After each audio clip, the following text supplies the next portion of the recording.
Kanskje dempe lyset i salen, så skjønner de mer at det...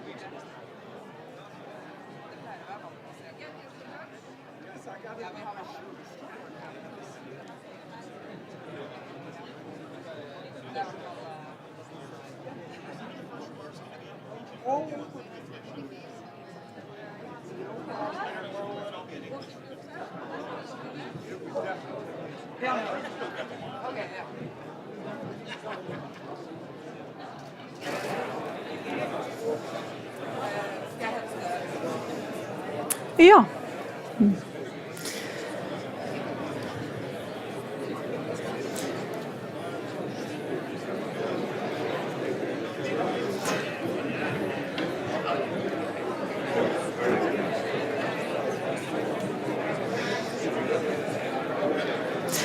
Kjære gjester, kjære statssekretær, kjære venner. Den 23. februar for 1 år siden, da var vi samlet her til Kirkeneskonferansen, til en konferanse som markerte utgangen på koronapandemien. Det var en dag der vi tok livet og normaliteten tilbake, trodde vi. For selv om forvarslene var mange og truende, så var de på samme tid helt uvirkelige. Jeg tror ingen av oss hverken ville eller kunne akseptere og tro på at en ny krig var det vi hadde i vente. Den 24. februar 2022 var det likevel krig vi våknet til. En absurd situasjon som med ett var blitt til virkelighet.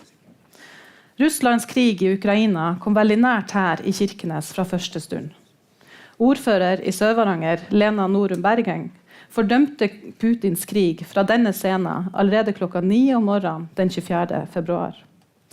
Hun talte til en konferansesal fylt av fortvilelse, sinne og frykt, og til et fellesskap i fordømmelse av Putins krig og til støtte for det ukrainske folk. 1 år har gått, og vi møtes her igjen. Veien hit har ikke vært en selvfølge. Mange, inkludert meg selv, har stilt spørsmål om videre grunnlag for en konferanse som skulle fremme dialog og brobygging mellom landene i vest og med vårt naboland her i øst. Svaret fant vi i våre demokratiske verdier. Verdier vi må fortsette å tro på og kjempe for. Det i en verden av fremvoksende autoritære regimer og folkerettslige lovbrudd. Verdier som ytringsfrihet og likeverd, troen på dialog og på kraften i det menneskelige møtet. Dette har gjennom 10 år bidratt til stabilitet og forutsigbarhet på tvers av grenser og kulturer. Verdier som har tilført balanse mellom internasjonale interesser her i Barentsregionen. Tro kan flytte fjell, blir det sagt. Men kunne troen på våre verdier stoppe Putins krig? Nei, den kunne ikke det. Likevel må vi ikke gi opp troa på de gode kreftene og troen på fred. Alternativet er en fallitterklæring overfor våre egne verdier. En fallitterklæring vi ikke kan tillate oss i ansvaret for våre barns framtid. Derfor er vi samlet her igjen, til en Kirkeneskonferanse som bygger på de samme verdiene som den alltid har gjort. Til en konferanse der dialog står i sentrum som fundament for utvikling. Dialog mellom mennesker og kulturer, mellom myndigheter, beslutningstagere, næringsliv og sivilsamfunn. Dialog over grenser, og dialog som bryter grenser. Også i år vil forholdet til Russland være et sentralt tema på konferansens første dag. Et naboforhold preget av militær opprustning og forsterket sikkerhetsallianser her i nord. Vi står samlet med våre allierte og med våre skandinaviske naboland, også i den militære bistanden til Ukraina. Samtidig skal vi i dag lytte til russiske stemmer. Stemmer vi støtter og vil samarbeide med. Stemmene til de russiske opposisjonelle som representerer håpet om en ny verdensorden av fred. Uten folk, ingen sikkerhet. Uten sikkerhet, ingen folk. Dette er utenriksminister Anniken Huitfeldts ord fra Kirkeneskonferansen i fjor. For å sikre bosetting og befolkningsvekst trengs det imidlertid mer enn bare sikkerhetspolitikk. Morgendagens konferanseprogram vil belyse viktige forutsetninger, problemstillinger og muligheter i nordområdenes utvikling i nær fremtid. Et sentralt spørsmål på veien om vi går i riktig retning, eller om utviklingen beveger seg faretruende mot et vippepunkt fra balanse til ubalanse. For vel et år siden leste jeg boka «Bestialitetens historie» av en kjent norsk forfatter, Jens Bjørneboe. Boka beskriver menneskets bestialske natur gjennom århundrer av blodtørstig og imperialistisk krig. Lite visste jeg at det like etter skulle skrives et nytt kapittel til den historien. En historie som skrives den dag i dag, og ett år etter, med meningsløse tap av menneskeliv og med umenneskelige lidelser for det ukrainske folk. Selv i de mest krevende og fortvilte situasjoner kan musikken med sitt fellesspråk samle mennesker på tvers av nasjonaliteter og kulturer. Det med stor ydmykhet og takknemlighet vi i dag ønsker velkommen til Arktisk Filharmoni, som sammen med 3 tidligere Kiev-solister vil åpne årets Kirkeneskonferanse. La oss lytte til hva deres musikk ønsker å fortelle oss. Det til ettertanke med dem som lever i krig, og som et håp for freden vi alle må vinne. Velkommen.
Ladies and gentlemen, 3 former Kiev solists on stage in Kirkenes, together with a Norwegian Russian in this fantastic group. And I would like to introduce them briefly. We have Ivan, Igor, Sahar, and Uganes.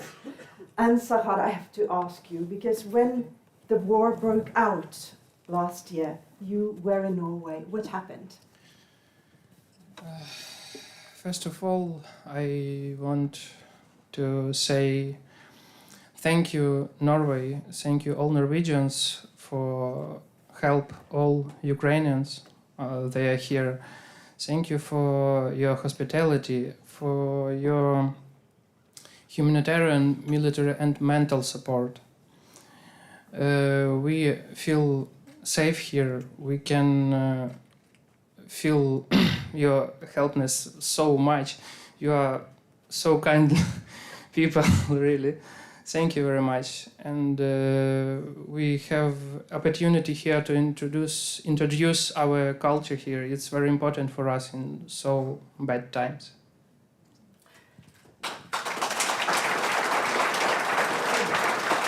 And there will be an opportunity to hear more from you later on tonight, because at 6:30, after the conference ends today, there will be a charity concert at the Kirkenes church, and these gentlemen will be playing.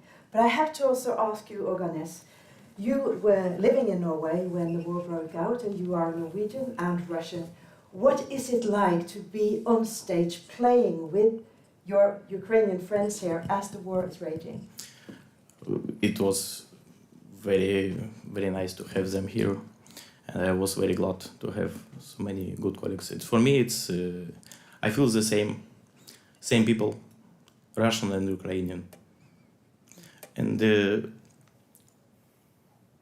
we became very good friends. And thank you so much for coming and showing that friendship in practice here on stage, and we wish you all success with the concert tonight. Thank you so much, gentlemen.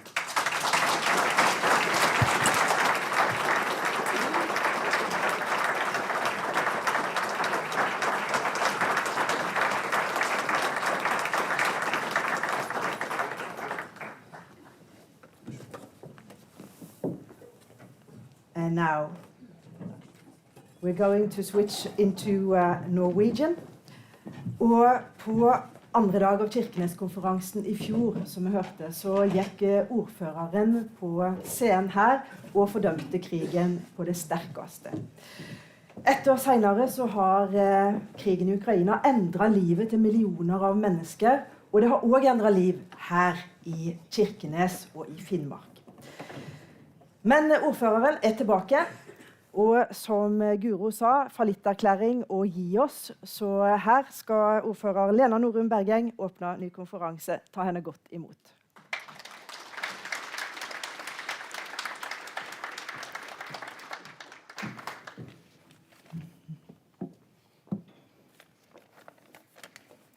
Ambassadør, statssekretær, kjære alle sammen, hjertelig velkommen tilbake til Sør-Varanger kommune, Kirkenes og årets Kirkeneskonferanse.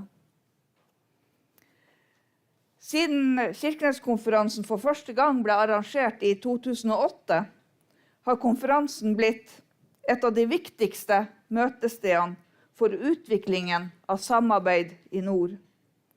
Den er en viktig møteplass for alle som er interessert i utviklingen av nordområdene. Dette har ikke endret seg, selv om verden for øvrig har gjennomgått store endringer siden forrige konferanse. Sist jeg sto på denne scenen, det var 24. februar i fjor. Vi hadde nettopp fått nyheten om at Russland var gått i krig mot Ukraina. Og vi var alle svært preget av nyheten. For oss her i Sør-Varanger vil det alltid være ett før og ett etter 24. februar 2022. Ett år gått, og konferansen kanskje mer aktuell enn noen gang. Gjennom årenes løp så har konferansen tatt opp sentrale utfordringer for næringslivet, politikk og miljø. Årets konferanse kanskje litt mer lokal enn tidligere, med tema om nordområdepolitikken blitt redusert i forsvarspolitikk, og om energisituasjonen, arealprioriteringer og befolkningssituasjonen her i Øst-Finnmark. I år, som tidligere år, har vi mange spennende innledere og debattanter, og vi kommer garantert til å lære masse nytt, også i år. Så, nok en gang velkommen tilbake, og jeg ønsker dere all lykke til med årets Kirkeneskonferanse. Tusen takk.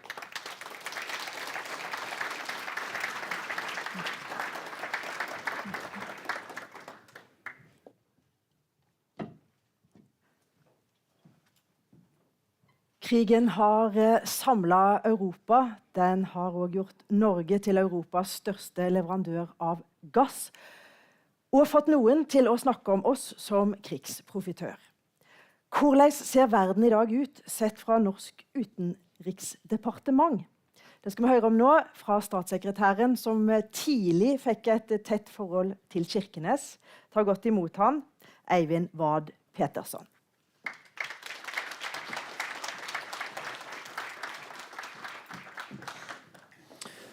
Ambassador, dear friends, det fint å komme tilbake hit til Kirkenes. Ja, jeg vokste opp her faktisk, et par steinkast herfra, lærte meg å snakke her, jeg gikk på skolen her. Og selv om jeg snakker østlending i Oslo til daglig, så har jeg nå parallelt beholdt dialekter, så får dere i salen fra Kirkenes ha meg unnskyldt for at det nok både blitt utvannet og rusten. Vi statssekretærer sier gjerne om oss selv at vi omreisende skuffelser, eller buss for tog. Og ja, jeg erkjenner fullt ut at den metaforen fungerer best på Østlandet. Selv om jeg faktisk har tatt persontog her i Kirkenes, fra Bjørnevann og ned hit til Kirkenes. Jeg skal uansett hilse dere alle sammen fra Anniken Huitfeldt, utenriksministeren. Hun skulle gjerne vært her i dag, men hun vil være her i morgen. Kjære alle sammen, det godt å kunne samles igjen. Kirkeneskonferansen i fjor ble veldig spesiell. Og det har vært et spesielt år. Et år med krig og ufattelige lidelser midt i hjertet av Europa. For norsk utenrikspolitikk har Russlands ulovlige angrepskrig mot Ukraina overskygget det meste det siste året. Drama og brutaliteten i Ukraina og for ukrainerne selvfølgelig det sentrale. Men krigen har jo hatt også så mange ringvirkninger. Og de kjennes ikke minst her i Kirkenes. Det sikkerhetspolitiske landskapet i Europa forandret for lang tid fremover. Norge har nå dessverre en mer uforutsigbar og en mer risikovillig nabo, som også har utviklet seg i mer totalitær retning. Norge skal stille opp for Ukraina, sivilt, humanitært, militært, så lenge det nødvendig. Regjeringen har foreslått, og vi har fått med oss Stortinget, på en historisk støttepakke, et norsk Nansen-program for Ukraina, 75 milliarder kroner over 5 år. Energisituasjonen i Europa radikalt endret. Norsk energi nå helt kritisk for europeisk industri og husholdninger. Og blant annet gjelder det flytende naturgass fra Snøhvitfeltet utenfor Hammerfest. Vår rolle som energinasjon, kombinert med nærheten til Russland, har gjort at Norges strategiske betydning for Europa har økt. Og Kirkeneskonferansen har jo tradisjonelt vært en arena for å diskutere norsk-russisk samarbeid, inkludert tillitsskapende folk-til-folk-samarbeid og næringsmulighetene i Nordvest-Russland. Det ingen annen måte å si det på enn at vårt forhold til Russland nå fundamentalt endret. Vi kan ikke ha et normalt samarbeid igjen før Russland tar ansvar for sine handlinger. Og ingenting tyder på at det vil skje med det første.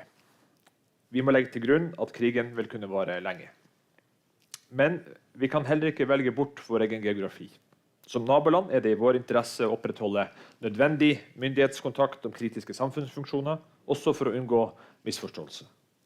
Vi viderefører felles fiskeriforvaltning i Barentshavet. Derfor får russiske fiskefartøy lande fisk i Kirkenes, i Båtsfjord og i Tromsø. Og politiet og tolletaten følger nøye med for å unngå at havneanløp blir utnyttet til å omgå sanksjonene. Stabilitet og lavspenning i nord er fremdeles hovedmålene for regjeringens nordområdepolitikk. Og det er både i norsk og våre alliertes interesse. Vi følger nøye med på hva som skjer på andre siden av grensen. Den militære situasjonen er egentlig stabil. Men svært store deler av de russiske landstyrkene på Kola er blitt sendt til Ukraina, og de har tatt betydelige tap. Sjø- og luftstyrkene imidlertid er i liten grad berørt. Her hjemme så styrker vi vårt eget forsvar. Samtidig skal vi fortsette å opptre tydelig og forutsigbart. Russland skal vite hvor de har oss. Vi ser frem til at Finland og Sverige blir fullt ut NATO-medlemmer. Det vil styrke norsk sikkerhet, og det vil styrke NATO. Det internasjonale samarbeidet i Arktis er selvfølgelig også påvirket av den sikkerhetspolitiske situasjonen. I mai skal Norge overta lederskapet i Arktisk råd fra Russland. Det videre samarbeidet i Arktisk råd vil naturligvis måtte gjenspeile de politiske realitetene. Vår umiddelbare prioritet nå er å sikre en smidig overtagelse av lederskapet. Deretter så vil det være et overordnet mål fra norsk side å sørge for at Arktisk råd faktisk overlever, som det viktigste internasjonale samarbeidsorganet for arktiske spørsmål. Og det vil innebære at alle 8 arktiske land må involveres på et eller annet nivå. Det internasjonale Barentsrådet ledes nå av Finland, og aktiviteter uten Russland fortsetter i et Friends of the Presidency-format. Her har Finland vår fulle støtte. La det også være sagt, Barentssekretariatet her i Kirkenes skal slettes ikke legges ned, men det kan heller ikke fortsette akkurat som før. Her vil det komme viktige avklaringer i løpet av de neste månedene. Kjære alle sammen, regjeringen med statsministeren i spissen har store ambisjoner for nordområdepolitikken. Vi har mål om ikke bare å bremse befolkningsnedgangen, men om at nedgangen skal snus til befolkningsvekst. Selv med et dystert sikkerhetspolitisk bakteppe, så mangler det fremdeles ikke på muligheter i nord. Ofte er det som mangler primært, det er faktisk kvalifisert arbeidskraft. Men å snu befolkningsnedgang er ikke gjort i en håndvending. Og vi nede i Oslo sitter slettes ikke på alle løsninger. La meg likevel plage dere med en liten personlig historie. Min mediedebut, det var i Sør-Varanger Avis i mai 1985. Som demonstrant, barnehagedemonstrant. Og det skal finnes bildebevis, hvis jeg kan få litt hjelp. Der, ja. En åpenbart bestemt, men også veldig, veldig høflig demonstrant, som dere ser. Jeg fikk ikke gå i barnehage her i Kirkenes. Men nå mangler det ikke på barnehage lenger. Og fra august har regjeringen innført gratis barnehage i hele Finnmark og i Nord-Troms. Et enkelt tiltak gjør ingen sommer. Det er nok summen av mange tiltak som gjør det mer attraktivt å bo her. Men gratis barnehage bidrar forhåpentligvis til at noen barnefamilier tar steget og flytter nordover, eller at noen faktisk velger å bli værende. Som statssekretær med ansvar for sikkerhetspolitikk nordområdene reiser jeg en god del. Jeg treffer kollegaer fra mange andre land. Jeg snakker ofte om Kirkenes. Og det er mange årsaker til. En av dem er at knapt noe annet sted illustrerer skiftene vi har gått gjennom i vårt forhold til Russland. Ta en 90-åring i Kirkenes her i dag. Da hun ble født, så hadde hun faktisk ikke landegrense til Russland. I mellomkrigstida hadde Finland sin korridor opp til Barentshavet på andre siden av vår grense.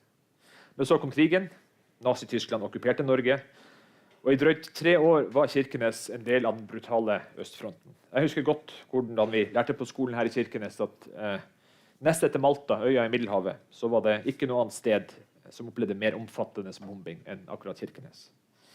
Og ja, krigshistorien fra Nord-Norge har lenge vært underkommunisert i den nasjonale fortellingen om andre verdenskrig i Norge.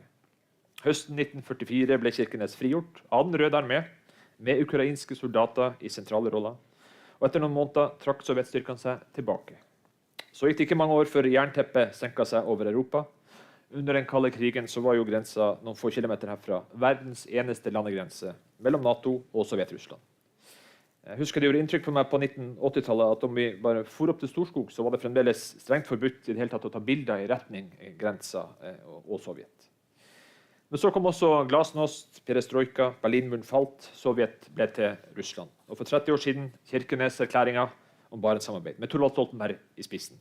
Grensepasseringene over Storskog nådde toppen i desember 2013, med over 320 000 grensepasseringer det året. Siden den gang har ting gradvis blitt mer vanskelig. Og den 24. februar i fjor ble vårt naboforhold drastisk forverret. Dere kjenner denne historien. Men mitt poeng er at gjennom et 90 år langt menneskeliv har forholdet vårt til naboen i øst gått gjennom flere grunnleggende endringer. Og det viktigste er, ved hvert skifte så antok vi at den nye situasjonen, det var den nye normalen. Den nye varige normaltilstanden. Men det viste seg gang på gang å være feil. Så selv om ting så absolutt ser mørkt ut nå, så er det med historien i bakspeilet høyst sannsynlig at vi igjen vil oppleve endringer og skifte. Og da selvfølgelig forhåpentligvis til det bedre. Tusen takk for oppmerksomheten.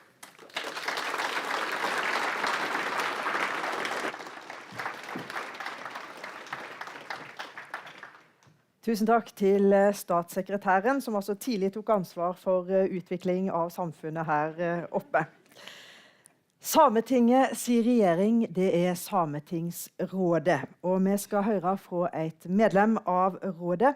Hun er Sametingsråd for kultur, areal, miljø og klima. Please give a warm welcome to a member of the Sami Council, Maja Kristine Jorma.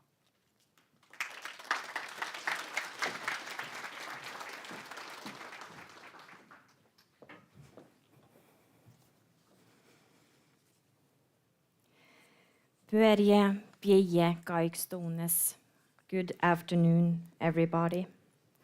On the behalf of the Sami Parliament on the Norwegian side of Sápmi, it is a pleasure for me to welcome you all to our homeland, Sápmi. I agree that the world situation is difficult. The corona pandemic was replaced by Russia's invasion of Ukraine. We also see that climate change creates challenges in both domestic and foreign policy. All this affects conflict patterns, alliances, and power relations. Indigenous peoples and other marginalized groups are often hit first and hardest. We, the Sami people, are affected by the borders between the 4 states that divide us. All over in the different countries, as Norway, Sweden, Finland, and Russia, our people are facing different struggles because of the different national politics.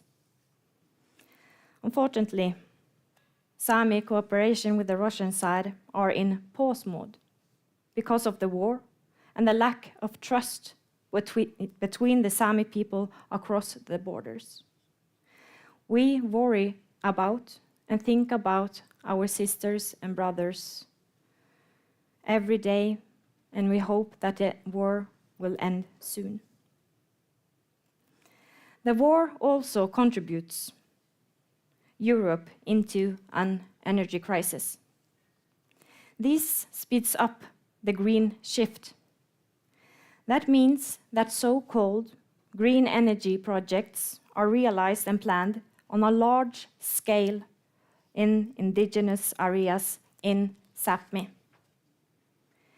In such cases, indigenous rights must be safeguarded to ensure that our culture emerges strength when climate measures and climate adaptation are carried out.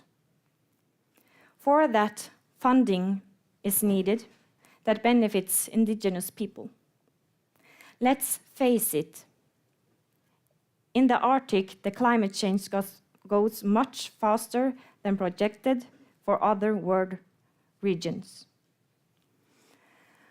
Our livelihood are closely related to nature. It is based on control of and easy access to natural resource and self-employment of local food, such as reindeer husbandry, fishing, farming, and harvesting.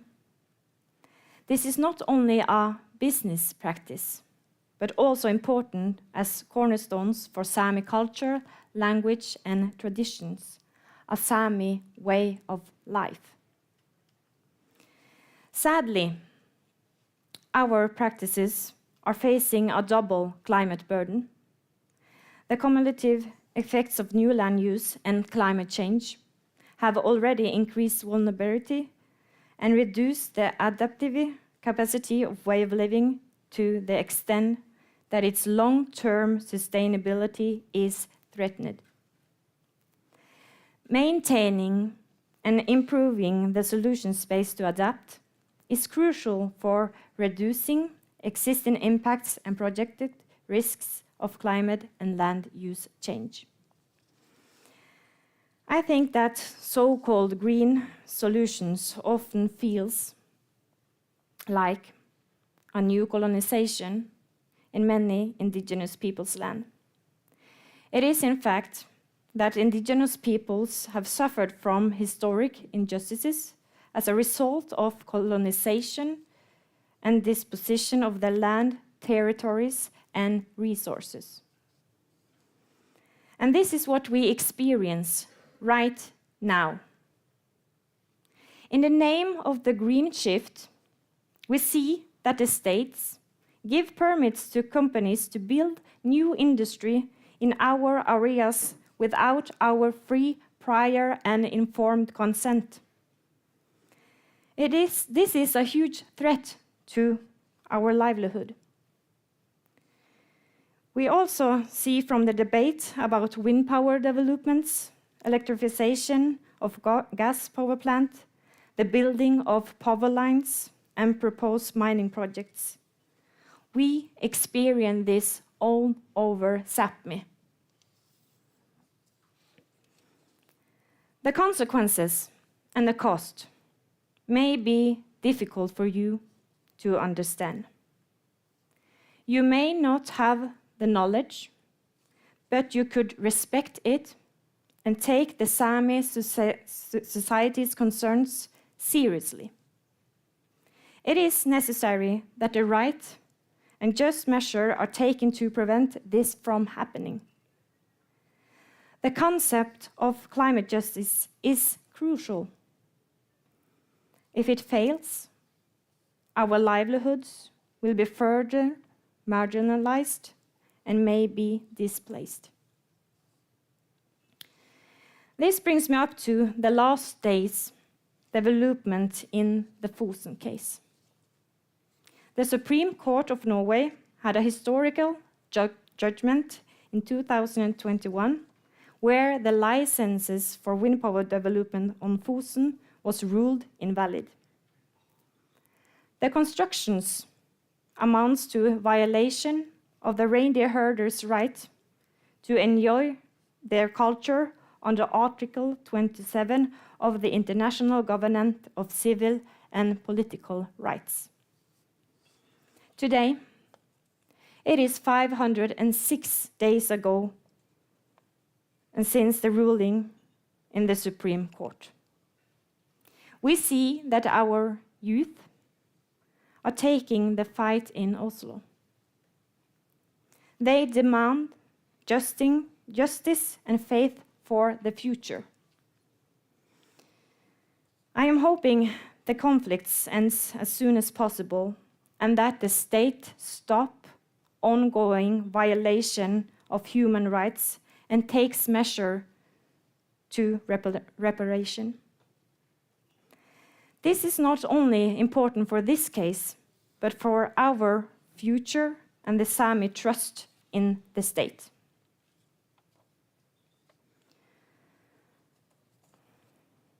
I will also use this opportunity to highlight that what happens to the indigenous people affects the whole society.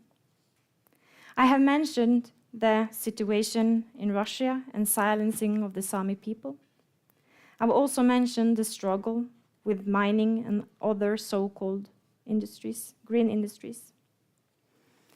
Also, at the Finnish side, indigenous rights take a back seat because the government punted legislation that would have clarified legal rights of the indigenous people and revised how Finland's parliament consults the Sami legislative assembly. Dear all of you, I do worry about the future if our voices and our warnings is not heard. It is crucial that our homelands are preserved and that our democracy are strengthened, so we truly could be involved in the decisions that affect our lives and existence. Change must happen, and you people could contribute to that. That means you should not only listen, but also take our perspective seriously.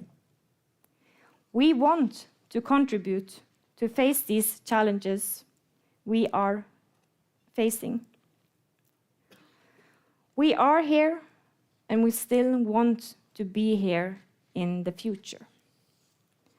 Thank you for your attention. Keito.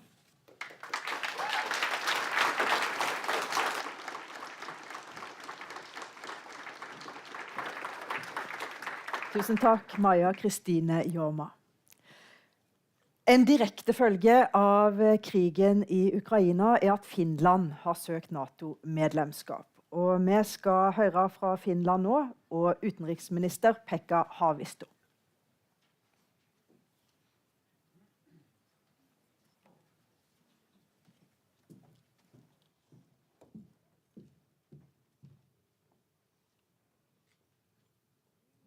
Dear participants of the Kirkeneskonferensen, this event takes place under very different circumstances than last year. When I delivered my remarks during the 2022 conference, I still shared the optimistic outlook about the future of cooperation in the Barents region, which was already next day shuttered by the war of aggression initiated by Russia against Ukraine. During last year's conference, as morning dawned on 24th February, we were deeply shocked by the news of the Russian illegal aggression against Ukraine, its sovereign neighbor. We immediately condemned Russia's brutal invasion and expressed our support to Ukraine. With more than a year of Russia's war of aggression behind us, our willingness to support Ukraine remains unwavering. We are also committed to continue Barents cooperation. Russia's aggression also forced us to re-evaluate the situation of this cooperation format. It was unanimously decided that while Russia is engaging in warfare against its neighbor, cooperation with it is out of the question. The Barents cooperation with Russia was suspended. To be able to continue the Barents cooperation without Russia's participation, the Finnish presidency of the Barents Euro-Arctic Council spearheaded the transformation of the cooperation to the Friends of the Presidency format, which includes all of the Council's members apart from Russia. Contrary to what has been sometimes claimed, our work has not lost its purpose with the suspension of Russia. The Barents cooperation has experienced a renaissance that has galvanized the activity of the remaining members, who are more dedicated than ever to deepening and reinforcing the collaboration. The continuity of the Barents cooperation is very important, as it has been one of the cornerstones of regional cooperation in the Arctic, and it remains a meaningful priority area for Finland. The Barents cooperation operates under a unique format that includes member state capitals, local communities, as well as citizens of the Barents region. The Barents cooperation also acknowledges the role of indigenous peoples and the region's youth, which is essential for cooperation. This year we mark the 30th anniversary of this cooperation. We do so against the backdrop of Russia's full-scale invasion of Ukraine almost 1 year ago. Since then, Russia's brutal aggression has claimed tens of thousands of innocent lives. Sweden condemns, in the strongest possible terms, Russia's continued systematic attacks against civilians, civilian objects, and critical infrastructure. The attacks are a flagrant violation of international law. We also condemn the involvement of Belarus in this aggression. We demand that Russia ceases its military invasion immediately and unconditionally, withdraws all forces and military equipment from the internationally recognized territory of Ukraine. Sweden stands in full solidarity with Ukraine and the Ukrainian people. Our broad support for Ukraine's freedom and sovereignty is unwavering and will continue for as long as it takes. The leaders of Russia and Belarus have, through their deplorable actions, for a foreseeable future disqualified their nations from valuable opportunities for international cooperation. Russia's blatant attempt to undermine the rules-based international order is of grave concern to us all. Its consequences are felt also in the Barents region. Under the current circumstances, there can be no business as usual. We will continue the Barents cooperation in the Nordic format. The Barents cooperation is an example of what can be achieved when nations meet and cooperate on concrete issues as equals, strengthening peace, stability, prosperity, and sustainable development by building cross-border relationships and mutual understanding remains the main purpose of the Barents cooperation. Much of the strength of the Barents cooperation lies in its ability to function in a multi-level manner. Collaboration at working group and expert level, and close interaction between stakeholders at national, regional, and local level, and with civil society, is at its core. The joint Finnish, Norwegian, and Swedish Barents Green Transition Industrial Strategy, the Barents Rescue Concept, the revised Barents Transport Plan, and the Barents Action Plan on Climate Change are examples of the added value of our collaboration. Still, more needs to be done.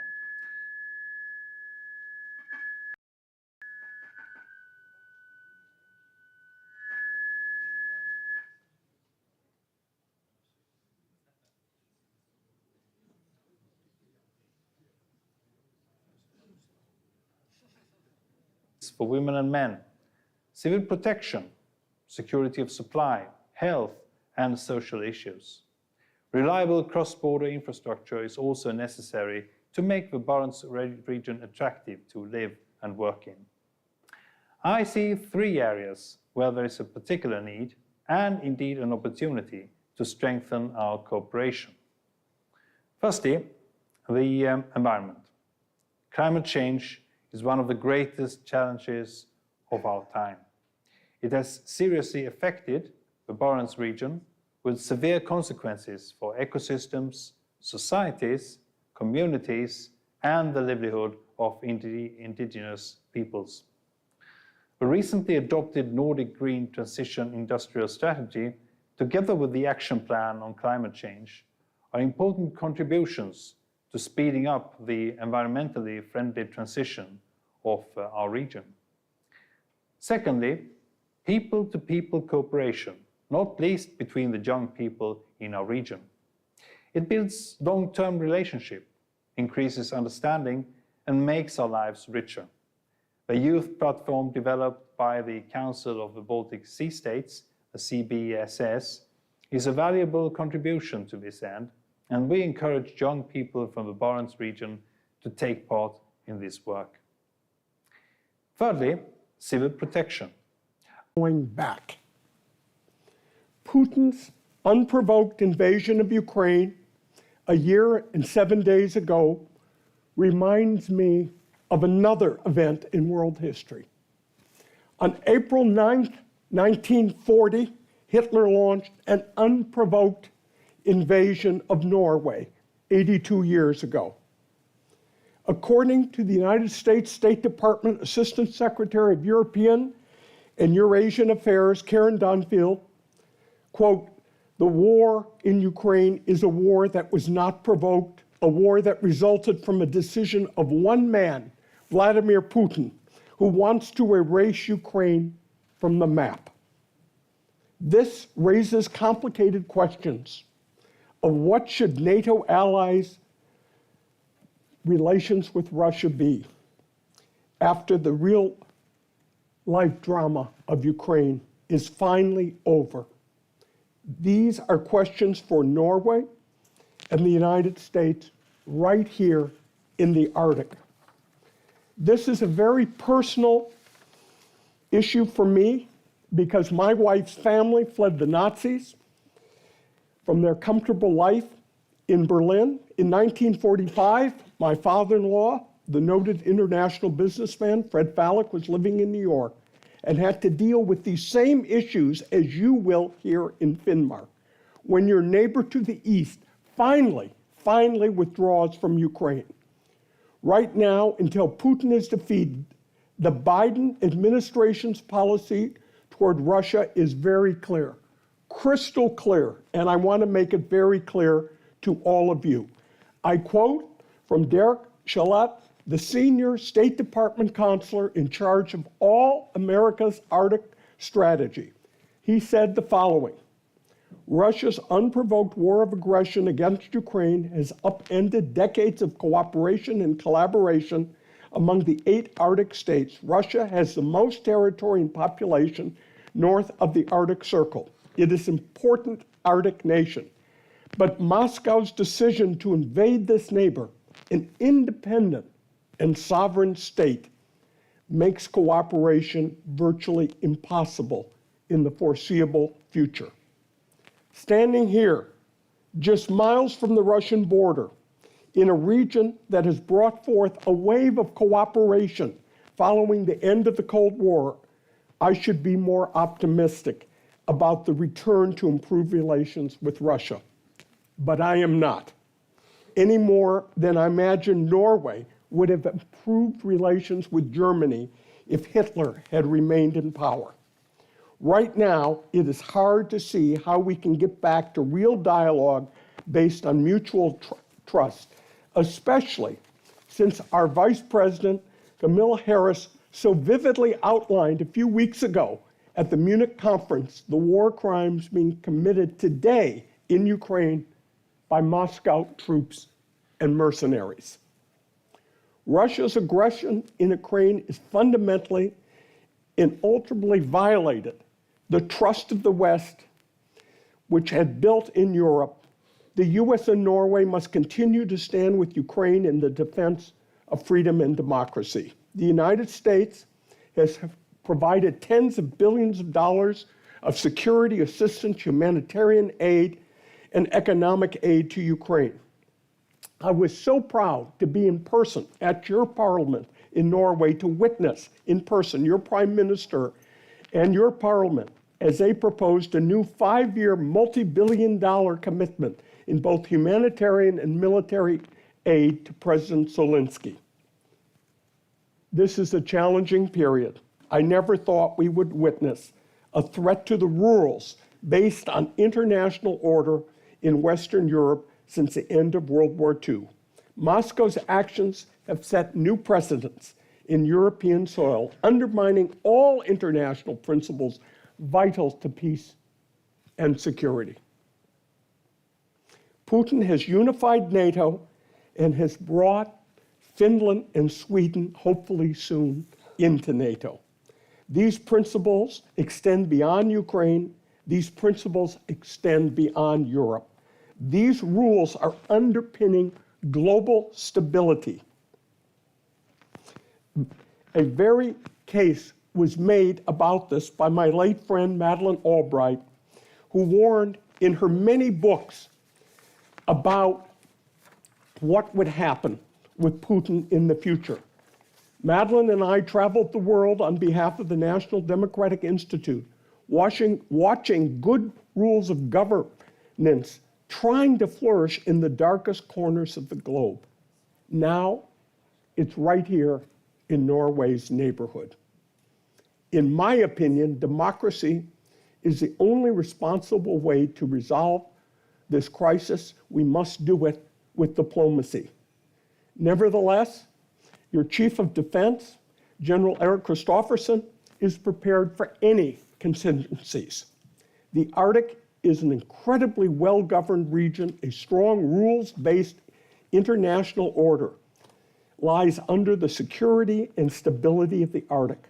America's preference is to work through the existing framework, the norms and values shaped by the Arctic Council, the Arctic Coast Guard Forum, the International Maritime Organization, the Commission on the Limits of Extended Continental Shelf, and a host of other bodies and organizations created for a predictable environment and share the rules of the road that benefit all nations. This is particularly important as our strategic competitors look to reshape and bend this order in a way that suits their interests and reflects their values, not our values. We believe that the Arctic Council is a critical organization that has operated successfully for 26 years. Russia has strained the coexistence in the Council by their aggression. The senior Arctic officials of like-minded states have worked diligently to preserve the good works of the Arctic Council. The United States, just one member of the Council, says there is no business as usual with Russia as long as they continue their illegal aggression. At the same time, allies have kept up important work of the Council and does not currently include Russia. For example, in October 2022, the United States and Norway co-hosted a workshop and tabletop exercise in Tromsø as part of the Arctic Council One Arctic, One Health project. The State Department, which I represent, is also supporting other initiative programming across the region outside of the Arctic Council. Two examples are the Fulbright Arctic Initiative and the Arctic Indigenous Cultural Heritage Initiative. These are just two examples of many that the United States wants to continue to help facilitate.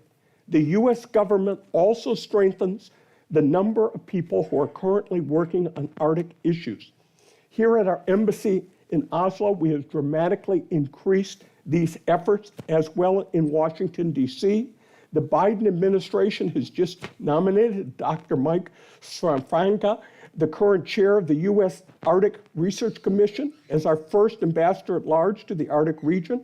This is another example of strengthening our focus and resources directed toward the Arctic. Let me conclude by saying there are many good people in Russia. They do not agree with Putin's warlike stances, but are limited by the government's severe control of the media. As Finland and Sweden are joining NATO, Russia will be further isolated by the sane people of the planet. But the Arctic is not on pause, waiting for Russia to return to the table. We all have a duty to the people of the High North to continue our joint efforts to build economic opportunities in the Arctic and attract new industry and businesses to the region and improve the infrastructure. Putin was wrong to invade a sovereign nation, just as Hitler was wrong to invade Norway. The United States, Norway, and NATO will always stand together in defense of freedom and democracy. As my late father-in-law always said, the good people of a country must ultimately contain their leaders' thirst for power. I say to all of you, peace in the Arctic, long live Ukraine.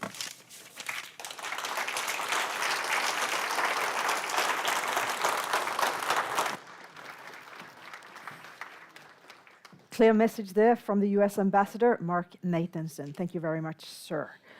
Now, to the EU, and Norway has stepped in to fill the gap by Russia when it comes to gas. So how does the European Union see the High North? We are delighted to have back in Kirkenes a special guest from the EU.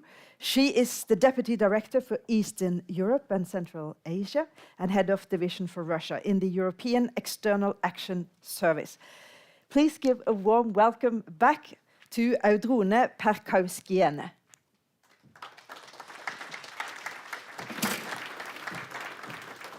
Thank you very much, and I am indeed super happy to be back to Kirkenes. I used to be senior official of Barents Euro-Arctic for the EU for quite some years, and it seems like it was a different era. It was before COVID, and most importantly, it was before the Russia's war of aggression in Ukraine.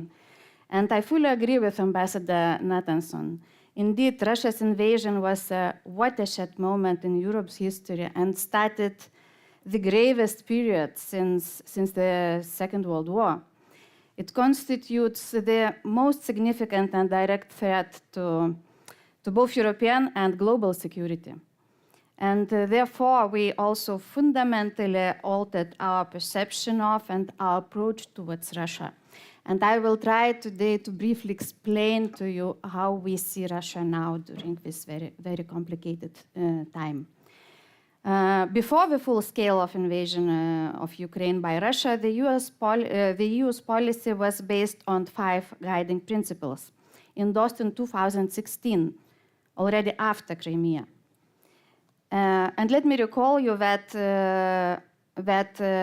before 24 February 22, we were still looking into possibilities to cooperate with Russia on issues such as climate change or environment or health care, and also regional cooperation.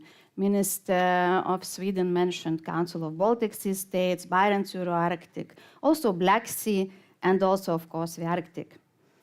After the 24th of February 22, we had a turning point.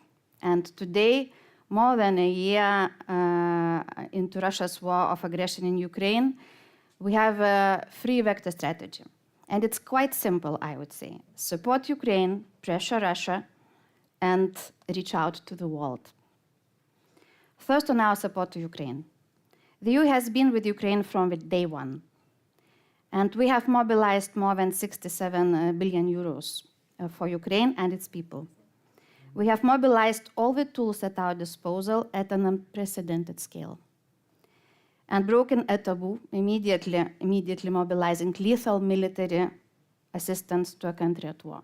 I would like to underline that this was the first time the EU did so. Our leaders in June decided to grant EU candidate status to Ukraine. We have learned that this is an essential leverage for Ukraine to reform, which is very important, but also to attract support and investment for their reconstruction, now and in the future. I would dare to say that Mr. Putin also misjudged the depth.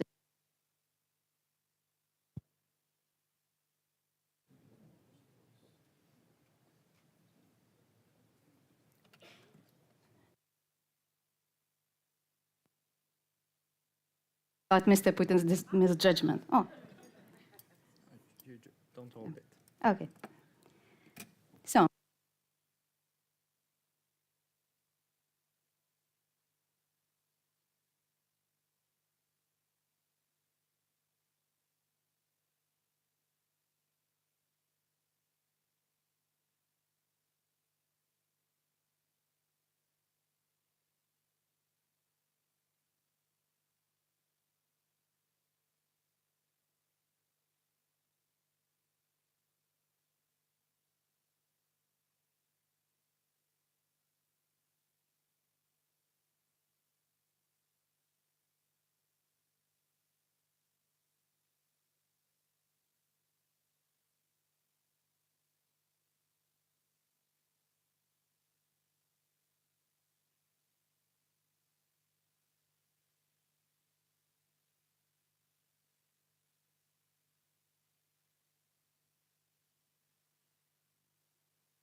EU ministers adopted the policy or the principles of our approach to Russia. And I will try to briefly present them to you. So the first is isolating Russia internationally. Some of you were following what was happening in the United Nations General Assembly last week. So there was a resolution tabled by Ukraine and EU member states and many like-minded countries at the General Assembly, and overwhelming majority, 148 states voted in favor of that resolution. And only 6 countries, were well-known friends of Russia and also Russia itself, voted against. And this success required intense diplomatic effort, which taught us that the future support cannot be taken for granted. This isolating Russia approach has affected also our regional cooperation formats. It was already explained by speakers before me, where the UN participating partners were not willing to continue with business as usual approach. And also bilaterally, the EU suspended or terminated most of its engagement, cooperation programs and projects with Russia's public bodies.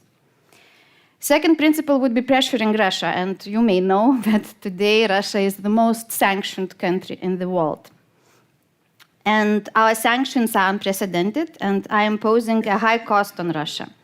With the 10th sanctions package, which was just adopted last week, less than a week ago, we have imposed asset freeze on almost 1,500 individuals and over 200 entities. And just as an example, we got rid of almost all Russian fossil fuels imports in just 1 year. And I can confess that a year ago, it seemed unimaginable. It seemed impossible that this may happen, and yet it happened. And we are now focusing on closing the loopholes and very much also on preventing sanctions and convention, which happens, unfortunately. The first principle, a very important principle, is accountability for crimes of Russian aggression. The EU and its member states are staunch supporters of the International Criminal Court. We also support financially and with our experts, we support Ukrainian Prosecutor General and his office. EU institutions and also member states send their best experts who collect evidence. And the most important objective is that every person who committed war crimes, crimes of aggression, etc., against Ukrainians is held accountable. The fourth very important principle is supporting EU's neighbors and partners around the world. And most importantly, of course, Eastern Partnership countries, but also Western Balkans, Central Asia, South Caucasus, and Southern Neighborhood. We learned by now that there cannot be stability and security in Europe without stability and security in our neighborhood. And that is why we redoubled our investment and our efforts to help our partners to strengthen their resilience. The fifth is unity. Throughout this year, we have learned the value of EU and transatlantic unity. And Mr. Putin still works. So Mr. Putin perhaps miscalculated very much the unity, the European Union unity, and how member states were able to adopt very difficult decisions that affected our internal situation in our internal market and in our member states. But also transatlantic unity, which is so strong and holds for so long, and which was not definitely expected by the person I mentioned earlier. And we are also cooperating very well with G7 and other like-minded countries around the world. The sixth and perhaps the most dear to my heart principle is supporting Russian civil society, human rights defenders, and independent media, both inside and outside Russia. I will be very open with you. Inside Russia, it is getting extremely difficult.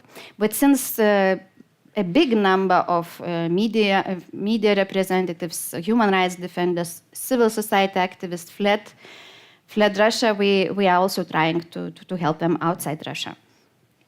And we will continue doing so. And in this, we are trying to be innovative because the old ways, they do not work anymore. So we are trying to find new ways, and we will continue doing so. Let me also very briefly recall one more very important area and a key challenge in our approach towards Russia. It's fighting disinformation, misinformation, etc., and false narratives. and in particular in the global south, but not only. As you know, Russia invested in disinformation for years and huge amounts of money, and they are extremely successful, and we have to all unite and counter this.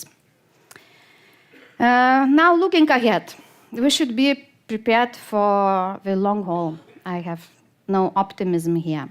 Most probably, and very unfortunately, the war is going to last for a long time, and possibilities for Russia's positive domestic developments do not give much hope under current circumstances. The system would most likely is not about to fall anytime soon, and Mr. Putin remains in control even if his room of maneuver may have decreased. And that is why we have to continue to support Ukraine, and we have to, our future will depend on military situation on the ground and also developments in Ukraine and Russia. And our objective is very clear. Russia's full withdrawal from the whole territory of Ukraine within its internationally recognized borders, and we must never allow changing internationally recognized borders through military aggression launched by authoritarian or totalitarian regime. And it is up to Ukraine, and Ukraine only, to decide about the actual conditions of negotiations with Russia. God bless Ukraine. Thank you.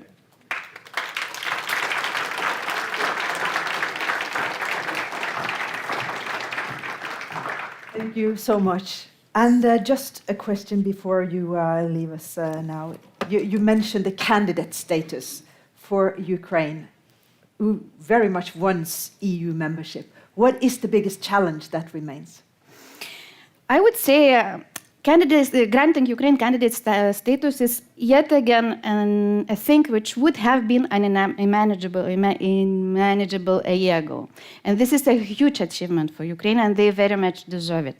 But it is not an easy path, and it is not a quick path. And I mentioned in my speech that we were thinking, and EU leaders decided to grant this candidacy status because this encourages Ukraine to implement further reforms. And this may also help to attract investments, very much needed investments to Ukraine for the reconstruction. But the biggest challenge is, of course, reforms in the sector of corruption, in the sector of economy, banking, plenty of areas. And also, Ukraine has to fulfill all the criteria. We very much want it to become an EU member state as soon as possible, but the path is long. Thank you so much for coming. Thank you. Bye. Thank you.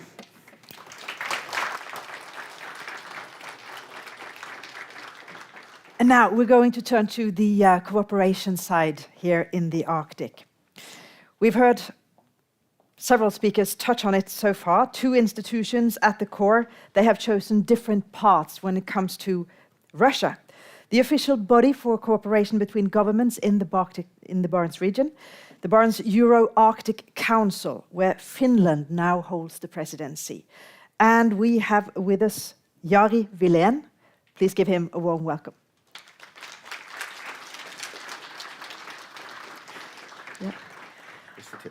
And Jari, you chair the task force, I should call it, from Finland when it comes to the council. And when Russia went to war in Ukraine, what did you do? I woke up here in Kirkenes. Actually, this is quite a feeling coming back here 1 year after the war started. And actually, I needed to tell you this really, that I woke up here in the early morning with messages coming from Helsinki and telling that war has started. We had a meeting the same morning before we started the session again with organizers in here. Should we abandon the whole conference? What should we do? Total confusion. What we decided in that morning was that, especially because of Russian aggression, we have to continue. We have to show the Russians that cooperation will continue. We are united, and we want to continue the cooperation. And actually, that decision here in Kirkenes was the principle and foundation for everything what we've been doing for 1 year time. Finnish presidency has been meant, as the minister said in his presentation, it's meant for the Nordic cooperation. It's meant that we are proving to Russia that we work together. The work that we have has a substance, it has a meaning, and it has a commitment. Because Russian narrative is that nothing makes any sense without Russia. And that's why we have to demonstrate to them that it makes sense. And I have to tell you that 1 hour ago in Finland, Finnish parliament ratified the Finnish NATO membership. 184 votes in favor, 7 against. Imagine the change in 1 year's time. which had, as I said, fundamentals has changed. President Niinistö says that the masks has been taken away and the ugly truth is there. So fundamentals has changed. And whatever will happen, because I think the title that you want to ask me about the cooperation possibilities, the fact is, and I can tell you, I have communicated to the Russians. I told them that whatever cooperation we might have in the future, because the fact is that Norway and Finland will remain the neighbors of the Russia. We don't know what kind of Russia it is. Is it as unpredictable as it today, or it's something else? We will remain the neighbors. But what has profoundly changed? In the future, whatever dialogue you have is a NATO member state, Finland, Sweden, and Norway towards Russia. But what you actually did then in the council was to continue working, but without Russia. You suspended Russia. We met nearly 1 week after the beginning of the war in Stockholm, and we decided that we will continue cooperation. I communicated to Russia telling them that you are suspended. We are not willing to cooperate with us, but we will continue the cooperation. What did they say? You can imagine what they said. It was, let's put it this way, and I'm trying to be diplomatic. It was a short and intensive discussion. You can't tell us a little bit more? Well, they were furious, and I heard all kind of comments and statements, and I said that, well, I quoted again President, because diplomats is good to quote the politician. I said, well, according to President Niinistö's words, look at the mirror. And now we heard your foreign minister say that there is a renaissance of the Barents cooperation. Is that how you feel it when you're sort of on the ground working on this in practice? Absolutely. And it is because of the war and consequences of the war which has changed our government's positions. The fact is that because of Finnish and Swedish NATO membership, particularly the cooperation on regional level has been flourished than ever before. I just came from the meeting organized by the Barents Secretariat in here when we discussed about the cooperation between Kirkenes and Finnmark Fylke, etc., towards the Finland. So I really feel that there's like this kind of new kind of courtship ongoing between Finland and Sweden and Norway, and particularly in the northern provinces. Because what this war has already meant, which outcome we only hope and we believe and we are confident that Ukraine will win, because that means we will also win. What it has also meant, and I think this is important to recognize, for the future, the Kola Peninsula will be the most important military installation for the Russians, with nuclear weapons, nuclear submarines. Whatever they will do, everything and anything Russia does is based on the security aspects. Anything what they say, we have to remind and keep in our minds that it is based on Russian security interest. Second thing is because of the consequences of the war, because of the green transition, which is only speeding up in the process, because we have to renew and we have to get rid of the Russian energy sources. Especially the northern regions in Finland, Sweden, and Norway, their geostrategical and geoeconomical importance is bigger than ever. The minerals, the energy, they are all here. So it's not just a renaissance of the cooperation, we're actually a renaissance of the whole region, which is extremely huge opportunity, but also the challenge, because we have to find, we heard very strong, powerful messages from the Sami communities. We have to find the balance about nature preservation, utilizing the resources, and at the same time understanding that whether we want or not, the Barents is in the spotlight of the geopolitical changes in our world. So you solved this situation with Russia by making the phone call and telling that things. you're out, yeah. You're out. But what if Russia is actually chairing the council, like the Arctic Council? We're going to hear what happened there. The incoming chairperson from Norway is Morten Høglund. Please give him a warm welcome.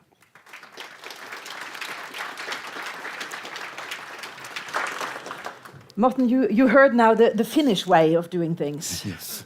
What do you do when Russia is actually chairing the Arctic Council and the war breaks out? And what happened? Yes, so that was a totally different situation, and we met, like you met, quite a few days after the invasion. We met in Copenhagen from the 7 like-minded states, and we decided to put all official meetings on pause given that Russia was chair of the Council. So that was the policy we decided. We wanted to safeguard, preserve the Council. We did not want to suspend or exclude anyone. Couple of months later, we decided to resume projects, activities that Russia did not participate in. Approximately close to 80 projects out of 130 was given the opportunity to resume. So some activity has been going on, and the US ambassador also highlighted some activity that has happened. Just today, there is a huge gathering of several hundred people in Fairbanks, Alaska, which is an Arctic Council project. So everything is not dead, but everything with Russia at the moment is dead. And then we are preparing, of course, for the transition from Russia to Norway coming up in May. And what is your ambition there? What can Norway do now to have a renaissance of the Arctic Council as well? Well, if we can make sure that the Arctic Council comes out of this alive, we think that is an achievement. Arctic Council is worth preserving, and earlier speakers have also been speaking about it. It's the states, but it's also the indigenous people of the Arctic sitting around the same table at all levels. It's proven that it has a value. So for us, it's important that we safeguard the Council, make sure that it can function, but of course it cannot be business as usual. We cannot at this time have meetings on a political level with Russia. So things have to change. Now the focus is on the transition, getting the handover from Russia to Norway. We're quite optimistic, and we in this regard. And then together with the other states and the permanent participants, the indigenous people, we will find a way to solve the cooperation. But it is a challenge, we admit. Maybe just one thought. Of course, we're happy to loan the Defense of the Presidency format if you want to use that in the future in the Arctic Council. Thank you. When you took over that. But the one thing which is important, because we have so many structures for the cooperation. We have Arctic Council, Barents Council, Council of Baltic Sea States, Nordic Council of Ministers, Northern Dimension Policy of the European Union. I tend to be very Darwinistic in this one.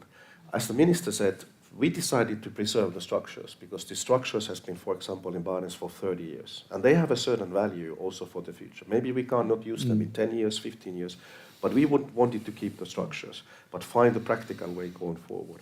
And I believe also that in all of the structures that we have, there's a certain way that some of them in the long run will become useless maybe, because there's other ways doing, but some of them will remain and preserve, and they will find a new purpose. And particularly, I would say, and as I mentioned this, the environment and climate change is with us, and it will remain with us. And that's something that the cooperation in all possible levels is needed. And because I want to be a bit optimistic, if we ever have a cooperation with Russia in the future, the one field that I would like to see first is especially in climate and environment protection. And the challenges in the Arctic, like climate and the issues, how do we deal with the energy transition and so on, they are going to continue to challenge us. And we need cross-border international cooperation. So we need some mechanism to do this. And in other parts of the world, regional cooperation continues. Of course, when Russia is part of it, we set an example of what is acceptable or not acceptable in dealing with Russia, but we cannot change the geography. And the challenges are there, and we need the knowledge from the region in order to make policy which can meet these challenges. So it is complicated, but we have to think long term. We have to make sure that we don't have an Arctic exceptionalism, where Arctic becomes the region in the world where the existing international structures of cooperation break down. But we have to also take account the fact that as I said, we can make plans, and then we have to see what Russia is doing. Russia has already decided to voluntarily leave the Baltic Sea cooperation. And 21st of February last week, just before the anniversary, President Putin signed a decree where he redefined the Russian policy in the Arctic. And he took away from the text Arctic Council, Barents Euro-Arctic Council. In a way, it can indicate that Russia itself is making certain decisions, withdrawing from the international cooperation. And that means, of course, that we have to prepare for all these kind of scenarios and how we continue the cooperation. If you are going to close by choosing one word that is how you see the future of the councils here, what would that one word be? I can't do it one word, but maybe one sentence. Okay. I believe that Barents cooperation will continue because of the people's need, because of the substance, and it will have a renaissance between the Nordic countries, particularly Finland, Sweden, and Norway, and it will survive as long as the people see the value to itself. That's a long sentence. Yes. Yeah. No, the same, the Arctic Council will continue, it will survive because of the strong support from the states and the indigenous people in the Arctic. Thank you so much, gentlemen, for coming and discussing this. So now we are going into Norwegian. Krigen I Ukraina har fått store konsekvenser, og her nord har vi hørt om hva står så igjen etter 30 år med Barents samarbeid. Det skal et panel straks diskutere, ledet av journalist Amund Trellevik. Men først, hva med selve tanken bak dette samarbeidet over grensene? Har det vært naivt? Var det for godt til å være sant? En av Norges fremste russlandskjennere med oss, seniorforsker ved NUPI, tar godt imot Julie Wilhelmsen.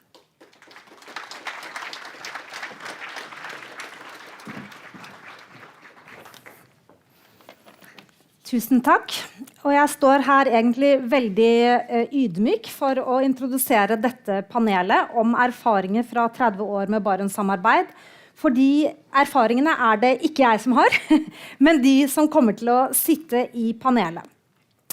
Det jeg har å tilby et fugleperspektiv, et utenfra-perspektiv, der Barents-samarbeidet settes I den store konteksten, geografisk og temporalt, og der vi får øye på hva slags internasjonale relasjoner Barents-samarbeidet representerte. Og kanskje kan komme til å avle frem igjen en gang I fremtiden. I årene like før Russlands invasjon av Ukraina funderte og studerte vi på hvorvidt Russlands stadig mer konfliktorienterte relasjon til NATO, USA og det Russland ofte kaller det kollektive Vesten, ville spre seg. Fra Ukraina, som har vært et brennpunkt siden annekteringen av Krim I 2014, og til nordområdene. Og jeg, som jobber med russisk sikkerhetspolitikk og konflikt, hadde aldri skrevet om Russlands relasjoner I nord. Det var liksom ikke relevant. Men etter 2014 kunne man studere hvordan Putins Russland begynte å lese flere og flere av vestlige handlinger inn som fiendtlige. Enten det var politiske initiativ, økonomiske tiltak eller verdimessige utspill. Denne sikkerhetsorienterte linsen, der enhver av motpartens handlinger tolkes som krig, ble avlet fram I Putin-systemet, propagert med økende oppfinnsomhet og systematikk og implementert I store deler av føderasjonens apparat. Men den skeptiske fortolkningen av Russlands handlinger preget også I økende grad vestlige lederes uttalelser om Russland etter 2014, til og med når man snakket om nordområdene og Arktis. Det min empiriske observasjon. Det vi ser vokse fram en type internasjonale relasjoner der rommet for tillit og samarbeid krymper. Gradvis blir samhandling til et nullsumspill. Overalt, på et hvert felt, det gjøres til et nullsumspill. Der sikkerhetsinteresser kan komme til å trumfe alt, selv der partene tidligere fikk til et pragmatisk samarbeid. Etter Russlands invasjon av Ukraina dominerer denne type relasjoner nærmest fullstendig. Russland har nylig, som det ble nevnt her, endret sitt Arktis-dokument. Nå skal Russlands nasjonale interesser gå foran samarbeid i nordområdene. Multilateralismen skrapes. Russland vil satse på selvberging og konsentrere seg om øst- og søraksen i utenrikspolitikken.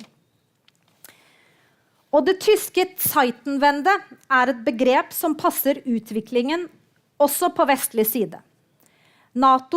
Finlands nye NATO-medlemskap og innretning ser ikke ut til å bli en som sikter mot avskrekking og beroligelse mot øst. Det blir avskrekking. USA har nylig uttalt at samarbeid med Russland i Arktis nå umulig. Prosjektsamarbeid i Arktisk råd skal gjenopptas og har blitt gjenopptatt uten Russland. Dagens relasjoner noe ganske annet enn det vinn-vinn-spillet som i stor grad preget bildet av internasjonal politikk i nesten 30 år etter den kalde krigens slutt, og som man i hvert fall satset på i Barentssamarbeidet.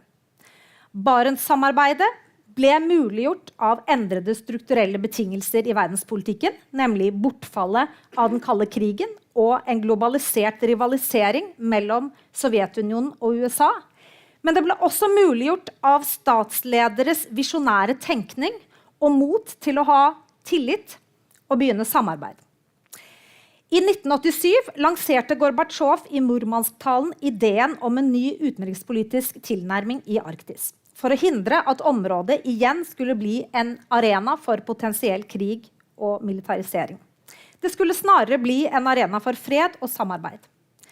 Da Thorvald Stoltenberg og andre lanserte Barentssamarbeidet i 1993, var tanken å styrke multilaterale institusjonelle strukturer og fremme samarbeid i disse med Russland.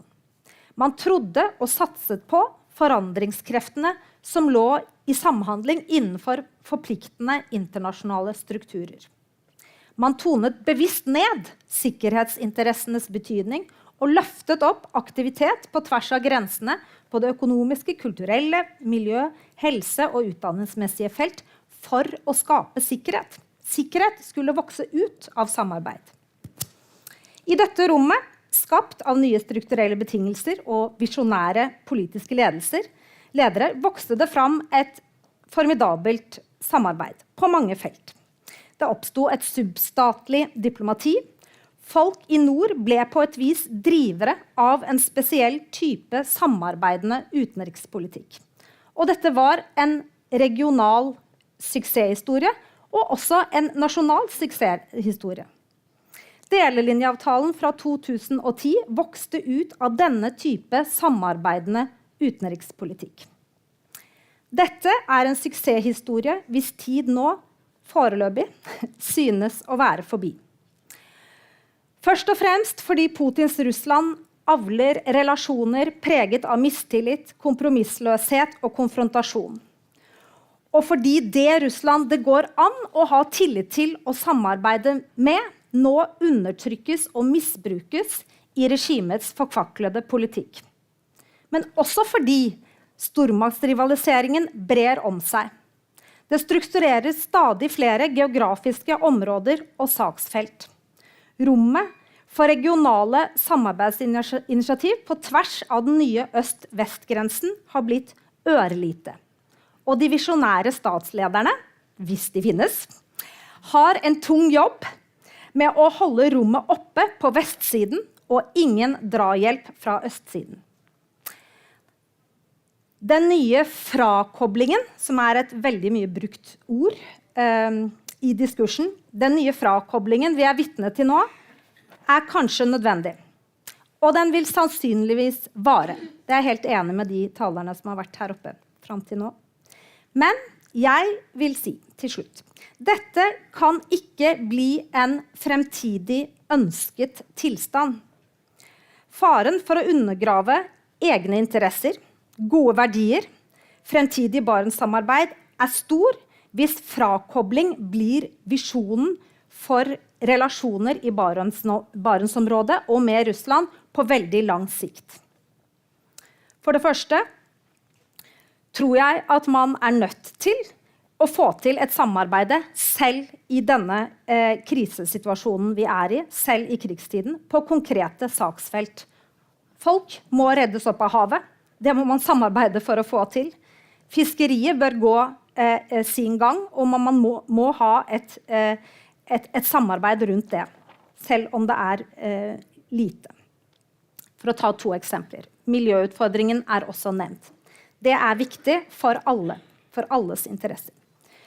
Så tror jeg også man nødt til å ha en løpende og åpen debatt om utviklingen i Russland. Hva Russland nå, hva det kommer til å bli, når det plutselig spirer fram noen andre krefter i Russland. Og en debatt om hvorvidt det mulig å samarbeide med Russland, og eventuelt på hvilke felt.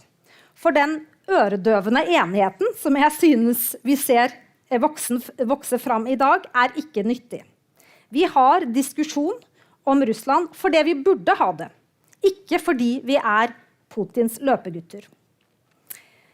Og på den vestlige siden av Barentssamarbeidet det også en fare for at politiske ledere opptrer som om de ikke har handlingsvalg. Og det kan bli forlokkende enkelt å velge å spille nullsumspillet i alt som har med Russland å gjøre, langt inn i fremtiden. Og det tror jeg ville være å forspille den gode arven fra Barentssamarbeidet, og det det vi skal høre om nå. Hva den? Takk.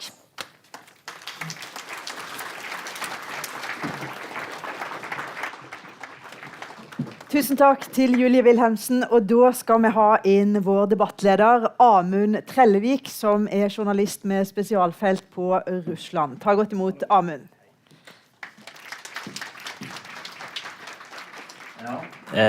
I år så skulle vi altså feire 30-årsdagen for dette Barentssamarbeidet.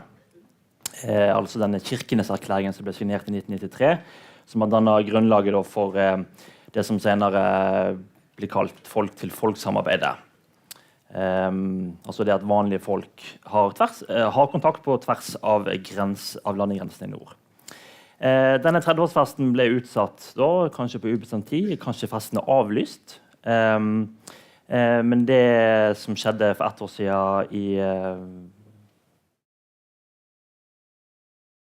har jo ført til at all form for kontakt med Russland nærmest kuttet. Man har jo litt kontakt på diplomatisk nivå, men ellers det meste annet lagt på is og sanksjonert og brutt. Sanksjonene har for eksempel ført til at det ikke er lov å overføre penger til Russland. I gamle dager, eller for 1 år siden, så dro man jo til nikkel for å fylle diesel, den såkalte diesel-til-diesel-samarbeidet. Det jo sanksjonert nå. Man har kun lov å fylle tanken sin med det man bruker på å kjøre inn og ut av Russland. Samtidig så har Russland innført mange svært restriktive lover som på mange måter kriminaliserer det å ha kontakt med utlendinger som oss i Norge. Og det spørsmålet, hvordan skal man kunne klare å ha et form for samarbeid da, mellom Norge og Russland i dette her eksempelet her da. Og da vil jeg invitere 4 personer opp på scenen her, 4 personer som alle har jobbet mye med folk-til-folk-samarbeid og kjenner det ifra innsida. Så velkommen på scenen Gøril Johansen, tidligere diplomat, Lars Georg Fordal, leder i Barentssekretariatet, Maria Godnason, som leder av Barents ungdomsråd, og Thomas Nilsen, redaktør i The Independent Barents Observer.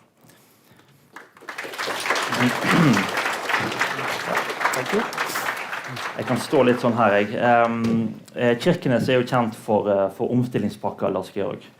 I stad så var statssekretæren og sa at dere ikke blir lagt ned, men at dere må omstille dere. Hvordan skal man omstille Barentssekretariatet?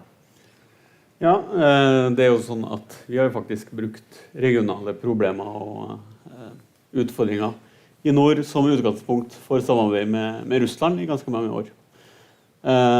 Nå ser vi at det vi står igjen med per i dag jo at vi har de samme regionale problemene. De har også... De ikke samme, det litt større kanskje, ja. Det jo altså, ja. Men altså, vi har jo allerede begynt å hatt en ganske konstruktiv dialog med Finland og Sverige om hva man kan samarbeide om fremover. Ja, hva da? Så, nei, det jo det at ungdom flytter sørover, at det behov for ny aktivitet. Man ønsker å få i gang det grønne skiftet.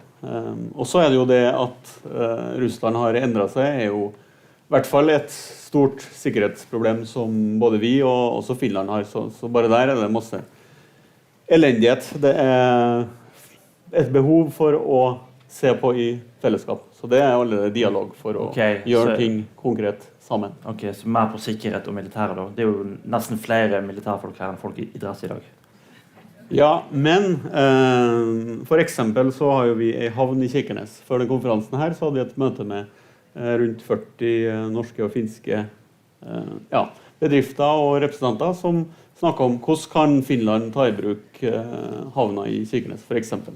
Og dette jo en konkret utfordring som går på lokalsamfunn I nord. Hva hadde skjedd hvis man la ned Barentssekretariatet? Da tenker jeg ikke på arbeidsplassene, men på det mer overordnede. Ja, først og fremst så det sånn at etter krigen I februar så har jo vi endret på hva vi har kunnet støtte. Det ikke noe mer støtte til offentlig samarbeid med Russland, men det består jo et redusert, men endret privat samarbeid med russiske enkeltpersoner og enkelte sivile organisasjoner. Så for eksempel Barents Spektakel som har samlet flere hundre tilreisende I Kirkenes og tilbytt en internasjonal kulturfestival med ganske mange russere I eksil. Ville ikke vært noe av. Så det jo flere arrangement og I Nord-Norge som det ikke ville blitt noe av, og man ville mista inntrykk fra det russiske samfunnet, for det får man faktisk gjennom de få prosjektene som fortsatt lever videre. Men hvis alle som deltar av russerne folk fra eksil, og mister du en viss form for kontakt da, med landet? Det helt rett at man mister kontakt, men det som vi har sett da, gjennom de 45 prosjektene som da, en tredel av normalen før pandemien, jo at det digitale deltakelse av inntrykk fra Russland, og enkelte reiser over, det mange færre inn før. Men det faktisk fortsatt, man får inntrykk fra dagens Russland som mer nyansert enn det man ville fått uten den kontakten. Så man får en innsikt. Gørl Johansen, du jo tidligere diplomat, og du var en av de som møtte den russiske utenriksministeren Sergej Lavrov når han var I Tromsø I oktober 2021, altså et par måneder før krigsutbruddet var et faktum I Ukraina. Var det ting med han da som gjorde at du ante at det skulle bli en ny storkrig I Europa? Nei, det kan jeg ikke si. Det var jo en meget opplagt russisk utenriksminister som kom til Tromsø da Norge overleverte sitt formannskap til Finland og var med på all aktivitet fra ungdomsmøte til kultursamarbeid. Så det var ikke noe sånn krigshysterisk stemning. Så han var opplagt, så han virket komfortabel og fornøyd med det her? Ja, det var jo mange som sitter her og var jo på møte og så også at det ble streamet. Så det var et møte som fant sted I god ånd, og det ble også vedtatt en veldig positiv erklæring med understreking av både menneskerettighet og demokratisk samarbeid, klima, og ikke minst så vedtok vi jo da en ny finansieringsmekanisme for Barentsregionen, som I sin tid var et russisk initiativ. Så det var et godt møte, og det var ingenting der som tilsa at Russland var I ferd med å innta en mer aggressiv kurs. Når det sagt, det har vært snakket litt om naivitet I dag. Han signerer på et dokument som omhandler menneskerettigheter og demokrati.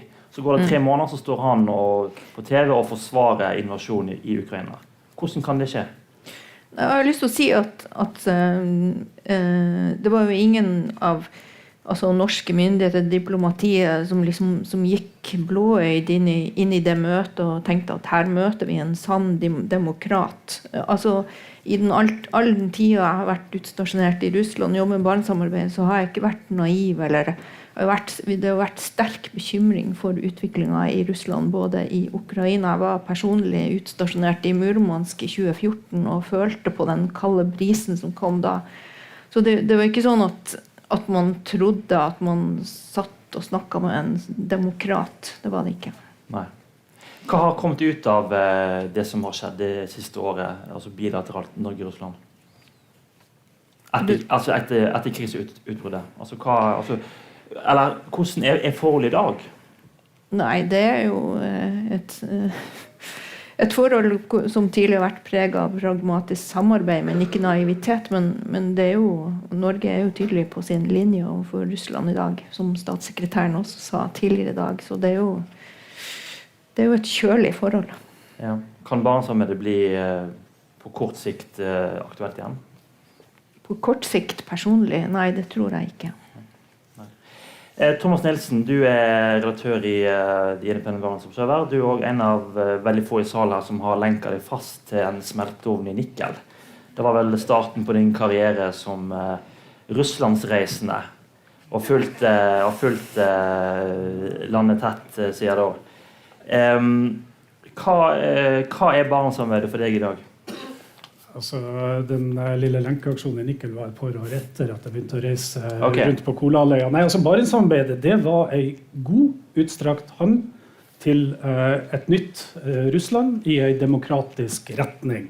Med det som vi hadde på torget her borte, hvor Andrej Kozyrev, daværende utenriksminister, skrev under på en erklæring på at man ønsker en europeisk integrering, og man vil ha Russland i en demokratisk retning for positiv utvikling for befolkningen i nord. Det var et kjempebra initiativ, men på ingen måte at det var feil. Nå gikk det ikke helt i den retningen. Da. Hvorfor ikke? Det handler i aller første rekke om 3 bokstaver, FSB, som begynte å overta makta i Russland i august 1999, og gradvis styrket sin egen posisjon frem til versjon 3.0 av Vladimir Putin i mai 2012. For oss som jobbet i Murmansk, i Arkangelsk, her i Nord-Norge, og som fylte aktørene i Barentssamarbeidet, så var mai 2012 et klart skille. For det var da FSB begynte å plukke ut russiske aktører som de ikke ville ha med. Og hvem var det de ikke ville ha med? Jo, det var de som var i opposisjon til FSB. Journalister, ikke-statlige organisasjoner, politikere, og så videre. Som man burde skjønt det i 2012? Nei, det sier jeg ikke at man burde skjønt, men vi så jo at skyggene fra Kremls murer begynte å bli litt lengre i 2012. Og så gikk jo det her gradvis da frem til 2014, hvor det jo egentlig var veldig åpenbart at det her var et samarbeid som ikke var basert på folkelig deltakelse lenger, men i veldig sterk grad på hva FSB ønsket av aktivitet på grensene over Nordkalotten og inn til det Nordvest-Russland. Hva har Norge lært da? Hva Norge har lært? Nei, altså, det er veldig vanskelig å dra en konklusjon på hva vi har lært. Men vi har bygd opp en unik kompetanse om Russland i Norge. Særlig i Nord-Norge, men også Norge som helhet. Og det å ta vare på den kompetansen som alle de her tusener på tusener som har drevet og reist i næringsliv, i politikk, i NGO-er og så videre, det tror jeg er kjempeviktig i en tid hvor vi igjen har fått et jernteppe som skiller oss. Fordi Russland forsvinner jo ikke.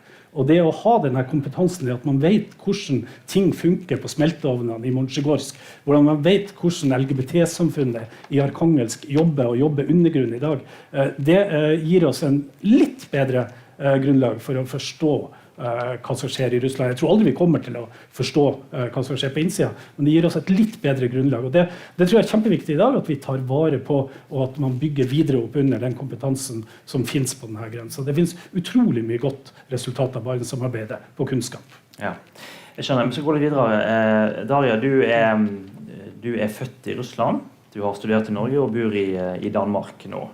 Du prater dansk.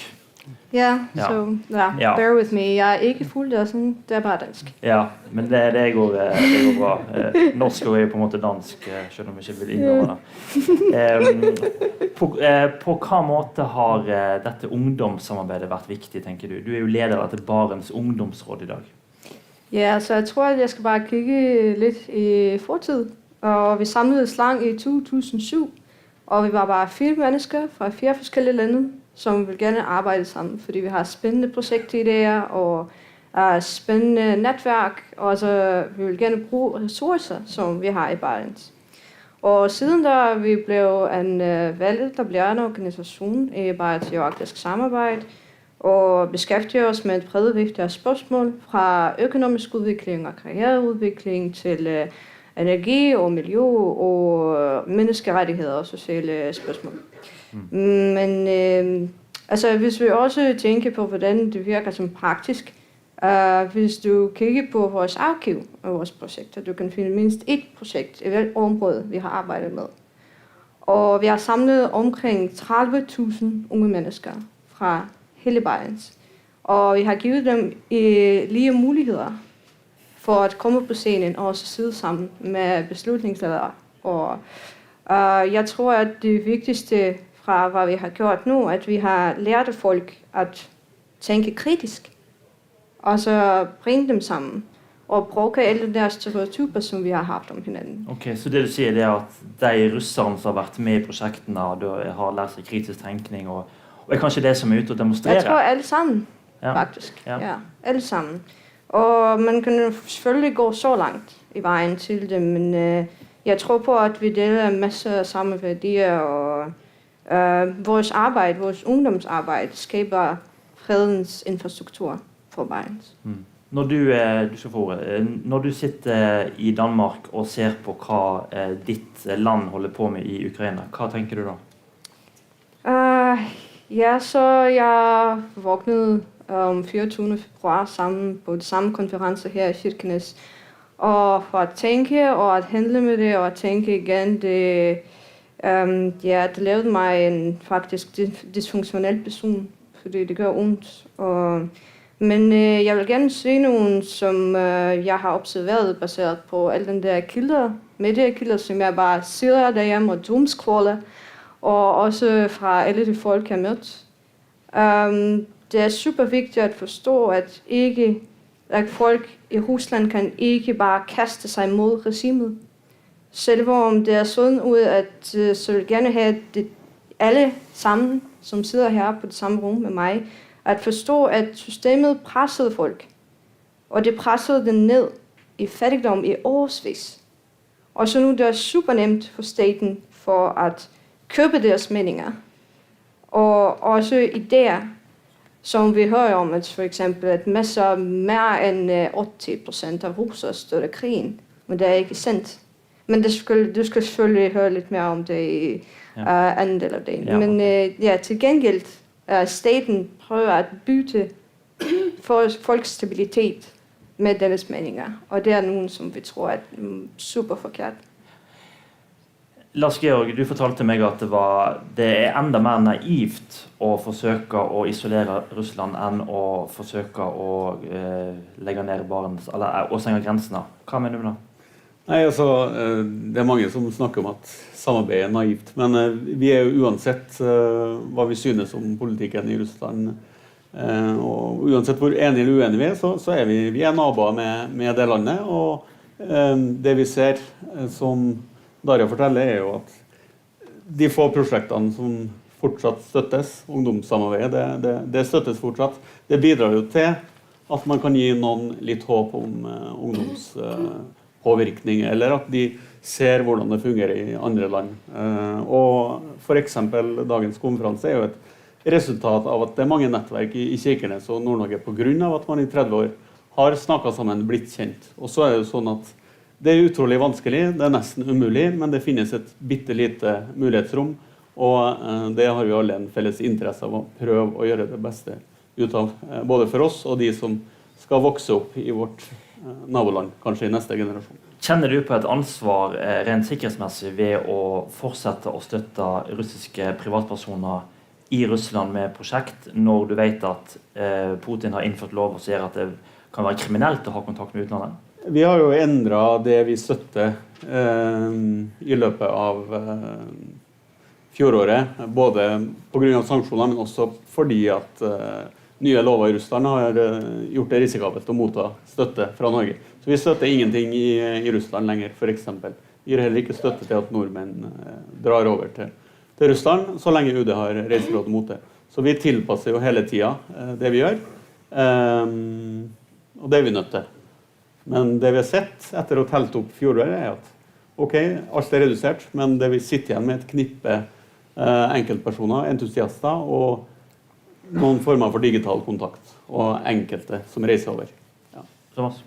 Ja, altså, jeg tror det er veldig viktig at vi nå i denne situasjonen tar vare på det som finnes av god russisk eksilkompetanse.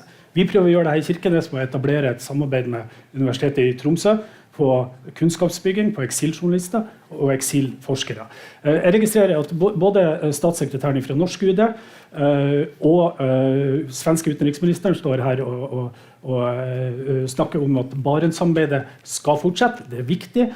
Og jeg har også på storskjerm for cirka en time siden, så har jeg Pekka Haavisto, finsk utenriksminister, som en politiker som jeg anser som veldig visjonær, veldig flink, har dypt respekt for, men en større selvmotsigelse enn det Pekka Haavisto presterte i sitt innlegg her på Kirkeneskonferansen i dag, det skal vi lete lenge etter. For han sier, i den ene setningen så sier han Barentssamarbeidet like viktig som før, og så i andre setninger så sier han, men vi skal ikke markere 30-års jubileet for Barentssamarbeidet med et summit.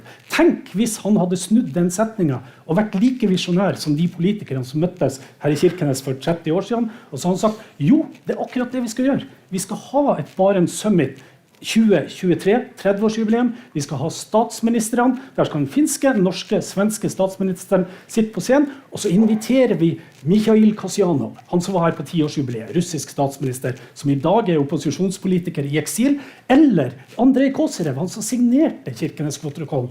Hva slags markering hadde ikke det vært overfor Russland, for å fortelle at de klarer ikke å stoppe Barentssamarbeidet, og kanskje enda viktigere for befolkningen i nord, vi som bor her. Det var det Barentssamarbeidet skulle være for. Da hadde statsministrene klart å satt et fokus på nord.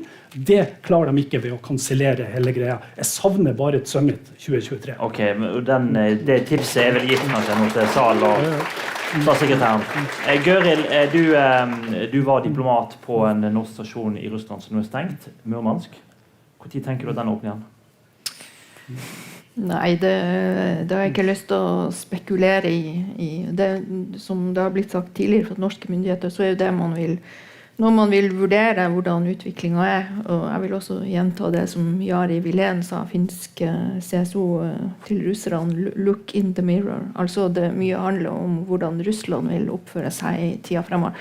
Jeg har lyst til å gratulere Daria og Barents Regional Youth Council med det fantastiske arbeidet som er gjort på ungdomssiden. Og jeg tenker at vi skal vokte oss for å drive med sånn selvpisking i forhold til Barentssamarbeidet. Vi skal... Ja, at man spør seg om det var noe gift, og det har vært investert politisk, det har vært investert økonomisk, var det verdt det, det funket ikke, og så videre. Så jeg tenker at vi helst skal trekke fram det som Daria sier, at man har endret mindsetet til veldig mange. Dessverre så er jo mange av dem i eksil nå, så synes jeg også at Thomas har et veldig godt poeng, at Barentssamarbeidet for oss har vært en måte å forstå Russland, og det er noe når jeg jobbet i diplomati, om det var i Paris eller London, så ble jeg spurt om det, eller samtaler med Washington, for den saks skyld, så sa vi alltid det. Det er en arena for oss å forstå dagens Russland, og vi så at de forferdelige tendensene på LHBT, på urfolk og så videre, dem så vi jo også i Barentssamarbeidet, også på ditt område, Amund, Barents Press. Vi så jo det, og vi tok det opp også i en Barentsramme, så det har jeg bare lyst til å trekke fram. Takk for innsatsen her, takk for den debatten. Vi må videre i programmet. Dere blir her utover, så bare snakk med publikum, og ja, så kanskje den summit blir noe av. Ja, ok, takk for dere.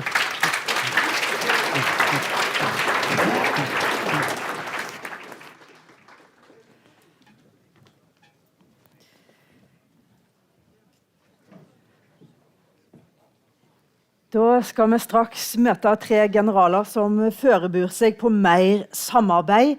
Men først så skal vi ta et blikk på sikkerhet i nord. Ved seniorforsker ved Fridtjof Nansens institutt, ta godt imot Andreas Østhagen.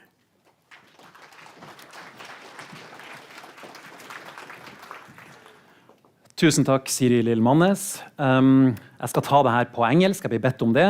Det er ikke for å kamuflere min Bodø-dialekt. Jeg kan dessverre ikke skryte på meg Kirkenes-dialekt, sånn som statssekretæren kunne. So I'll take this in English from now. Very briefly, I'll talk a bit about geopolitics in the Arctic, or more accurately, security politics in the high north. Because there is a lot of writing about, say, the geopolitics or the security of the high north.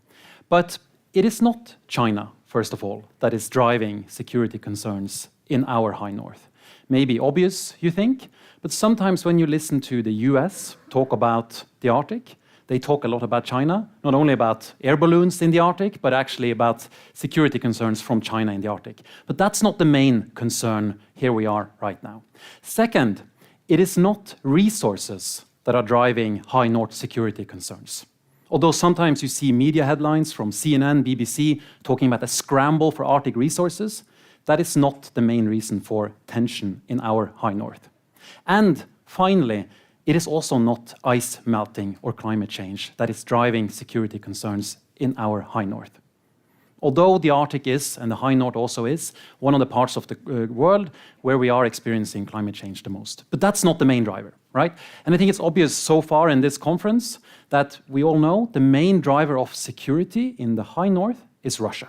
Or more accurately, it's the relationship between Russia and the West, or NATO, if you will, where the Nordic countries, and we will hear from Norway, Sweden, and Finland, where the Nordic countries play a part, being members of the West, being soon members of NATO, but also the Nordic countries are in some ways caught in between great power politics. Because the tension that we see materializing in waters just outside of Kirkenes, or in general in the high north, they do not primarily come from the Arctic or the high north. And you probably know this, right? That actually the tension that we see materializing in the high north comes from tension between NATO or the West and Russia in other parts of the world. And Ukraine, of course, has been in focus today, but we could go further back. We could talk about tension in Syria with Russia. We could talk about tension with Georgia, or over Georgia with Russia. That also has impacted our sense of security in the high north. So in many ways, yes, the 2022 completely changed the security politics or security picture of Europe and also in the high north. But in some ways, it started way before that. But 2022 and the invasion of Ukraine, of course, has led to some changes. And the most immediate one that we will hear about, of course, is that Sweden and Finland will be joining NATO soon. I'm assuming it's a given. It's just a matter of time. And at the same time, we're expecting that the high north will just become more important in security policies because Russia is feeling more and more uncertain, more and more unsafe in the high north, because Russia is in need of protecting its nuclear capacities, its strategic capabilities that are located just a stone throw away from where we are right now. So point being, the Russian war or Russian aggression against Ukraine, invasion of Ukraine, has changed a lot, but it's also not changed everything. These are security dynamics that have taken place for a while. Okay, and then looking then towards the three Nordic countries that we will hear from, I have a couple of questions or maybe things that I would like for them to discuss. The first one is, given these dynamics that I've talked about, what's the role of the three Nordic countries in dealing with escalation that happens elsewhere? So if we have escalation, let's say on the border with Ukraine, between Ukraine and a NATO country due to Russian aggression, or let's say something happens in the Baltics, what's the role of the three Nordic countries and defense in dealing with such an escalation into our part of the world? Second, how do we manage in our area, in the high north, unintended escalation from Russia? Let's say during a military exercise that we see increasingly taking place in the high north, or let's say during an incident that happens along the 1,340-kilometer long border between Russia and Finland as a NATO country. What if an unintended incident or a mishap happens? How do we communicate with Russia, and what mechanisms do the defense in the various countries, not only Norway but also Sweden and Finland as NATO members, what mechanisms do they have for crisis management with Russia? And then finally, as I already highlighted, the role of these three Nordic countries is in some way as part of a defense alliance, or soon to be part of a defense alliance, but also caught in some essence in between great power politics. So we also have a responsibility vis-a-vis our allies. We're seeing increased US interest, not only in the Arctic, as the ambassador highlighted earlier, but we're also seeing increased US interest in our part of the Arctic. We're also seeing UK interest, French interest, German interest, etc., etc. How do we, say, inform or attempt to coordinate NATO-allied activity in our parts of the world. Because the goal, right? Often we hear that the goal of having NATO activity here is to deter Russia. But that's not actually the case. The goal is low tension with Russia. And deterrence is a tool to get there. So what's the mechanisms that the various chiefs of defense have when they talk to their allies in Washington or London or elsewhere to ensure that they also understand that the goal is low tension in this part of the world? Just a few thoughts. I hope you touch upon some of these. We'll see. And I'll leave it at that. Thank you.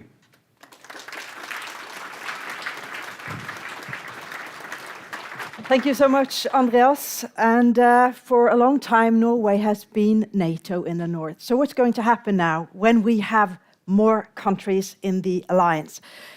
We're going to take a practical perspective on that. We have 3 generals with us, and we're going to be joined by them on stage now. Please welcome Norway's Chief of Defense, Eirik Kristoffersen.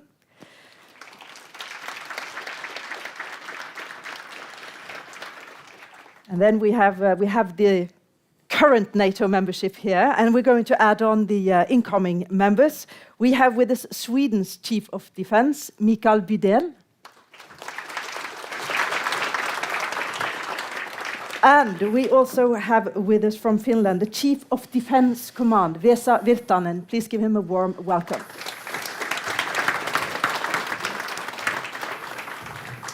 A lot of challenges here from Andreas, but let's start with a very simple thing, Eirik Kristoffersen, because you have spoken to the Kirkeneskonferensen before, during the pandemic, and you told us what you wore under your uniform.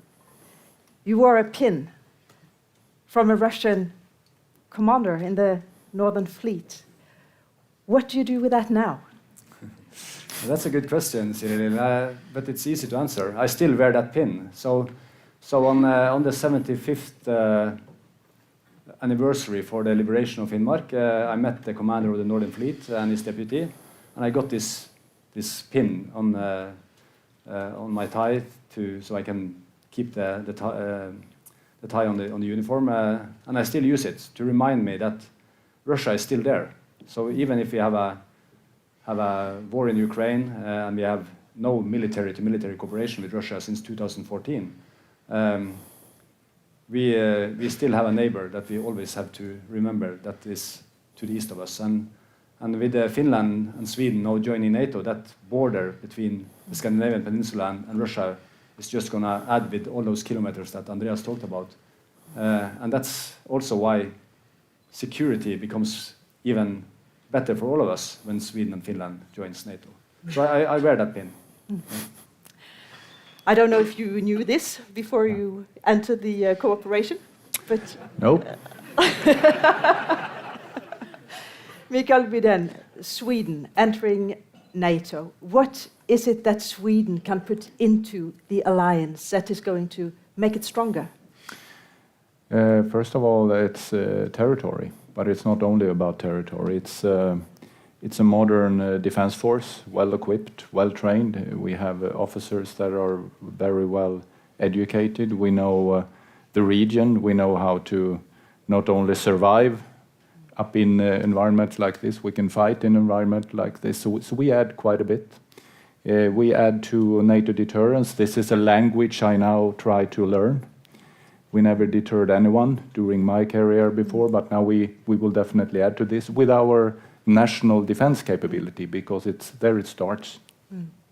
And Sweden has production of very critical material yourself. You produce planes, you produce different things that we need in wartime. And how can that play together with the NATO system? Having Jas Gripen, for example. Yeah, and thank you for adding that as well. I mean, during the Second World War, there were very, I think, bold decisions taken by high political level at the time to make sure that to have a solid base of defense industry, and that has been there over time. For years now, we have been reducing and downsizing. So the Swedish armed forces haven't been maybe not the main customer here, but we have a close relationship, meaning that we know how to We know research and development. We know how to develop new systems, if I may. So this is important. We are a relatively small country when it comes to size, but the basis for the defense industry will definitely add to NATO. And what I meet here is a great interest from partners now, coming allies. And Finland. We have all heard about the Finnish army, of course, and your preparedness. But what, General Virtanen, what do you see as the main thing that Finland can put into the alliance and make it stronger? Yes, we have since decades developed a rather strong defense compared to our size and population. So we have been maintaining the credible defense and comprehensive defense plan with a huge reserve based on conscription, and we have sophisticated capabilities as well. So I think that's the main part. In addition, of course, with the area and 1,344 kilometer new border with Russia. So we have been actually defending Finland before already, of course, and in that way secured NATO's northern flank already before joining NATO. But now, of course, it will be very concrete. Yeah. Just to remind the audience, how many soldiers can Finland put on the ground? We can put 280,000 soldiers. And the total trained reserve is almost 900,000. How does this make you feel, Eirik Kristoffersen? Makes me feel more safe. Yeah. So thank you for that. The Norwegian Defence Forces is approximately around 70,000 troops on the ground if you add the reserves. Most of them are in the home guard. So Norway has gone through a lot of changes, as Sweden, and Finland will also do, being part of NATO. So it's always a question about how much quantity do you need versus how much quality do you need, and how much forces do you need to protect your own country in accordance with Article 3 in NATO, and how much forces should you have to contribute to Article 5, also outside our area. But Norway and Finland and Sweden, we are located where we are, so Norway and Finland are what NATO call frontline states. We have a border with Russia, so it's important to have this Article 3 in mind all the time. Every nation needs a balanced force to protect itself. And if you go back some years, NATO talked about smart defense, where we looked at how different nations could contribute with different capabilities. So one nation could get rid of submarines or even get rid of their whole air force and rely on other nations. I think reality now is that everybody's looking for a more balanced force, which means that you have some capabilities in what we call all domains, both in the maritime, air, land, cyber, and space. So everybody's looking at what can we contribute with and how can this work together. And I know you have been working together for quite some time, and you meet regularly to plan how you can play together in this system. What is the main thing that you see from a Norwegian perspective where Norway has to change in this regard? So Norway has been a member of NATO since 1949, and we have adjusted our plans, everything we think about defense, in accordance with NATO. Sweden and Finland, our neighbors being part of NATO, fundamentally changes the way we think from a military perspective on how Norway and NATO should be defended up in the north. So what is that change? So the Scandinavian peninsula, Norway, Sweden and Finland, is one geographic area. And you can add on the Baltic Sea, the Atlantic. If you take Denmark, Iceland with us, you also can add on Iceland and Greenland. And when you look at the map, the Scandinavian peninsula is connected to Europe only through Russia. So there is one strategic area, but it has obviously different directions. One is the high north with the Kola Peninsula, as Andreas talked about. The other is, of course, our friends and partners and allies in the Baltic. So we need to think in both directions, and we need to look at how can we, together as part of NATO, but also as Nordic countries, make credible plans that deters anyone to do something against us, which is the main purpose, And if that fails and someone tries to challenge us, how do we respond effectively? I would say that it changes our way of thinking totally, because we also know how to look at the map and rethink how we think about logistics, how we think about total defense together with the Nordic countries, how we think about how we sort of our disposition of forces together. And if we look at the northern region in particular, I know you would like to have reinforcements here in the north, on the Swedish side. Why is that? Because it's a very important region. We just heard about it, and this is what you are talking about all the time. It's an area of high interest, not only for us living here, but for other actors, if I may, China, countries outside NATO or NATO countries. So this is why we need to be able to again operate up here, make sure that we have all the capabilities at site that's needed. It's not hard. It's just look at the map, look at what's happening around us. And when it comes to the very practical cooperation, I know you've had an exercise together with Finland where you tried something for the first time last fall. What did you actually do?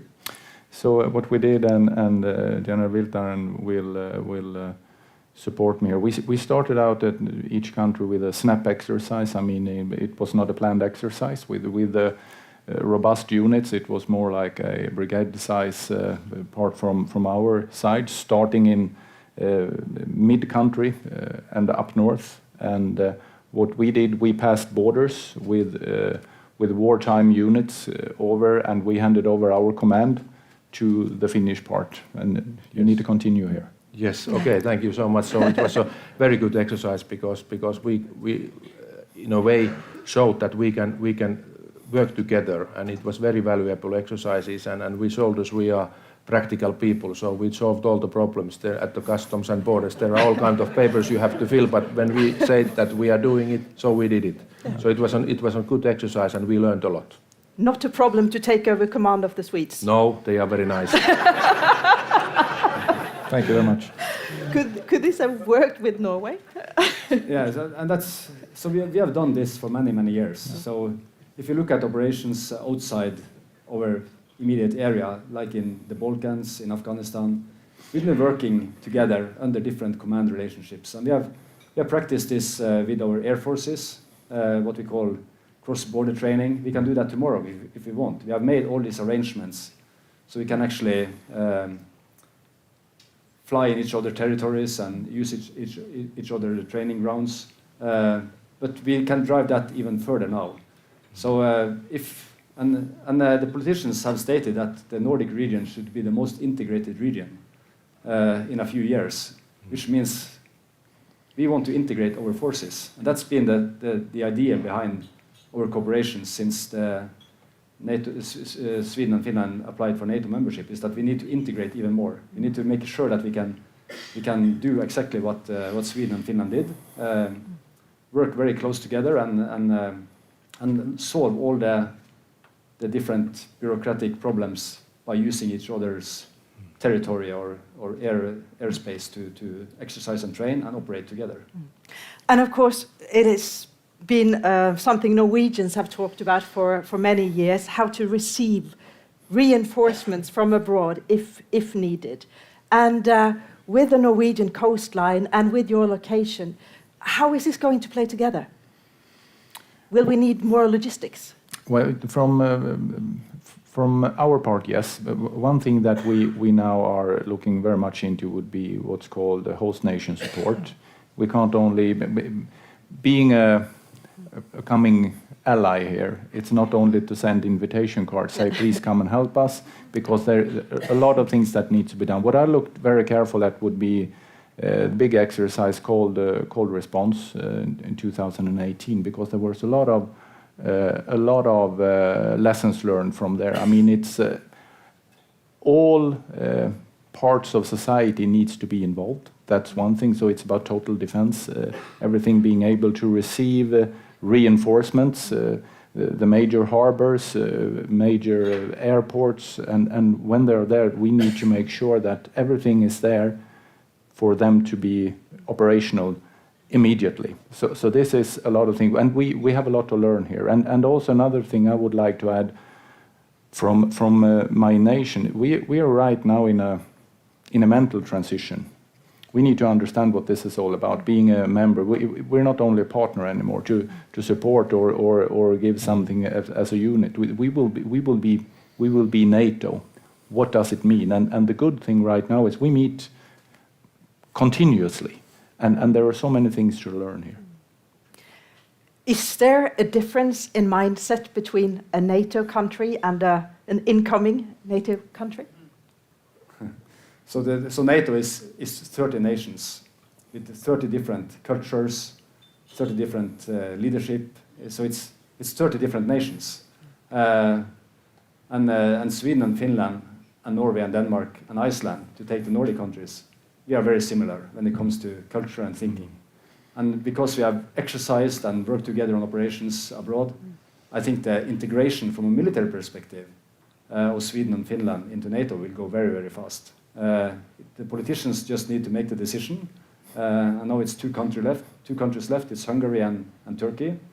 And once that is done, I think the military integration will go fast.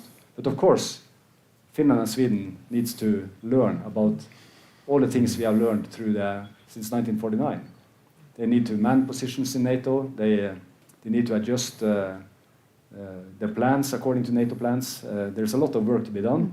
But the exact integration of the forces and working together, it's exactly what, as Mikael said, it's adding to NATO. It's not two nations that NATO needs to take extra care of. It's the opposite. Yeah. I know one of the things you have been spending time on together is you've been preparing a common advice to the politicians in your countries. How much can you tell us about that? So we have prepared a common advice. We have given it. 4 nations have signed it. The big lines is that we agree on, first of all, that and Mikael talked about cold response. So next year we have a cold response 2024. We have changed the name to Nordic response. So we will use that exercise to speed up the process of integration. And that's our advice, and I think the politicians have bought it. We have made other advices as well, that we need to integrate our forces more. We need to look at the total defense concept. And we have also given advice that we should be in the same regional plans in NATO. So NATO is now making new plans again. And these are called regional plans, and we should be in the same regional plans. So we have given broad advice, and then it's up to the politicians to use it in the discussions on the future of NATO as well. And we all signed it. So all the 4 chief of defenses from Norway, Sweden, Finland, and Denmark signed it, and Iceland was included in the advice, but they were not part of the signing process. And I would add, it's not a secret that we also clearly state to our respective governments that we recommend also to be part of the same command and control function, if I may, the same command. Keep us together as an entity, because it will be easier for us to take responsibility for the region over time. That's another part that where we kind of have the same language towards governments. We often hear about Finland as the different country when it comes to the military. You kept a large force, you have a lot of preparedness systems. What do you think, if you're going to be very honest, what do you think we can learn from Finland? Or maybe it's the constant readiness and preparedness. So we were accused of being the last Mohican 20 years ago, because everybody got rid of the conscription and concentrated on the crisis management operations. But we get the conscription and the comprehensive concept for security, and we have learned it during the decades, because our big neighbor Russia has been there and is there. So maybe it's this comprehensive concept of security and really preparing for the whole of society in order to be able to work during crises as well. I'm going to bring in at the end here with the questions that Andreas posed to us. The role of the three Nordic countries dealing with escalation elsewhere. How do you see that role? What can the Nordics do? So still independent nations, even if we are part of NATO. So we are still three nations. And then Norway's position after the annexation of Crimea was that we stopped military-to-military cooperation when it comes to exchange of military units and things like that. What we did in Norway, and we also continued doing that after the invasion in February last year, was that we still keep this open line between the Northern Fleet and our joint headquarters in Bodø. So the commanders can talk if something happens, like Andreas talked about. The other thing we continue doing is meeting with the border guard. So the meetings with the FSB on the border has continued, even up to what we call 3-star general admirals level. So the commander of the joint headquarters, he meets with his counterpart on the other side of the border. The third thing is we continue to cooperate on search and rescue in the area just outside here, because we have to do that. We need to continue to make sure that people out on the sea and wherever they are as safe as possible. And the fourth thing is that we have what we call an incidents at sea agreement between Norway and Russia. So if a Russian plane flies too close to Norwegian P3C Orion, we have mechanisms so we can sort out, according to protocol, how we follow up on that. And all these things are working. And our meetings with the Russians have been polite, they have been correct, and they have been professional and according to protocol. So even after the invasion in Ukraine.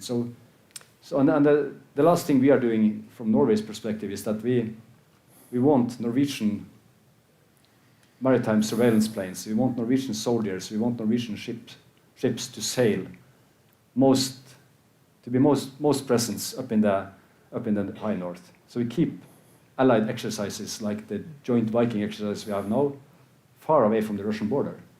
And that's done by purpose. So we don't exercise to avoid misunderstandings close to the Russian border. So and keep all those mechanisms. Yeah.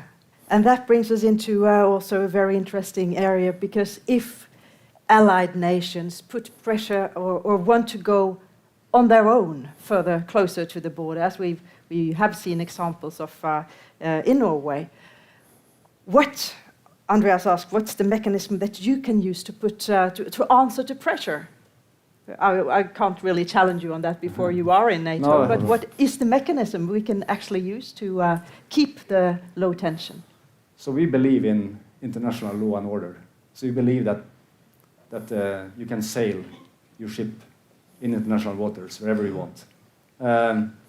But what we do, what Norway does a lot, is to coordinate all activity, as Andreas talked about.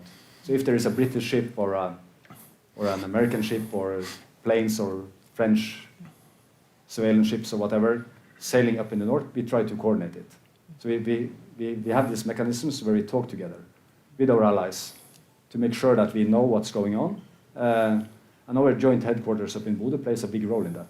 So they coordinate all the time with NATO and with partners about activity in the high north. And we are being respected for that because we have the knowledge.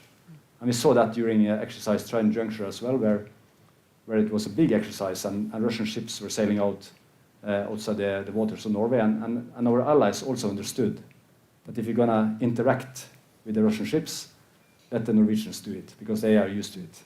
So we are, I would say we get respect from our allies as well, because we have this knowledge about the Russian military. Yeah. I have to ask you, General Bydén, when you join NATO, do you think the Swedish the military-industrial complex, I should say, can keep working and producing their own stuff as they've done so far? Absolutely. Well, I don't see the difference or why they shouldn't. It's what I meet now when I talk to my colleagues. They look with high interest of how we are doing as a small country and the way we work together. So absolutely, and they need to step up as all defense industries, and I would say they are doing it right now. I met the CEO of one of the major industries yesterday, together with the agency responsible for acquisition. So I mean, we meet on a regular basis. They are prepared to go, and that's what they should do. It's needed right now. Final question to you, General Virtanen. Do you think it's going to be as easy for Finnish troops to be placed under Swedish command as it was? It will, for sure. Yeah, we are good friends. Yeah. No problem. Thank you so much, Generals, for coming and sharing this with us today in Kirkenes. Thanks. Thank you very much. Thank you.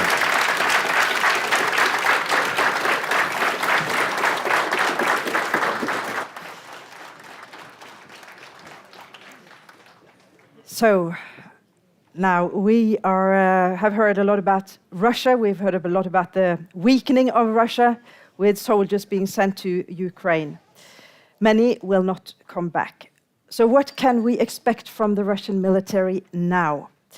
We're going to hear from a professor at the Norwegian Defence University College. Please welcome Tormod Heier.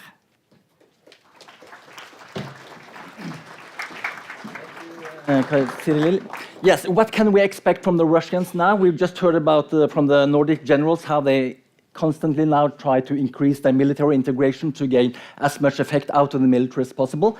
And on the other hand, their key adversary, Russia, is probably all-time low since the end of the Second World War. And what I will do is just try to describe 5 aspects that in a way can make us comprehend why Russia probably has never been as weak and vulnerable as today, as it has been since the end of the Second World War. And this vulnerability, how will that materialize in terms of the new threat perceptions that our local communities will explore in the years to come? And I was among those who was wrong 1 year ago. I never ever thought that Putin would attack Europe's second largest state with 43 million people, with 250,000 troops, when he only turned up himself with 190,000 troops. You know, if you want to attack another country, you should at least be 3 times as many that is attacking compared to those who are in defense, which means Ukraine 250,000 times 3, that's 750,000. Putin lacked approximately 500,000 soldiers. So it's no surprise that this war did not go very well. Now, these 5, what I will do is just try to explain why this vulnerability has occurred during this, due to this Ukrainian war, and what are the implications for the local Norwegian communities.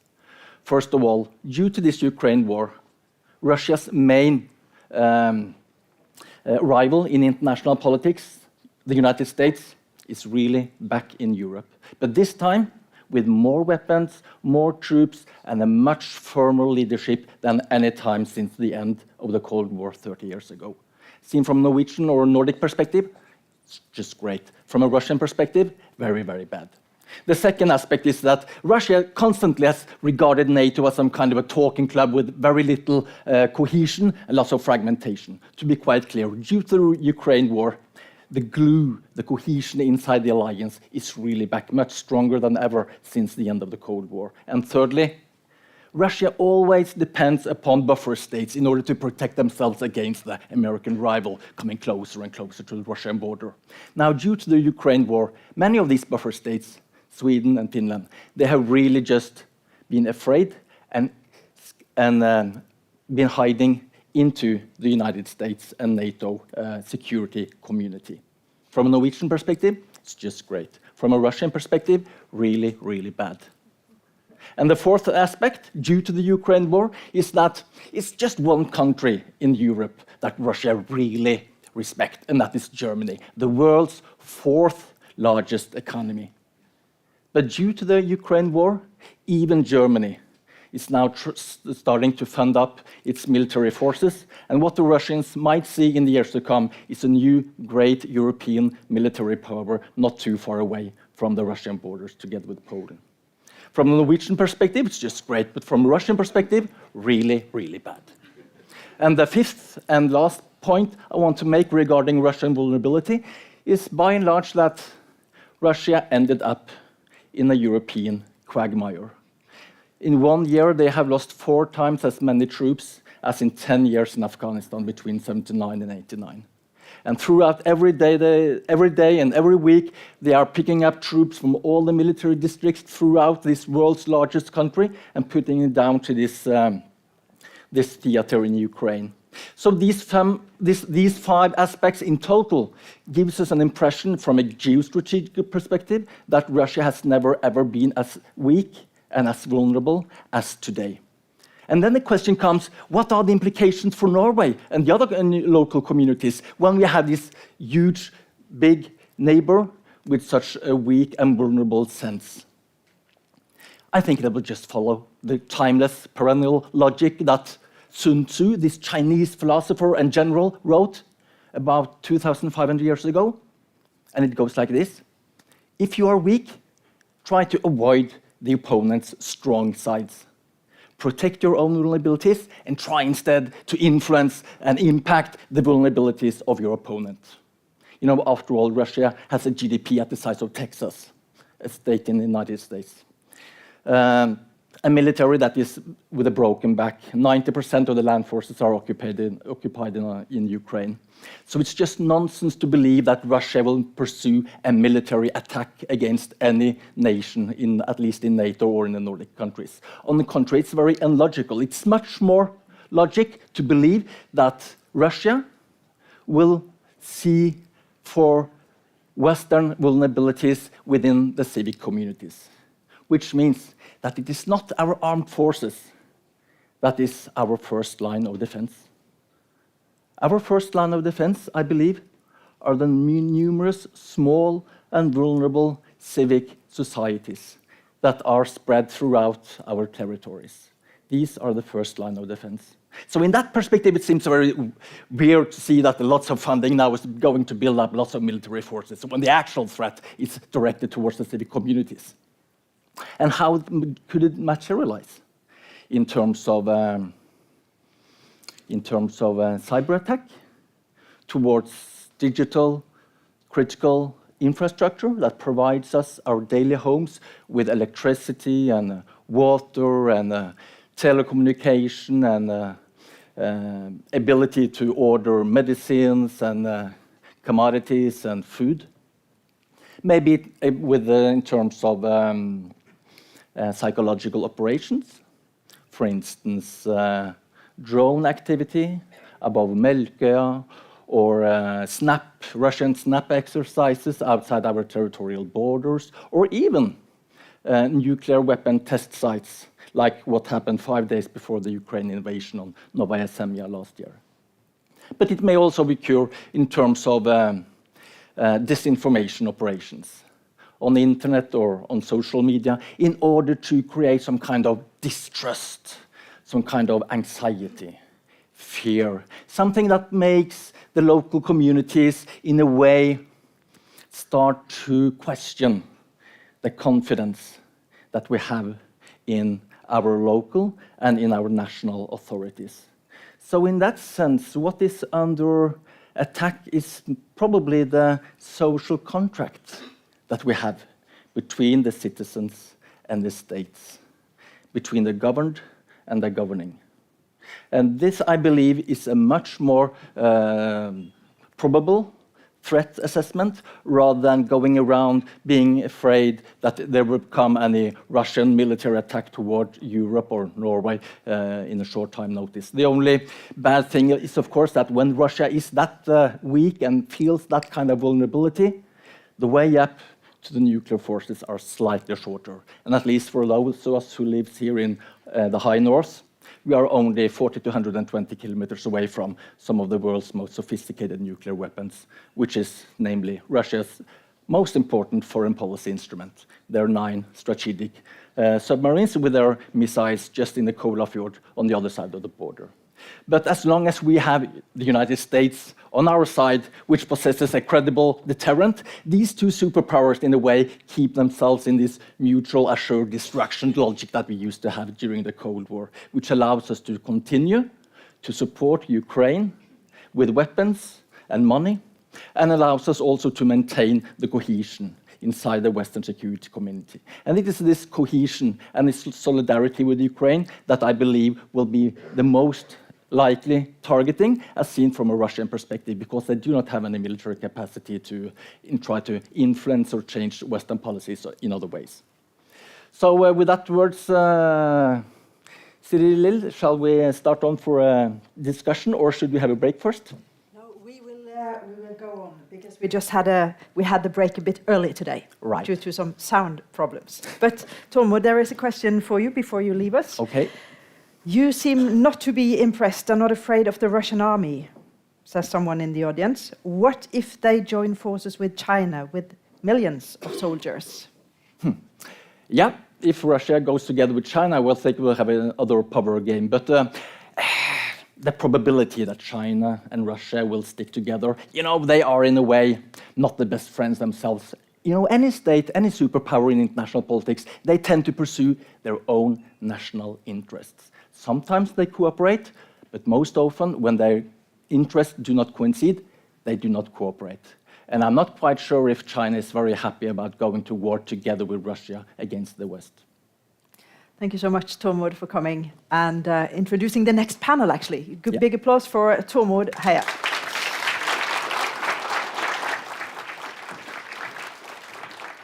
Så da skal vi skifte språk, og det skal handle om det Tormod kalte First Line of Defense, Civic Societies. I denne sesjonen så det mulig å sende en spørsmål. Der står et telefonnummer, SMS kan sendes til det telefonnummeret du har på skjermen der, hvis du har noe du vil spørre om.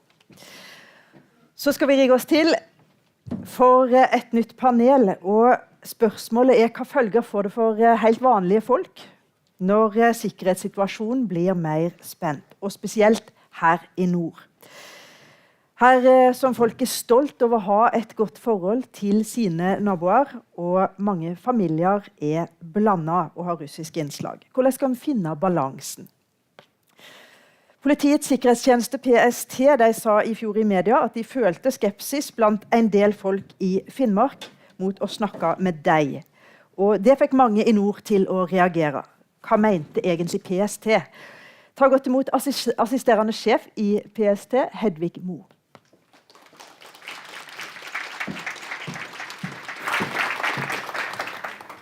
Har jeg egentlig lansert spørsmål allerede, Hedvig? For å vri litt på det, hvordan opplever PST forholdet til befolkningen i Finnmark? Først og fremst så vil jeg jo si at det vi har snakket om egentlig hele dagen, at vi står i en veldig spent sikkerhetspolitisk situasjon. Det er jo noe som preger hele landet vårt, men som mye mer krevende for folk her oppe. Så utgangspunktet vårt at vi ønsker å få større forståelse for å være i mer dialog med de som bor her, for å skjønne litt mer både av hverdagen og historien bak sånn som de kjenner det nå. Og vi tenker definitivt at det mye mer krevende, som jeg sa, fordi det jo mange russere som bor her. Man har gjerne venner og naboer og handelsforbindelser til russere her, og da det jo krevende å finne den balansen mellom å være oppmerksom, men ikke mistenkeliggjøre. Og da det viktig for oss å få fram at det ikke sånn at vi ser på enhver russer eller enhver norsk borger som har tette bånd med russere som en sikkerhetstrussel.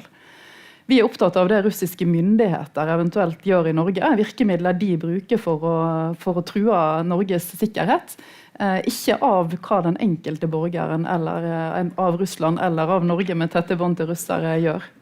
La oss bare ta tak i det som da var saken i fjor, med denne skepsisen som det ble sagt fra PST, at dere føler fra lokalbefolkningen. Det en følelse som delt? Altså, det PST sin følelse? Jeg tror at vi må være litt sånn tydelige på flere ting. Som jeg sa det at vi nå i større grad prøver å åpne for dialog, og blant annet her i dag. Men også være tydelige på at vi nok har vært både uelegante, skapt usikkerhet og kunne gjort jobben vår bedre og forklart bedre om hva det vi egentlig gjør. Særlig kanskje litt sånn tilbake i tid, men vi tar definitivt det innover oss og tenker at det kan være en grunn til at man har tatt en skepsis mot oss. Det forstår vi. Og da det jo, som jeg sa, blant annet det å kunne være her i dag og svare på de spørsmålene du stiller. Håper det kan bidra litt. Vi skal hente inn en av de som ble provosert over det som dere sa og ble sitert på. Og det leder for Kirkeneskonferansen og lokalpolitiker Guro Brandshaug. Ta godt imot Guro.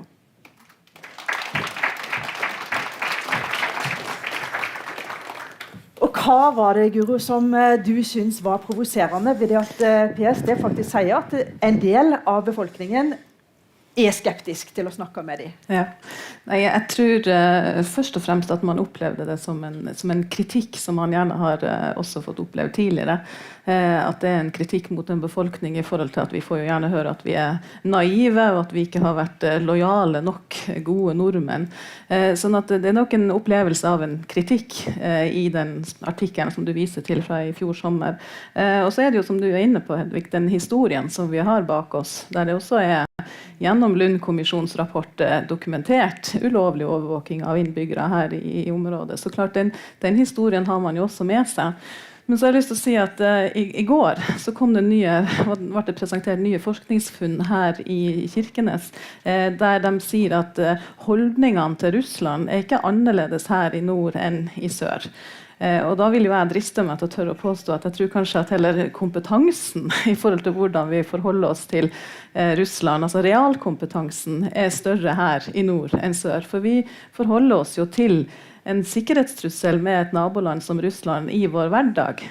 Så det jo en realkompetanse vi har med oss, som jeg gjerne skulle heller ha sett hadde blitt løftet fram som noe positivt, enn at vi kanskje møter den kritikken sånn som vi opplevde det i den artikkelen. Og så har jeg lyst til å bare si at i den artikkelen du viser til, så etterlyser PST tillit. At vi skal ha tillit til PST. Men tillit jo et sterkt ord. Altså det et viktig ord, men det også et veldig fint ord, fordi at tillit kan leses begge veier på samme måte. Og det ligger jo også i kjernen i det som tillitsgrunnlag, det at tillit går begge veier. Og jeg tror jo da at når PST utviser en form for mistillit til befolkningen, så det kanskje litt der også at det lugger litt i forhold til et godt tillitsforhold. Men da det jo fint at vi kan ha en samtale om det her i dag. Ja, for bare for å være tydelige på det, så ser ikke vi på noe som helst vis på innbyggerne i Øst-Finnmark som lite lojale til hverken Norge eller de verdiene som vi sammen står for, bare for å rydde det av veien. Men du jo inne på Lund-kommisjonen og ting som tidligere har kommet fram om PST og POT, altså overvåkningstjenesten, og det jo en historie som vi har respekt for at folk har med seg her, men det viktig for meg å få fram da at PST i 2023 annerledes enn sånn som man jobber noen 10 år tilbake. Og vi har jo blant annet mye strengere regler for hva vi har lov til å gjøre. Altså, vi kan jo betegne det som overvåkning, selv om ikke vi pleier å gjøre det. Og for at vi skal kunne for eksempel gå inn og lese på en PC eller avlytte telefoner eller følge hvor noen henne, så må det jo være en domstol som sier at det grunnlag for å gjøre det. Og jeg tør å påstå at jeg tror vi driver med utrolig mye mindre overvåkning av enkeltpersoner enn det folk tror, men vi har med oss den historien som ligger til oss, og det det jo opp til oss da, og i første rekke å skulle bygge den tilliten som vi ser at vi ikke har, tror jeg, i fullt så stor grad som vi skulle ønske, blant annet ut ifra det du sier nå. Og det får ikke vi til når vi sitter her i dag, heller ikke om vi tar et glass vin i baren senere. Det må vi jobbe med over lengre tid, men vi opptatt av å vise at vi vil være her og ha dialog, og når vi har kontakt også med enkeltpersoner, både her i Finnmark og andre steder, så det utrolig sjeldne for å rekruttere spioner på noe vis. Det for å ha en dialog, og kanskje også prøve å bidra, for eksempel nå i situasjonen med sanksjoner. Vi ønsker jo alle å hindre at Putin får tak i teknologi og kunnskap som kan hjelpe han i krigen. Og da det mulig at vi sammen med deres realkompetanse kan bidra litt til å si hva det Russland nå kan være ute etter? Hva det de forsøker å få tak i? Ja. Men nå snakker vi jo historie som går langt tilbake, og den spesielle historien som her i Finnmark, opp mot Russland. Men det skjer jo ting, og har skjedd ting i langt nyere tid. Og Frode Berg-saken, som alle her i Kirkenes godt kjent med, hva har den betydd, tror du, for folks tillit til de hemmelige tjenestene? Jeg kan jo bare snakke på vegne av PST, og PST var ikke involvert i Frode Berg-saken. Så tenker jeg at øvrige hemmelige tjenester må få lov til å si hva de mener om det. Men jeg tror at det mange som tenker på PST og etterretningstjenesten som det samme. Vi har jo et veldig godt samarbeid, men vi har ikke det samme oppdraget, og vi var ikke involvert i Frode Berg-saken, men jeg ser jo det at jeg tror definitivt at det har hatt en betydning, men det vet jo sikkert Guro mer om enn meg, men det er absolutt mitt inntrykk. Nei, jeg er helt enig med deg at vi kan nok ha en tendens at vi setter det litt sammen, PST og etterretning, at det er litt det samme. Men i forhold til Frode Berg-saken så tror jeg det lokalbefolkningen kanskje reagerte mest på, det var jo at Frode Berg også hadde en rolle i folk-til-folk-samarbeid. Han var blant annet i styret i Pikene på Broen, som er en kulturinstitusjon som jobber mye med folk-til-folk-samarbeid. Og jeg tror det er litt av kjernen i kanskje den skepsisen i det samspillet med både PST og etterretning. Det er jo det at vi opplever det litt som en sånn kontraoppgave. Vi har av norske myndigheter blitt oppfordret, og det har også vært strategisk at vi skal jobbe med folk-til-folk-samarbeid. Vi skal jobbe med næringssamarbeid over grensene her for å skape et økonomisk fundament for bosetting og stabilitet osv. Og det har jo vært en oppgave vi har jobbet med som folk her. Og så føler vi at hvis vi da også skal gå inn og jobbe med PST og ikke minst med etterretninger, så blir det en kontraoppgave som virker mot hverandre. Og at det da blir for stor risiko i forhold til det vi ønsker å bidra inn med i det sivilsamfunnsarbeidet som vi har gjort gjennom folk-til-folk-samarbeid. Og vi har fått spørsmål fra publikum, og det skal vi også ta. Men først har jeg lyst til å introdusere en tredje person opp på scenen, fordi denne trusselen som vi nå snakker om er jo høyst reell, og i fjor så pågrep politiet en gjesteforsker ved UiT i Tromsø, mistenkt for å være russisk etterretningsoffiser. Falsk identitet, en såkalt illegalist. Hva gjør slike saker med våre idealer? Åpenhet, tillit? Vi har med oss professor Gunhild Hågensen Gjørv. Ta godt imot Gunhild.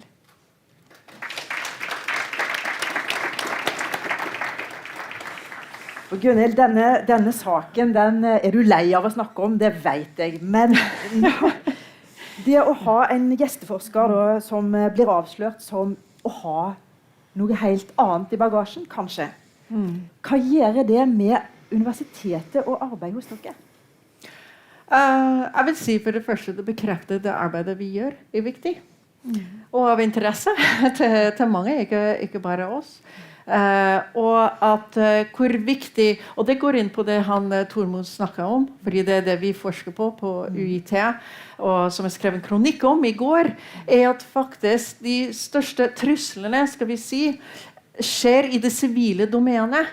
Så det er oss som må være forberedt og rustet til å takle de her tingene. Så ble vi satt i en situasjon hvor plutselig kom det veldig på oss. Men plutselig, vi også ble hacket for et par år siden, ikke sant? Og de her tingene skjer stadig vekk, og det er de tingene som er avslørt og kommer ut i media og en stor sensasjon, og så andre ting som skjer hele tiden uansett.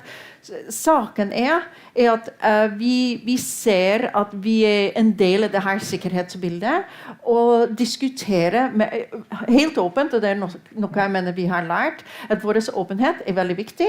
At vi diskuterer ting, og særlig når vi er uenige, at vi har de her åpne diskusjoner, og vi også som det sivile befolkningen lærer på hvilken måte vi er en del av det sikkerhetsbildet, og på hvilken måte vi er en del av Norges beredskap. Husk det fra DSB-brosjyren vi fikk for et par år siden. Men vi er det.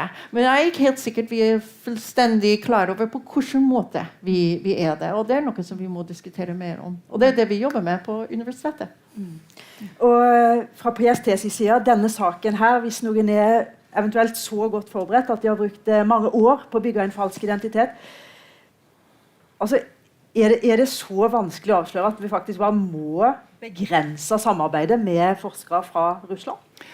Jeg tror ikke at illegalister, altså disse deep cover spionene som Gjørv snakker om her, som har bygd opp en legende over mange år, og som Putin har brukt utrolig mye penger på, det er ikke det som man ser mest av, og ikke det vi skal være mest redd for heller, egentlig. Men det var ikke så langt unna en sensasjon, sånn som vi vurderte det heller, for det er veldig få av de i verden som blir avslørt, og det er et av prestisjeprosjektene til Putin, så vi hadde jo ikke noe imot å stå for det fra Norges side. Men vi ikke imot internasjonalt samarbeid på noe vis. Men jeg tror det viktig, litt sånn som du inne på, å tenke på hva det som viktig for Norges sikkerhet. Hvordan kan vi finne ut av hva som en verdi som skal beskyttes. Og så har ikke vi noen forventning om at universiteter eller andre klarer å avsløre den type spioner. Det det vi i PST som skal gjøre. Men vi opplever nok at den saken og en annen sak som gjaldt en domfellelse av en forsker ved NTNU har lagt bedre til rette for samarbeid. Sånn at vi får muligheten til kanskje i større grad å prate med institusjoner i utdanningssektoren og andre om hva vi opptatt av fra vår side. Men sett fra universitetets side, altså, det blitt høyere terskel for å ta imot gjesteforskere eller folk som du ikke helt sikker på? Ja, og det litt avhengig på hvilken måte vi avgjør at vi usikre på dem eller ikke. Ikke sant? Vi har de prosedyrene som veldig vanlige, og det avhenger av hva de søker seg inn til. Hvis de skal bli forsker og en forskerstilling, så det prosedyrer til det. Skal de inn på et program, så det andre prosedyrer der, og så må de tilfredsstille forskjellige typer krav. I denne tilfellet det litt som i en mellomrom, fordi han fortsatt var som student, han ble bare ferdig med masteren, så han kaltes for gjesteforsker, men forsker sånn.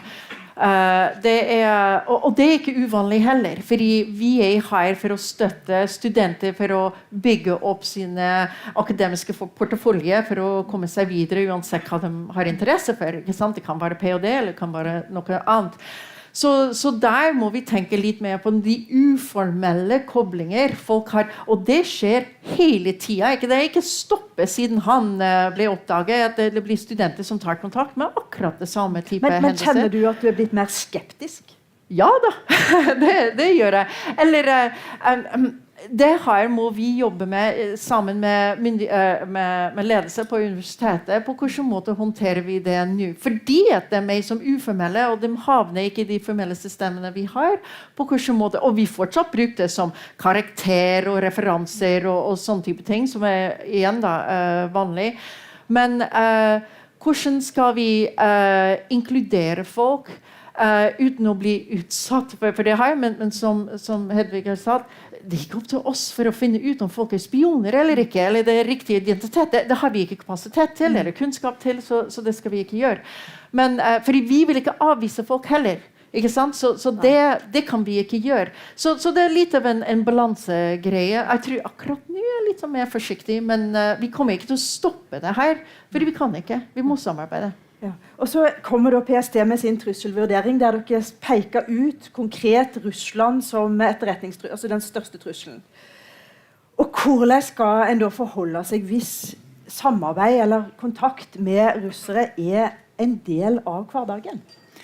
Man skal være oppmerksom, men ikke mistenkeliggjøre og holde fast i det som jeg sa innledningsvis når jeg og Guro snakket her, at den russiske staten, det ikke likhetstegn mellom den og enkeltborgerne, i motsetning til Kina faktisk. Kina kan jo pålegge alle sine borgere å være spioner for dem, og pumpe dem for informasjon når de kommer hjem. Og vel Russland en autoritær stat, men det ikke på det samme nivået når det gjelder akkurat dette her. Så det ikke likhetstegn mellom den russiske staten og den russiske borgeren. Og jeg snakket med Supernytt i NRK, det jo sånn nyheter for barn, og de spurte meg, hva skal vi si da? Hvordan det med de som russiske barn som går i klassen min, så var det et spørsmål. Det skal du behandle på helt samme måte som man gjør andre. Det ikke noen representant for Putins krig på noe som helst vis. Og hvis man har det med seg, tenker jeg, så kommer man et stykke på vei. Men så vil jeg gjerne si også, for jeg litt uenig med Østhagen som snakket her i sted, Kina for oss en viktig aktør også opp imot nordområdene. Vi snakker jo mye om Russland her nå og forholdet til den russiske staten og til krigen. Og det kan vel føles litt som en sånn orkan, altså noe som treffer det veldig nå, og som vi alle veldig opptatt av. Men vi tenker jo at Kina minst like aktuelle fremover for nordområdene. Litt mer som klimaendringene, som kommer litt sånn sakte og får veldig stor påvirkning som det som rundt oss, men som vi kanskje ikke føler at vi må reagere på samme måten. Så jeg vil gjerne breie ut det bildet litt også, og det har å gjøre med litt det du inne på. Hva det sikkerhetstjenesten driver med? Jo, vi opptatt av ganske mye annet også enn sånn overlevering av statshemmeligheter i brune konvolutter, selv om det skjer jo fortsatt da. Dette med russiske barn i klassen, eller ukrainske barn i klassen. Det jo hverdagen her i Kirkenes. Og hvordan fungerer det? Nei, det jo veldig, når du inne på altså, jeg kan bare bruke eksempler til min yngste datter, så det 21 barn i klassen, og 9 av dem har russisk tilknytning eller opprinnelse på og vi har jo også fått masse ukrainske flyktninger her til Kirkenes, men det lærerne på skolen forteller jo at det de russiske og ukrainske barna som blir beste venner. Men det her jo helt, det her som jeg synes kanskje det viktigste nå. Selvfølgelig så vi en sivilbefolkning ved grensa som opplever denne sikkerhetstrusselen mye tettere på enn vi har gjort det over mange 10 år. Og vi tar den på alvor, og jeg mener også at det en større kommunikasjon og samhandling med PST nå kanskje enn det har vært. Vi har kanskje ikke opplevd det like nødvendig de 10 årene som har vært. Sånn at vi tar jo den, men det jeg litt bekymret for at vi skal miste rasjonaliteten i det. At vi skal på en måte bli veldig fryktbasert i forhold til hvordan vi forholder oss til denne sikkerhetstrusselen, og at vi da ikke klarer å gjøre det skillet som PST veldig tydelig her på nå med Hedvig, at det et skille mellom russiske myndigheter og russiske borgere, og at vi som et lite gjennomsiktig grensesamfunn avhengig av også å ha trygghet gjennom at vi ikke har spenningsforhold internt i samfunnet, men at vi klarer å omgås hverandre som likeverdige mennesker og ta vare på alle i et inkluderende samfunn her ved grensa. Og det viktig for oss, og dermed det også veldig viktig at PST kommuniserer det så tydelig som dere gjør nå. For det PST sier, det jo det vi opplever som alvor, og det ofte det som blir opplevd som veldig riktig, det rett, ikke sant? Så det at PST går så tydelig ut og sier det nå, det tror jeg betyr mye også for hvordan vi som sivilsamfunn skal fungere godt sammen fremover. Så må jeg spørre deg, og Gunhild, den akademiske debatten, det med å utfordre etablerte meninger, og det å ha kritiske meninger, i en så spent sikkerhetssituasjon som det vi har nå, der enigheten veldig stor, hvordan fungerer det hos dere? Får dere folk til å være kritiske, hvis de faktisk har andre syn enn det som det flertallet har? Jeg tror det vanskelig, men uansett det vår rolle å gi plass og rom til folk og dele deres mening, så at vi kan diskutere det. Det betyr ikke at vi alle blir enige, men jeg tror det her en veldig viktig del av vår beredskap også. Det snakket vi om i går, om ytringsfrihet og kapasiteten til å tillate at folk får si sin mening i et trygt område, og diskutere det her. Hva regjeringen eller hva forskjellige nivåer tar avgjørelser på det de gjør. Og så nå har Norge bestemt seg for å sende mer våpen og sånn, men det folk som imot det. Man skal ikke slakte folk for de har forskjellige meninger, men heller finne ut, for de har egentlig en diskusjon rundt sikkerhetsperspektiver. Fordi det vi snakker om særlig i en krisesituasjon, når vi har de her forskjellige meninger, det handler om vår forståelse for sikkerhet. Så det utrolig viktig at vi gir plass til sånne type meninger. Og det ikke bare en del av vår beredskap, men det en del av det totalforsvarsbildet. Og det noe som jeg med andre kolleger har skrevet om, også om totalforsvaret. Og det viktige delen å ha de meningene fra det sivile domenet, det sivile samfunnet, med i dialog med forskjellige myndigheter for å ikke nødvendigvis bli enige hele tiden, men å håndtere uenighet slik at vi i hvert fall har solidaritet når vi treffer en krise. Og så et par spørsmål på tampen her til deg, Hedvig Mo. Og det første, det på hvilken bakgrunn ønsker PST å forby russiske sjøfolk adgang til Kirkenes sentrum? Det ikke PST som i så fall forbyr sjøfolk adgang til Kirkenes sentrum. Nei, dette kan du utføre. Ja, det jo ute på høring. Det jo politimesteren som har kommet med det. Så den jo ute på høring. Men det jeg kan si til det, jo det at det jo en lokalbefolkning da, som begynner som reagerer også på det her med at nå må vi være forsiktige her. Nå må vi være forsiktige nettopp med det her med polarisering av russiske borgere som fiendebilde og som en trussel. Sånn at det jo en lokalbefolkning som reagerer på at nå begynner vi å nærme oss kanskje et land vi ikke ønsker å bli sammenlignet med, at vi må ikke miste oss selv av veien her i forhold til de verdiene som er gode i det norske og vestlige samfunnet, som vi må passe på også ta vare på, samtidig som vi må balansere det også med sikkerhetshensynet vårt. Men det er en lokalbefolkning som har utvist også skepsis til hvor går vi hen, nå beveger vi oss mot en litt farlig vei i forhold til den polariseringen som vi frykter. Skal utdype det litt. Jeg skjønner det Guro sier her. Så er det jo ikke PST som bestemmer hvordan lovene og reglene skal være, men det som er bakgrunnen her, så vidt jeg har skjønt, er jo at det kom en ny sånn marinedoktrine i Russland i fjor, som sa at man kunne bruke sivile fartøy og sjøfolk på sivile fartøy til eventuelle oppdrag på vegne av Putin. Og det har jo komplisert bildet litt. Jeg refererte jo til Kina i sted, som gjennomgående kan pålegge borgerne sine å bidra som spioner, for eksempel. Og det kompliserer jo bildet litt opp imot Russland og dette med russiske borgere som ikke representerer staten. For akkurat når det gjelder sivile fartøy og sjøfolkene der, så er det litt annerledes. Og jeg skjønner jo at det skaper utfordringer her, og at man reagerer på det i lokalsamfunnet. Hovedbekymringen vår og lovgiver sin bekymring er vel at man bruker sivile fartøy og sjøfolkene der til å omgå eksportkontrollregelverket og typisk skaffe seg teknologi som man vil bruke militært i krigen i Ukraina. Men det illustrerer egentlig hvor vanskelig og komplisert det er å finne den balansen mellom den spente sikkerhetspolitiske situasjonen og det å skulle liksom være sammen som enkeltmennesker i hverdagen. Og det tror jeg jo er veldig her i Kirkenes, og det er jo mange som sier at vi er litt sånn annerledes land i norsk sammenheng, med at her får du det ekstremt tydelig i en liten grenseby med så stor andel russisk befolkning, og også da en stor andel russiske sjømenn som har kommet her jevnlig i mange tiår. Så klart vi får jo virkelig kjent på de her både kontrastene og balansegangene for tiden. Et ja-nei-spørsmål siste før vi tar pause til PST. Er PST bekymret over andre staters oppkjøp av eiendom, firma og oppbygging av for eksempel kulturminner i Norge? Eller er dette den nye normalen? Altså, nå skjønner jeg at alle vil ha pause, men jeg må få litt flere ord da, Siri Lill, når du først spør meg. Men først, er du bekymret? Vi er bekymret. Ja. Fordi vi ser at virkemiddelbruken til statlige aktører som vi er bekymret for, er jo veldig mye større. Det vi snakker om er jo egentlig litt mer sånn personer og eventuelle spioner, ikke sant? Hvis man ser på historikken til PST. Men vi er minst like opptatt av cyberoperasjoner, som du vel var inne på. Og det som er lovlig, men uønsket handlinger i noen tilfeller, altså investeringer typisk fra Russland og Kina. Og så er det jo opp til myndighetene andre enn oss å finne ut av hvordan vi skal klare å reagere det og regulere det, for vi vil jo ikke ha utenlandske investeringer. Samtidig så er det jo en del oppkjøp i Norge som vi ikke ønsker skal foretas av Russland eller Kina. Fordi det kan skade vår sikkerhet. Er nettet for å fange disse tingene opp godt nok, tenker du nå? Jeg tenker vi har litt å gå på.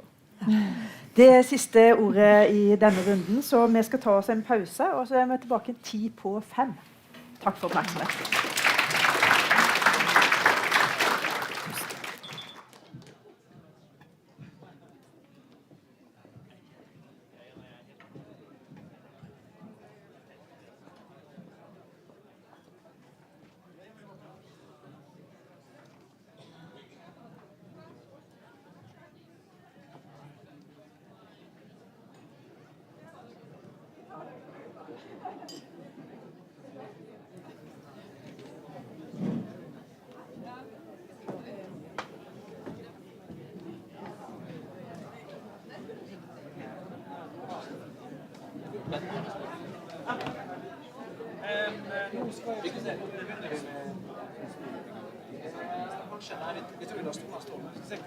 Vi trengs to. Ja.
Nå tror jeg lyden, tror jeg.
Ja, vi starter ganske tidlig ute.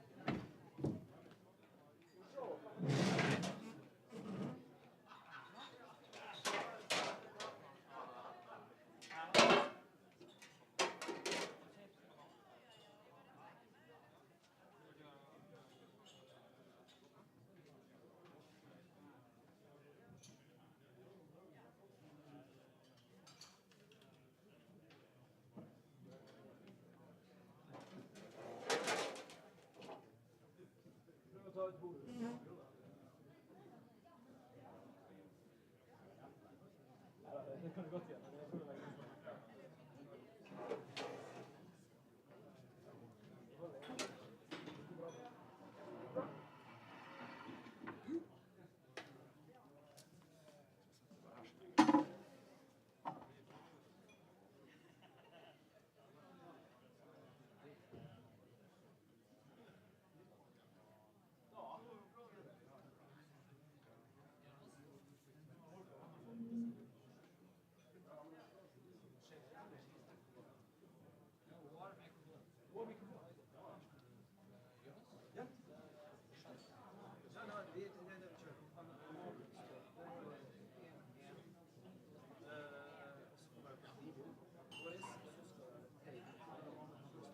Ok, så da skal jeg sette opp det.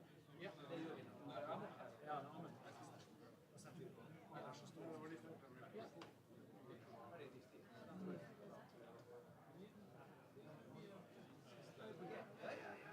Ok, det fortsetter vi å gjøre det. Ja. Vi setter oss her. Jeg vet ikke hva det er da. Ja, det er noe til stativer. Jeg skal hente det min.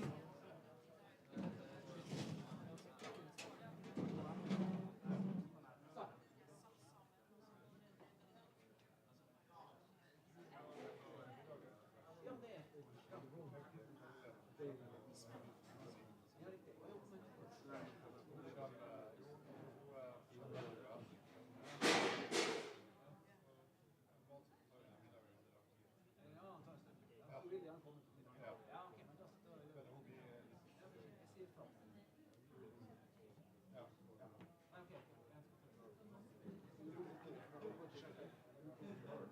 Men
hva du tror du var problemet?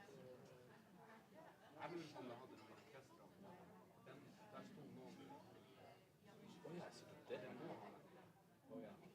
Jeg vet ikke.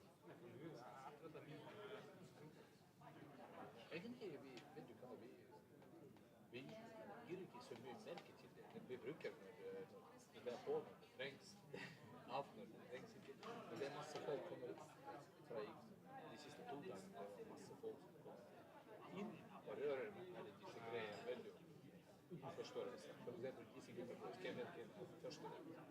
Selvfølgelig kan komme og trykke på knappen og har ikke peiling hva det er. Nei, så jeg vet ikke, men... Ja, det kjøres jævlig bra. Det fortsetter jeg rundt litt grann.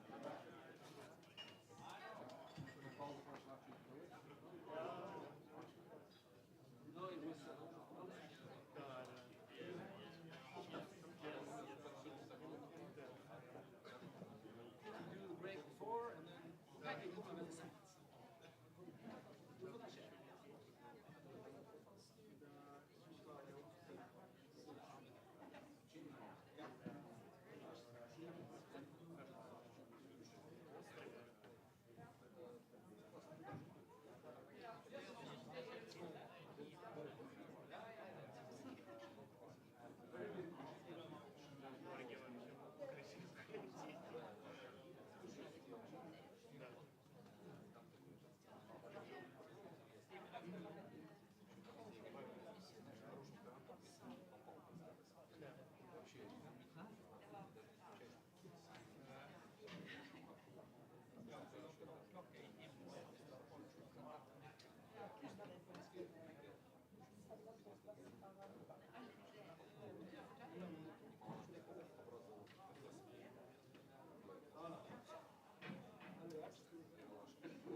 Funkar det så här skärmarna? Yes!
Velkommen tilbake.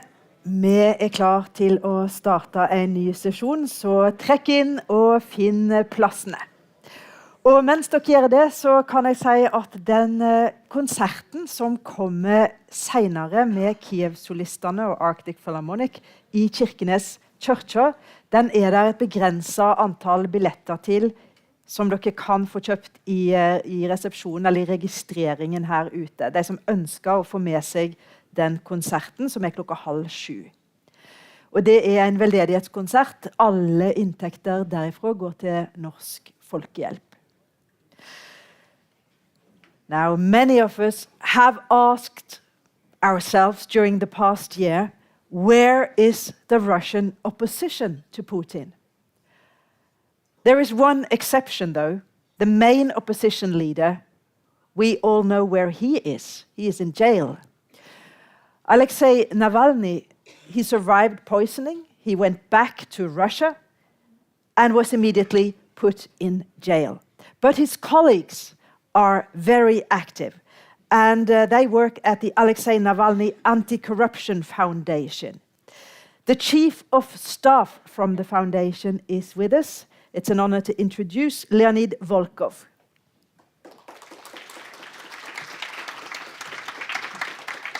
Should I sit or stay? Hello, everyone, dear attendants, dear organizers. I'm very grateful. Never been so close to Russia in the last 4 years as I am today, so that's a unique chance. I'm very happy to be here. Thank you for bringing me here today. So, I just want to give a brief introduction of what we are doing, who we are, and what we know about the Russian society, and what's our message, well, to the Western world with regard, and yeah, then we'll talk with Siri. Just to bring everyone on the same page, I hope some of you have seen the Navalny documentary, which has won BAFTA 2 weeks ago and now is aiming for Oscar next week. But some of you probably didn't, then you should watch it. I just want to introduce I'm the political director of the Anti-Corruption Foundation, founded by Alexei Navalny. We operate now from Vilnius, from Lithuania. We had to relocate to Vilnius in 2021 when we have been recognized an extremist and terrorist and whatever organization in Russia, something like Al-Qaeda. There are 11 criminal cases against myself, I believe. Now, or 10. That's so many of them. It's a bit challenging to count. But, well, we managed to relocate almost all of our employees, and we managed to continue our work, which is mainly focused on investigating Russian corruption, which we believe is the pillar of Putin's regime. But since the beginning of full-scale invasion last year, we also focused very much on just talking to Russians, talking to our fellow compatriots. Because of the work that Alexei Navalny has been doing with his team in the last 10 years, we won quite a large number of supporters, millions of them. And most of them stay in Russia, most of them didn't leave the country. They feel afraid, isolated, repressed. They all know that it's like too dangerous to protest openly. Almost 20,000 people have been actually detained over the anti-war protests that broke up in Russia in the first weeks after the full-scale invasion. And people keep going out and protesting, but of course, like for a regular person, not a hero, it's literally impossible because they perfectly know. You just like post something against Putin on social media, or you go out on the street with a poster, you might be sent to prison for up to 15 years. And it happens every day with someone. But the people are still there, and we know it. They are watching our investigations, they're watching our broadcasting. So we don't have to leave them alone. We don't want to leave them behind. We want to give them independent information, to tell them truth. And we felt it like our responsibility. So from the very first day of the full-scale invasion, from February 24th onwards, we started like we invested all the resources we had into a large like YouTube broadcasting of actually like political talk shows, expert interviews, just like news clips, counter propaganda clips, whatever we could publish, whatever we could tell about the war and where it's going. And I would say to its considerable success. We started a year ago with around 6 to 7 million unique viewers a month. We have now arrived with more than 20 million unique viewers every month for our content on all media platforms, which is a threefold growth, which also shows that there is a lot of demand and a lot of growing demand for truth, for alternative narratives, for independent anti-Putin and anti-war information. We believe this is important. This shows that we have to be patient. It takes time to change a society as large and as complicated as the Russian society, but it makes sense to invest in talking to the people back there in Russia and not to leave them behind. I want to share with you a couple of figures. We have a polling department as a very important department of the Anti-Corruption Foundation. We've established it 10 years ago, and we run monthly phone surveys ever since, so in the last 10 years. It's very challenging now to poll Russians because they're afraid. They don't want to talk. They don't want to talk to a pollster they didn't know and they didn't trust. You can't ask direct questions. You can't ask, like, do you support the war or not? They will lie to you, or they will hang up, because they perfectly know that the wrong answer might kind of like send them to prison for 15 years. But what we do to figure out how the society is changing, we ask indirect questions, and I would like to share a few figures that help us to remain optimistic. For instance, do you agree that the special military operation, as they call it, is going according to the plan? We asked. We don't ask what the plan is. No one knows. Putin doesn't know. There is no such thing as a plan. But do you think that it's going according to the plan? 15% told us yes in January 2023, down from almost 50% last summer. It doesn't mean that the other 85 are against Putin. They choose different answers. No, we didn't know. It's too early to call. We are not sure. We don't want to answer, and we allow them not to answer. We allow them to skip questions they don't like, so not to force them to lie. But bottom line is that still there is a main narrative of the propaganda, that Putin knows better, Putin has a plan, Putin knows what he's doing. And only 15% are ready to subscribe to this. Only 15% are still buying at the face value, which means that at least we can talk to other 55. They are ready to be engaged into a conversation. We ask them,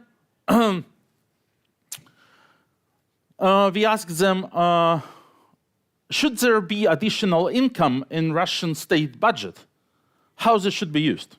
Now we are we are polling ordinary people all across Russia, people who are subject to enormous and quite efficient propaganda. Propaganda that it's telling them that it's not war against Ukraine, it's an existential conflict against NATO, and it's like, well, the question of future life, if Russia will exist or not, if NATO will be able to destroy us or not. So the propaganda is telling them like 24 hours, 7 days a week. Then we ask them, like, how would you use additional budget money? Not their money. We don't ask them about their money. Like in Ukraine, they had an additional income tax for the needs of the army since 2014. We even don't ask people to tell what they would do with their own money. No, with the governments. Less than 10% of them say they want to use it for military needs. Others choose, well, healthcare, education, better roads, pensions, well, usual stuff. There is another data point which is also very important. do you have a friend or relative who died, who was sent to Ukraine and died? 6% told yes in September, 9% in November, 12% in the latest poll in January. A dynamic that is, wow, that shows how the impact and the toll on the society grows, and how it probably prepares change in the Russian society. So our message is, we have to keep talking to them. We don't have to think they're desperate. We don't have to believe that they all are supporting the war. That's not true. But we have to accept it requires a lot of time and a lot of patience to change the society. But that's very important. Army is part of the society. Morale of the army depends on the morale of the society. If the society doesn't believe in the war and doesn't support it, the army stops fighting. That's like 1914 compared to 1918. Not only in Russia, in Germany, in Austria-Hungary, in every country. Like in 1914, it was like, go kill them all for our Tsar, Emperor, for our fatherland. In 1918, it was, go back home. That's not your war, you don't belong there. The change of mindset of the society brought the war to the end. We believe that this is possible also now in Russia, and we'll continue doing this. If we achieve another threefold growth in our subscribers, in our audience over the next year, this will be sufficient. Of course, I'm not that optimistic. I'm not saying that the war will end in a few months or in a year. But what we observe in social dynamics in Russian society helps us to keep going and to remain quite optimistic, actually.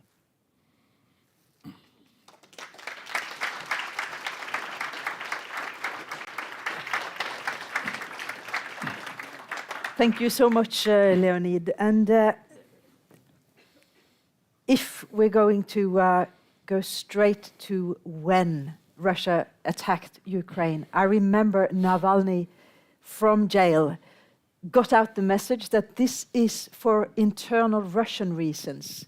There are internal Russian reasons behind this war. What does he mean? Yeah, the obvious truth that it's well known to all of us. Just consider the dynamics of Putin's approval rating, like the official numbers, from the state polling agencies, even not ours. You will see that it has fallen below 50% for the very first time in Putin's 23 years in fall 2013. In fall 2013, Putin's approval rating went below 50 because of the enormous corruption, because of the economic growth discontinued, because the burden of the corruption on the economy and on the society was already enormous. And then a lucky chance happened. The Maidan revolution in Ukraine yielded Putin a unique opportunity to annex Crimea, which was not on the table 2 weeks before the Maidan revolution, which never was considered by anyone, and no one was talking about it. It was an absolutely marginal idea.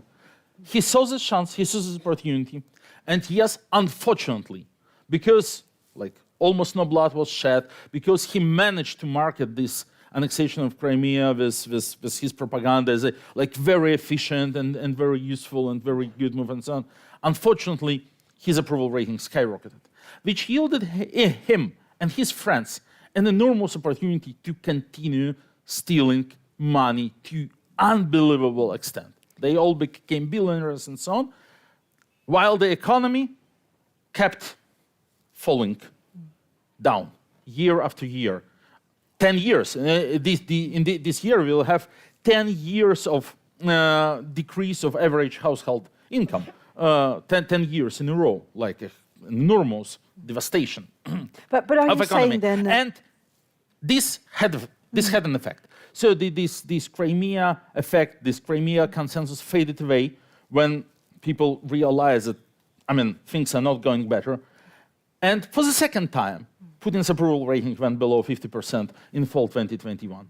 But he already knew there is a magic pill which could heal any domestic problem, which could really allow him to continue doing what he was doing for the next 10 years without experiencing any problem. And the name of the pill is a small successful war.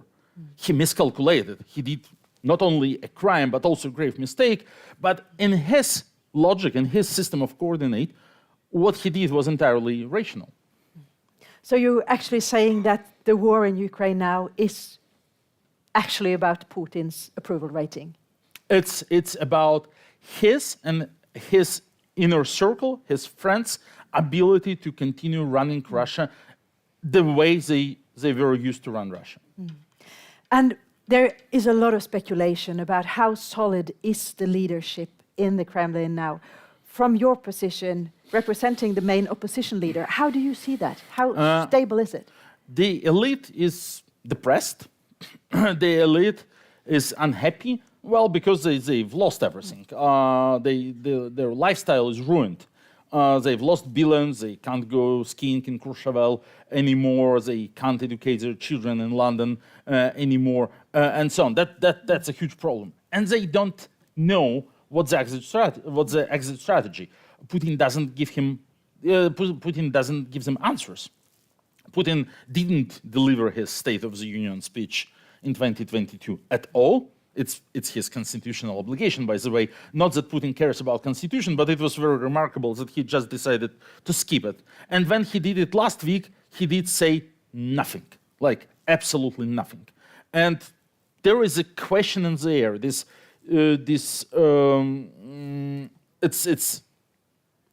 really like it's silence, which is getting very loud. What's the plan B? So the plan A was to have a military parade in Kyiv in 72 hours. The plan B has yet to be presented, and Putin's elite becomes like very, very impatient. And this creates a political momentum, this creates a turbulence. I'm not saying that, well, they will just like remove him in a month, but the situation is as turbulent as it never been. Putin destroyed the balance in his elites that he's carefully created in the last 23 years, and it creates opportunities also for us.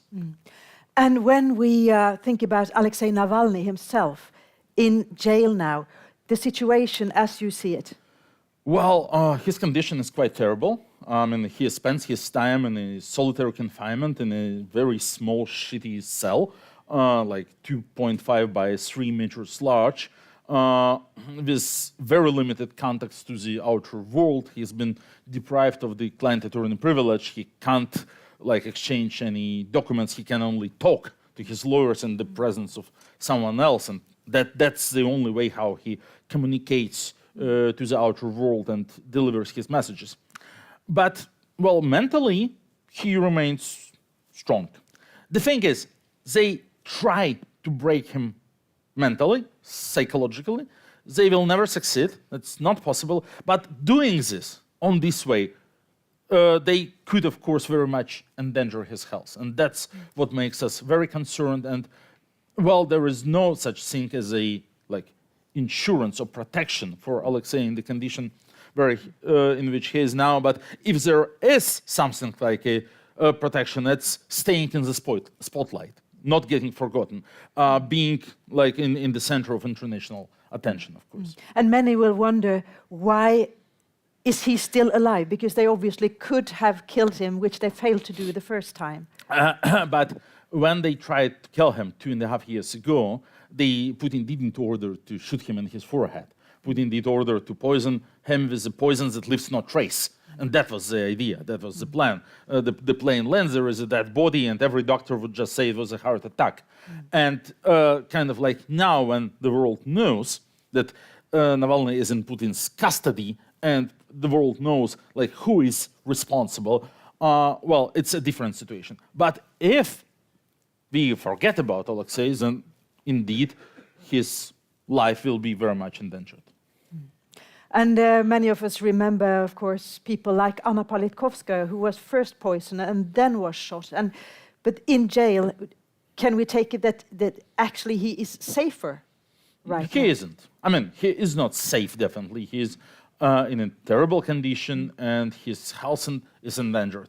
As of now, there is no order to physically harass him. There is no order like to kill him and so on. This situation can change. Putin is not a strategic mind. Putin is acting tactically and takes sometimes very, impromptu decisions. But once again, if we keep talking about Alexei, if we keep supporting his case and what he is doing and so on, it also makes it easier for Putin to think that, okay, we don't know how the situation will develop, but probably he might be like a valuable asset for me for some future negotiations or whatever. Well, that's a complicated matter, but we are in contact with Alexei through the lawyers, and so far we have this line of communication, and we do what he asks us to do. Just keep working on the projects that the Anti-Corruption Foundation had before the war and on the new projects that Anti-Corruption Foundation has launched when the war has started, including the promotion of the sanction lists against Russian friends, including new investigations, including the International Free Navalny campaign, and of course including our media operation targeted into Russia.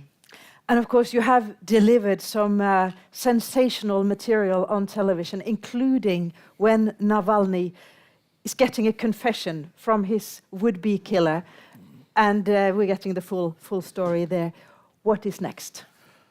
We never disclose it, but today we published actually an important addendum on yesterday's very important investigation by our great friends from the so-called Project investigative media outlet, who actually have proven for the first time that Vladimir Putin still maintains his relation to Alina Kabaeva, to the gymnast, that they raised children together, and that Putin is operating like an offshore company in Cyprus, which he uses as his own wallet. And this wallet has been used to buy luxury real estate worth $120 million for Alina Kabaeva and her children. The speculations about Putin and Kabaeva and their relations are there for a long time, but for the first time it has been proven. And today we've collaborated with Project, and we've launched our investigative video on actually the interiors of these palaces that Putin has built for Kabaeva. And this is not only about corruption. This is also about, two questions journalists normally ask. Why Putin doesn't kill Navalny, and if Putin will start the nuclear war. For the first question, the answer is complicated, and we just discussed it. But for the second, it's very simple. Just if you watch these videos about these enormously golden palaces, they have a room there entirely covered with gold. These guys are not about suicidal missions at all. They love life, how they consider it fancy, and that's an important finding. Thank you, Leonid, for reminding us of that, and thank you and good luck with your work, Leonid Volkov. Thank you.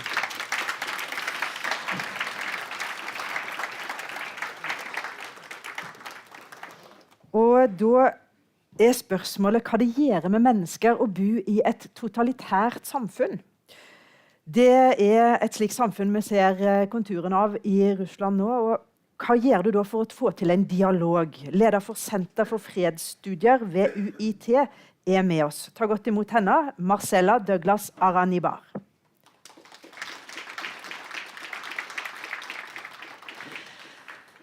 Og Marcella, for noen få uker siden så fikk universitetet i Tromsø, eller UiT, Arktiske universitetet, et spesielt besøk.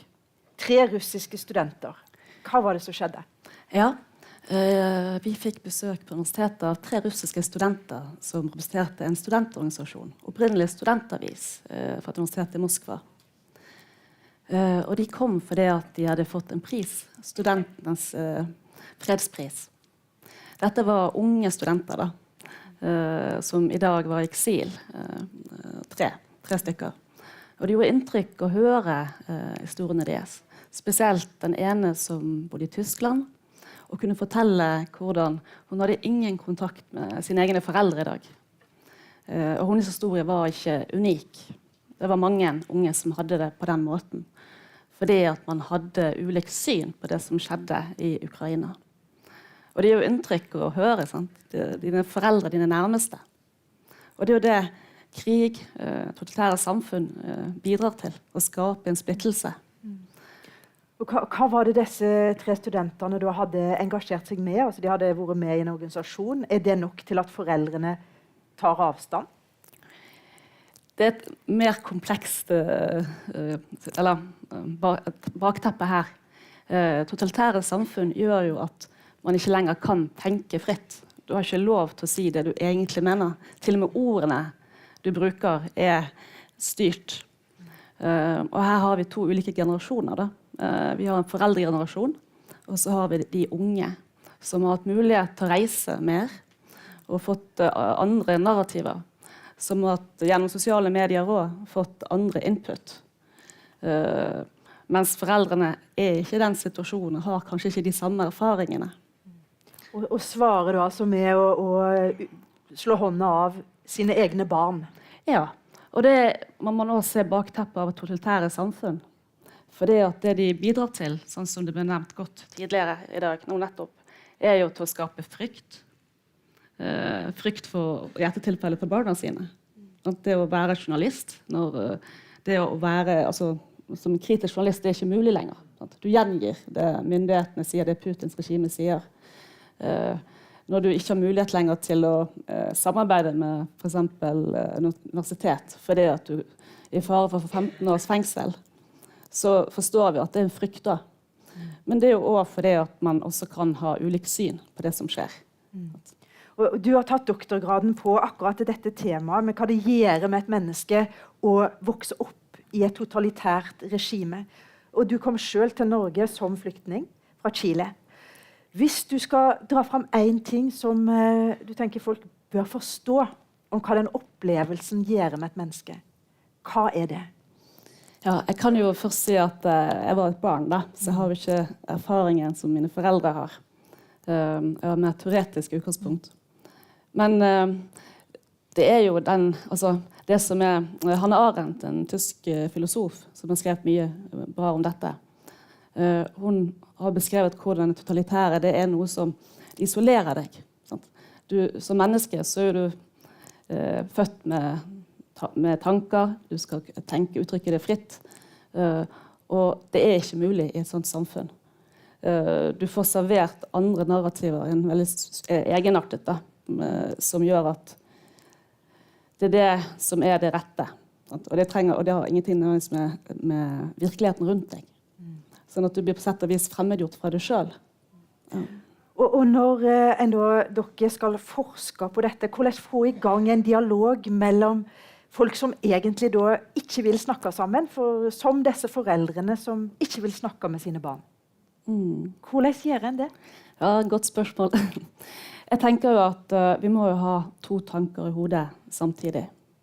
På den ene siden så skal vi fortsatt bidra med å støtte Ukraina på ulikt vis, men så skal vi også tenke på å følge med det som skjer i Russland med sivilbefolkningen. Og det ble jo nevnt tidligere om den realkompetansen vi har her i nord. Fordi at vi er naboer, det har vært samarbeid, det er relasjoner og tillit. Og jeg tenker at det skal vi bygge videre på, og gjennom for eksempel Barents Youth, som ble nevnt. I går så deltok jeg på et prosjekt som startet nå nylig mellom Barents Observer og Universitetet i Tromsø, der man bygger opp kompetanse rundt journalister som er fra Russland i eksil her. Så jeg tenker at vi må gjøre begge de tingene. Og den dagen krigen er over, så vil det være også mye arbeid som vil gjenstå når det gjelder tillit, altså blant den enkelte familie, men også på tvers da. Og for å komme tilbake til dette møtet ditt med de tre russiske studentene som da er i eksil nå. Familiene vil ikke ha noe med det å gjøre. Hva vei ser du fram for deg? Altså, hva kan folk bidra med? Nei, igjen, jeg tenker det altså eksilmiljøet, det russiske eksilmiljøet har, sånn som her da, unge russere, journalister, det er jo å bygge opp, altså gi dem mulighet til å jobbe, og formidle, som det ble nevnt tidligere, formidle altså annen type informasjon da, som faktisk er sann, altså bidra der. Det tror jeg er veldig viktig. Tusen takk for at du kom og delte din kunnskap. Marcella.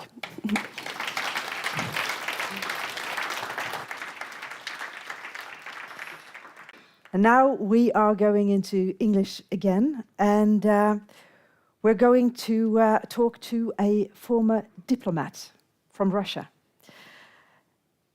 For 20 years, Boris Bondarev worked as a Russian diplomat. On February 24th last year, he decided to resign in protest of the war. So, Boris Bondarev, you're with us. Thank you for being with us here at the Kirkeneskonferensen. Boris Bondarev, good afternoon. Thank you for inviting me. It's an honor to me to speak in the Kirkeneskonferensen. I'm bring you my apologies for not being able to do it in person. But anyway. We hope to have you here, not in the future, Boris, but just tell us about this 1 year since you decided to resign as a diplomat in Geneva. What has that year been like? To resign as a diplomat in Geneva. It's quite an interesting year for me personally.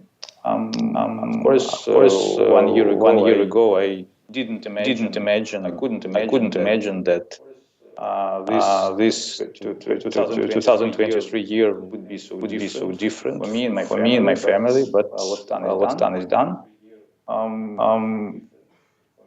I've experienced some disappointments and regrets, especially as many of my former colleagues did behave. I know that there are some dozens of Russian diplomats who resigned. Many did it before me, when the war just began, or in the first weeks after that. They did it in a quiet manner, quiet fashion. But anyway, they did it. I'm very proud of them. But most of others still evidently chose to keep working and keep appeasing their bosses, to keep delegating the responsibility for themselves to someone else, like we all did for all these years. So that's what I would call some bad thing that I experienced, though I wasn't very much surprised by that. But also I was very much glad to see how bravely Ukrainians are fighting against the invasion. And I'm very much optimistic about they eventually will gain the upper hand on this. And that's also an interesting part of what you have published since you resigned, because you have said that the Russian military was weakened by the sanctions after the Crimea. And can you tell us a little bit about what you think? In what way did we overestimate the Russian military?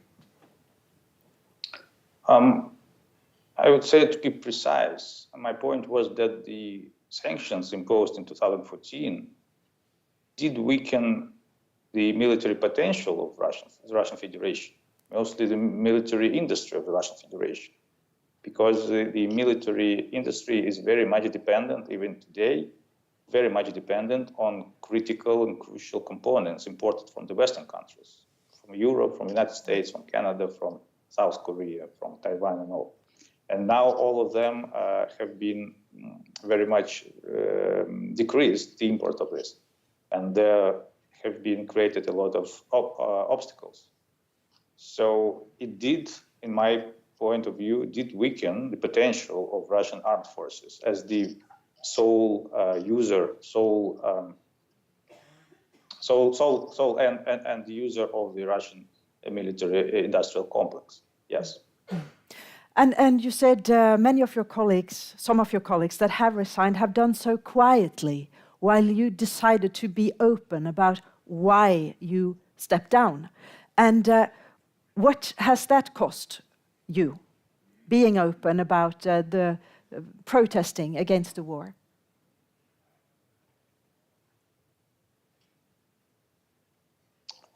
Well, it's a very, very interesting question.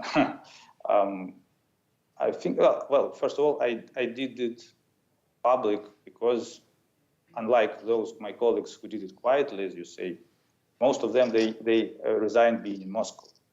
And of course, to resign in Moscow and to say something out loud against the war in Moscow and to say something when you are on some distance from Moscow, as it was in my case, is a little bit different. So I think I was in a more privileged, so to speak, position. But what it cost me? Well, it cost me that I don't think I can go back to my country, to my Moscow, to my house. You know, that's it. I cannot maintain my relations with my family members, my friends, as I did before. But frankly speaking, I think it's not that big price, really, because I think we can all restore it, maybe from the zero ground, once this war is over and once the Putin is dealt with.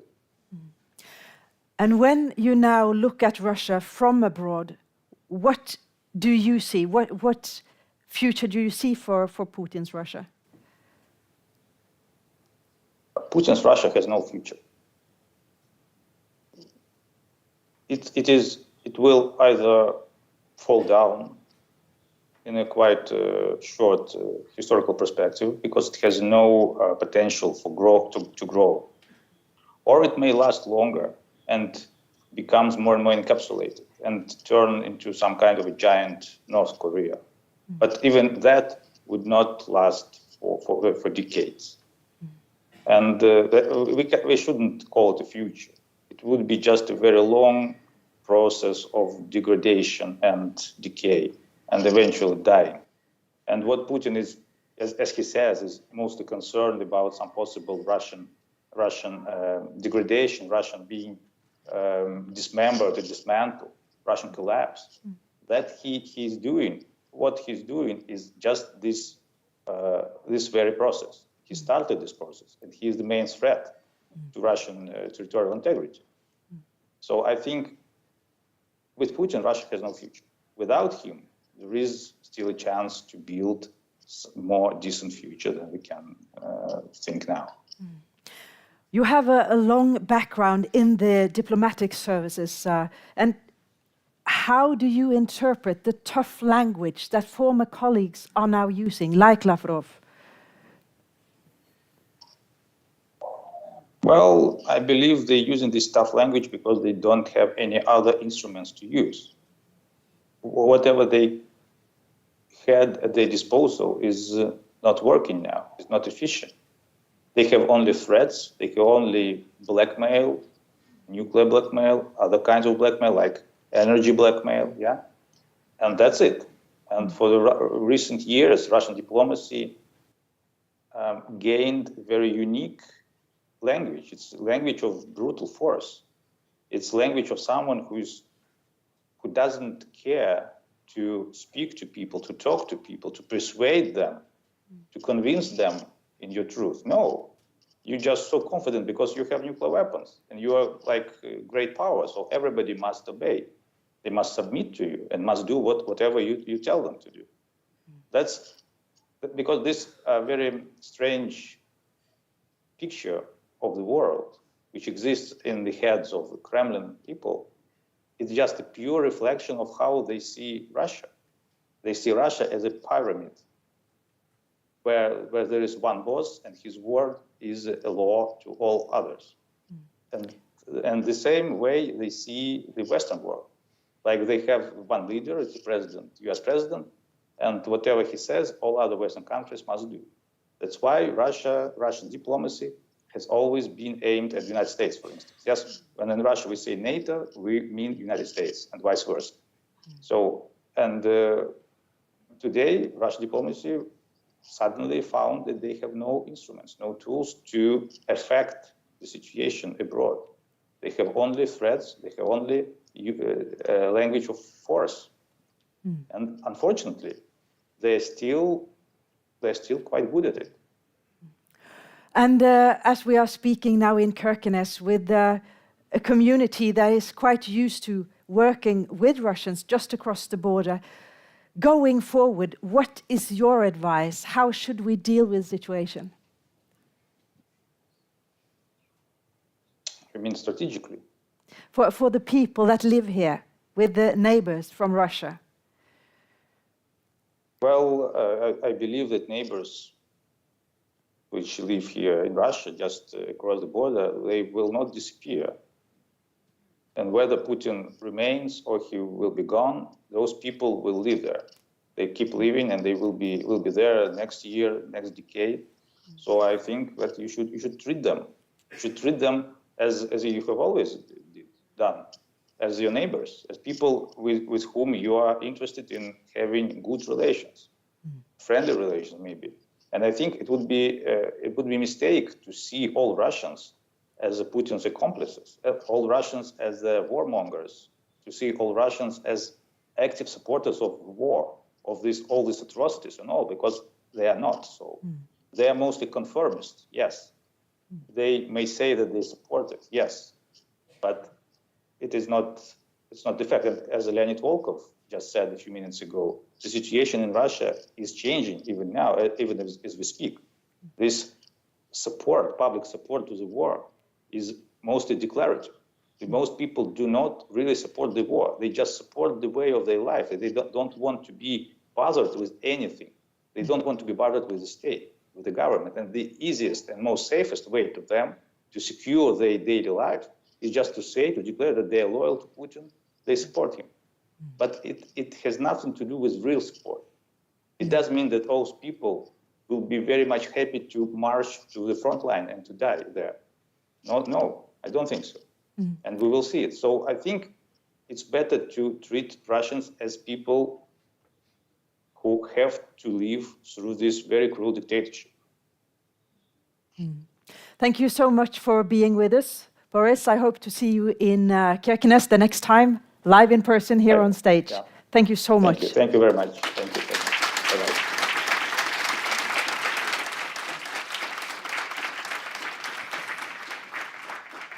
Og vi skal ha flere stemmer fra Russland, og da er det Amund Trellevik, vår ekspertjournalist på Russland, som skal inn og ta over. Gi han en god applaus igjen. Thank you. Thank you. We are soon leaving this conference hall for today, but last but not least, we're going to speak with some people who fears and experience repression in Russia every day. And it's not every day we have two Nobel Peace Prize winners and the former Minister of Culture from Murmansk Oblast on stage at one time. But please give a good hand to Pavel Andreev, Shena Gorman, and Kirill Martyunov.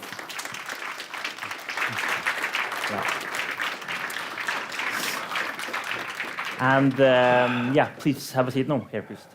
So this session is called Voices from Behind the Iron Curtain, but there's only one of us living behind the so-called Iron Curtain at this moment. Pavel Andreev, you came today from Russia, Syktyvkar. Yes, exactly. Yeah. Still living in Russia. Can you give us a short introduction on who you are and why you still are in Russia? Hi.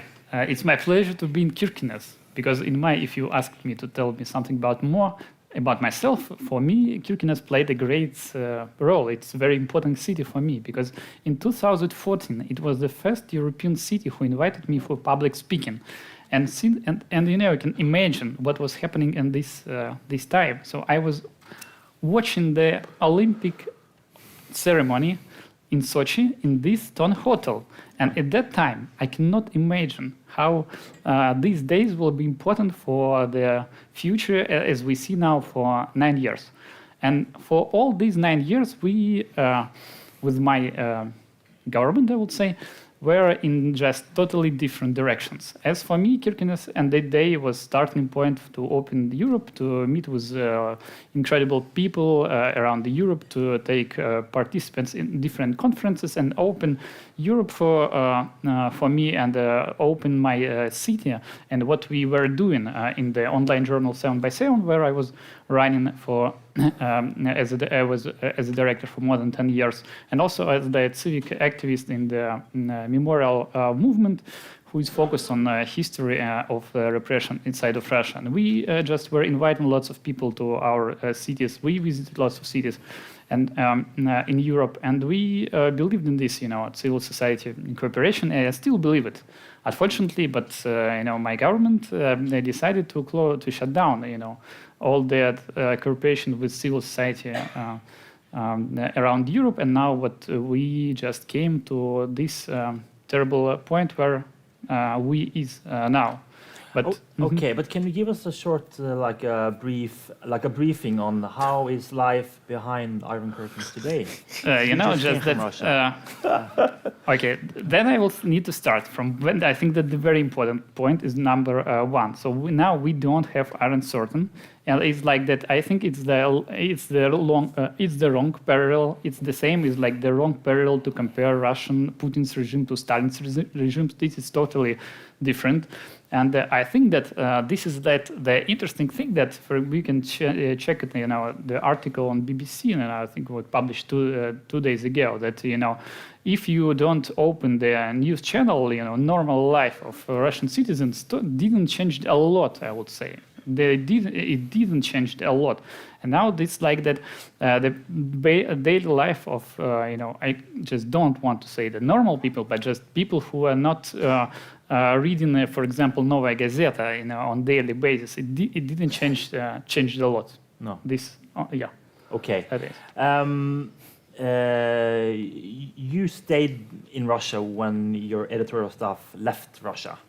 7x7 is an online magazine covering the regions in Russia. You are one of the co-founders of that, and but now the editorial staff living in Vilnius. Mm-hmm. But you stayed in Russia. Why? Last March was very important for many people in NGOs and media when they decided how they personal should deal with what's happening, and it was a huge choice for many people to leave the country to escape from the regime. And this we had a huge team who were running the independent media, but also we did the offline events, and we had lots of discussions inside of the team. What is better to do? How we can be useful in uncovering, human rights, and how we can be useful for people to keep our work going on. And part of them decided they thought, and mostly journalists and editors, they decided that. It's better for their better work to leave the country, and also based in Vilnius after some months. And the second part is decided to stay in country because these people believe that problems which we faced and this war came from Russia, and it should be solved also inside of Russia. And we want to be part of this solving this problem inside of Russia. On helping these people who stayed in Russia, and we see that 99% and more they stayed inside of the country, and this is the society with whom we should work, whom we should educate, and we should for whom we should show the other possibilities of future. Yeah, just some numbers. The latest numbers from Over the Info, that's an independent human rights organization in Russia covering the protests. They said says today that 19,586 people have been detained in anti-war protests since February last year. Are you among those numbers?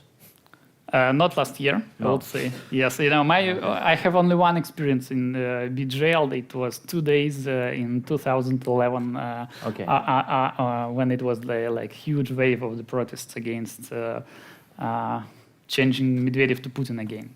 Okay. Thank you. We'll come back to you later. Kirill, Nova Gazeta, you won the Peace Prize 2 years ago, and you last year, Pavel. So you have, but you used to live in Moscow, but then you moved to Riga. Why? Well, about around 1 year ago, real media, were totally destroyed in Russia, and I think we all have to understand this. If you talk about journalism in this wartime Putin Russia, it doesn't have any common traits with real journalism, because they force people, professionals, to have such kind of choice. If you can stop covering war and any events linked to war, and it sounds like insane. This is the most important event, or better to say tragedy to Russian people, like for Ukrainian people too. So you can't do it. You can't stop covering war. Or the other option is Russian authorities, they call you to cover war using only this official source of the Ministry of Russian Defense. And you can imagine what kind of source they have. Yeah. Like we destroy 2,000 HIMARS daily. So you can write it down. Okay, we have a news from the Russian ministry. Journalists had a kind of choice to stop being professionals, to go to jail, and to stop being professionals in jail. You can be politics in jail, but you can't be journalist in jail. Or to leave and to go abroad and work in exile. And I think what we done already during this year, we saved most of independent media in Russian language. We saved journalists team.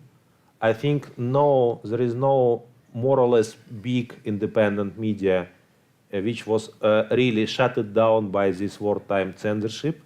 And if we remember, if you speak about Iron Curtain, I always think that it's like exotization of Russia. Or how do you live in your kind of large North Korea? How interesting, tell us this interesting story, and just start to tell, it was so hard. And we try to, as far as I understand the nature of Dmitry Muratov work for several decades in Russia, we try to convince people that Russia is just a normal country with a lot of problems. But it's just a country like any other country. Well, we don't have any exotic, basically. But for now, obviously, we lost this game. So when I think about Iron Curtain, I always think, okay, we have to protest.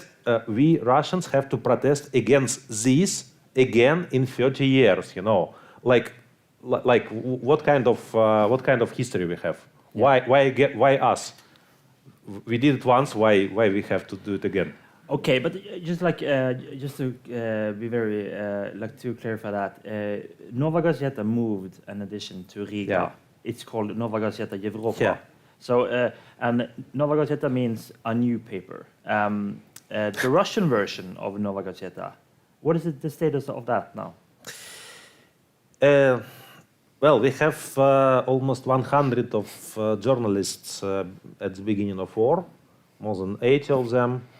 And all of our staff were in danger. And we think that, that Russian authorities can prosecute just random people. For example, some person who do a bank account, not editor-in-chief, not some reporters, just random people linked to Novaya Gazeta. And in this situation, half of our, well, not half, but part of our team decided to stay in Moscow for family reasons, for, let's say, existential reasons, for other reasons. And try to survive under this wartime censorship. But most part of our team, young people, young journalists, decided to continue to make news and reports about the war, to name war by its name, to face criminal prosecution in Russia, and so to work from abroad. And that is why we have to establish a kind of new media, Novaya Gazeta Europe, because if you can imagine, if we still call ourselves Novaya Gazeta, that means that any person who linked to us in Russia can be imprisoned for our publications. So it was a safety measure first of all. Yeah, okay. Do we have any numbers or figures on how many people who left Russia the last year? I mean, like brains, people with brains? Yeah, okay. It's not everybody. Not everybody of them. Okay. I hope So let's be honest. I hope we can take brains with us. You know, I just want to mention one thing about Iron Curtain. One short thing more. I think that what we can imagine, what we can describe like a history of free Russia, for more or less free at least, for last 30 years. It started from the free media in the age of perestroika. So people can print and read anything, and after that we have we have a kind of new Russia on place of what remains of Soviet Union. And I think it is important, speaking about brains, it is important that we saved free media in Russian language in this situation. So I think we have two kind of institutions right now. We have human defenders organizations, which survived this war, the first year of war, and we have free media. And this is looks like what happened in the last years of perestroika during Gorbachev time, when using free media and organizations like Memorial, it was a kind of new democratization process. So we have some opportunities to start it again. And speaking again about brains, if you speak about journalists, I'm not sure. Okay. It's because I can joke about myself, I hope. I think we have only in Riga we have up to 300 of Russian independent journalists. And I think we have dozens and dozens in different countries like Germany, Georgia, and so on and so on. And I think if you take a look on the whole numbers, it's probably several hundreds of thousands. And this is educated people. Yeah, we'll come back to that later. Shenya, you left Russia. With your brain, of course. Yeah. You're a theater director. You used to be the Minister of Culture in Murmansk Oblast. Your former boss is now promoting war in Ukraine with this sweater with a set logo on. Why did you leave Russia? Because I had an opportunity to work at Kirkeneskonferansen, who I believe is a brilliant company of people, of cultural creatives. And we started this process in 2021. Okay, so it was before the war, yeah. Okay. But of course, when we arrived here and when we had our first Barn Spectacle in 2022, not first, 18th. But your first? Yeah. My first, as a position. And the war broke out on the day it started? Yeah, we started on the 23rd. It was big fireworks and happy feelings about the upcoming collaboration after Corona. And then the war started, and it changed my attitude towards my country, of course, a lot. How? Well, I left Russia because I had a theater there, and I was really happy with everything, financially and content-wise. I had free time, something many people dream of. I was happy, I had time for kids, and But then the only thing bothered me, I never knew what would happen tomorrow. So tomorrow was always a question. For example, we staged Henrik Ibsen in 2021 in May, The Enemy of the People, about this one person going against the majority. And then at the premiere, my friend from a cultural institution came to me, hugged me, and she said, "You're so brave." And I was so afraid at this moment. Like, I'm brave because I staged Henrik Ibsen. He's like 150 years old. Yeah, okay, yeah. And then after Navalny returned to Russia and was imprisoned, I finished my work as a minister of culture, and a month later he returned back to Russia. So I posted on Instagram like, "That's not right, you know, you shouldn't do that." And then an hour later, I had a call from the governor saying, "Your boss." Yes, come to me. So I came to him, and he started yelling at me, saying that he got a call from the administration of the president, saying that your ex-minister of culture does stupid things online. Okay, yeah. Yeah. So again, I didn't know what would happen in the future. That was the only thing that bothered me. Yeah. Now you are in Kirkenes, probably the only town.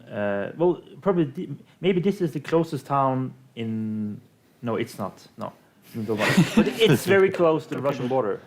You're looking back. You're looking at your country now. I've been there a few times after the war broke out, before September, and it was. I kind of understand what you're talking about, that nothing changed, but this gave me the hardest feeling. You know, I remember I went there in April, and I was in this big Murmansk mall, you know, the big mall, and I'm walking there, and I see H&M is closed, McDonald's is closing, you know, and it's like, but people are. There are many people there. And I'm walking with one thought: who is for the war and who is not? I need a sign. I wanted to know, like, who are we talking to? You know, who am I passing by? Is it the Z person or not? And this bothered me a lot. Yeah. And this is when I started to wear a pin. You know, is this a pin? No, something that Norwegian students wore during the Second World War. Binders, yeah. You know this. Yeah. Oh yeah, and this is. I started to wear. I told all of my friends, wear this. I know that you're against the war, and I'll tell the other people. So we did it for a few months. In Russia. Yeah. That's kind of dangerous, maybe. I mean, no one knew about it except for us. So. Okay. So it was a secret demonstration then. Yeah. Yeah. Okay. I see. Do you plan to go back home? No, because in December this year. I mean, last year, there was a letter sent out by the Ministry of Culture of the region where I worked as a boss before. And the letter was sent to all the cultural establishments in the region saying that due to the information received from the FSB, cultural establishments in the region are not allowed to cooperate with me in person and Pikene på Broen and Bar and Spectacle. And you know, so I thought, I don't want to go and have this, you know, surveillance, or at least the feeling of surveillance over my personality. So, can you be mobilized? I could be. I'm 43. I'm healthy. So yeah, why not? I see.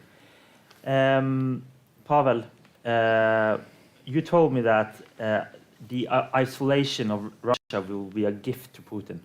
Why? Yes, exactly. Because as we know, Iron Curtain was built, you know, mostly by the Soviet, by the Soviet Union, because they understood that it's like the threat to their regime if Russians and the other nationalities will cooperate with the West. So now I think that Putin is dealing the same style as the KGB officer, and that's why every time you cancel cooperation with independent Russian institutions, with the theaters or media or some other, you just present and you just give a present to Putin, because this is what he dreamed about for many years. And that's why we see, and I believe it, in some points. The first one, today I many times were spoken about the Russian war against Ukraine. So I cannot totally agree with it.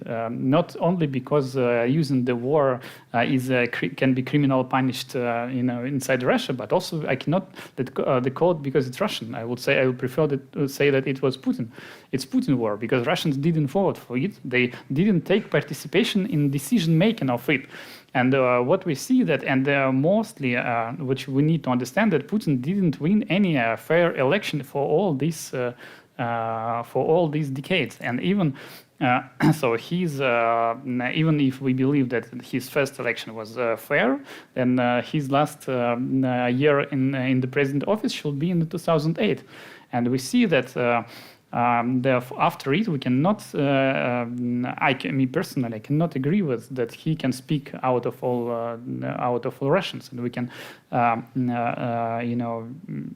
connect Putin with the whole Russia. We see that Russia is very, different, and we don't see a lot of pro-war activists inside of Russia.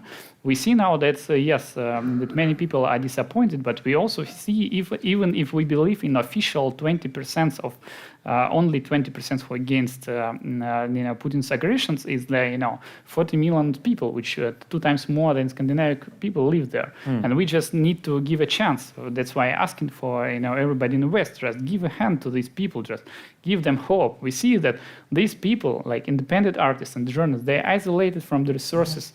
These FSB letters started not 1 month ago. They started 20 years ago in all regions. That's why it's very important to support these people. And I saw that. Sorry, but this is a very important point that I read in Barents Observer. Now you are discussing that should Kirkenes cancel the friendship agreement with Severomorsk or not, and if you finally decide to stop it, for example, it will get good chance because it will save some money from banquets with the North Fleet, and it just if you will save this money, and I know that it should be a lot because usually militaries drink a lot, and you can just please donate this money to Independent Theatre or buy books about the Sami history inside it to some libraries or independent schools inside of Russia. Because it's still possible, I would say. And it will be the best investment in the future. The mayor is present in the audience, so that's a message for her. Okay. The last question for you, Pavel. You are here talking about these things on stage in Kirkenes. You are going back home. Could that be dangerous for you? So to be honest, of course, the life inside of Russia is a little bit stressed and can be dangerous for everybody who speak publicly. But I think this is a price that the society should pay. And to be honestly, the Russian society already paid a high price for opposing Putin. And 2 days ago was the 9th anniversary of shutting Boris Nemtsov right in front of the Kremlin, and the main reason because he was totally opposite about Putin in his policy against Ukraine. The last question for you, Kirill. We need to talk about Putin. We are obsessed by Putin in the West. The national tabloid, Norwegian tabloid Dagbladet, had Putin on the front page of their papers. Almost 70% of all issues the last year. I mean, like from 24th of February last year till this year. Do we know what's happening inside the Kremlin today? I mean, like today? I'm not sure if we still have such thing like Kremlin, because I think that people who have to be Putin's bureaucracy, they didn't provide any solutions. They don't have, its own opinion on the situation. And we saw it quite clear when Putin provided us with this public show of the, of the Security Council before the beginning of war.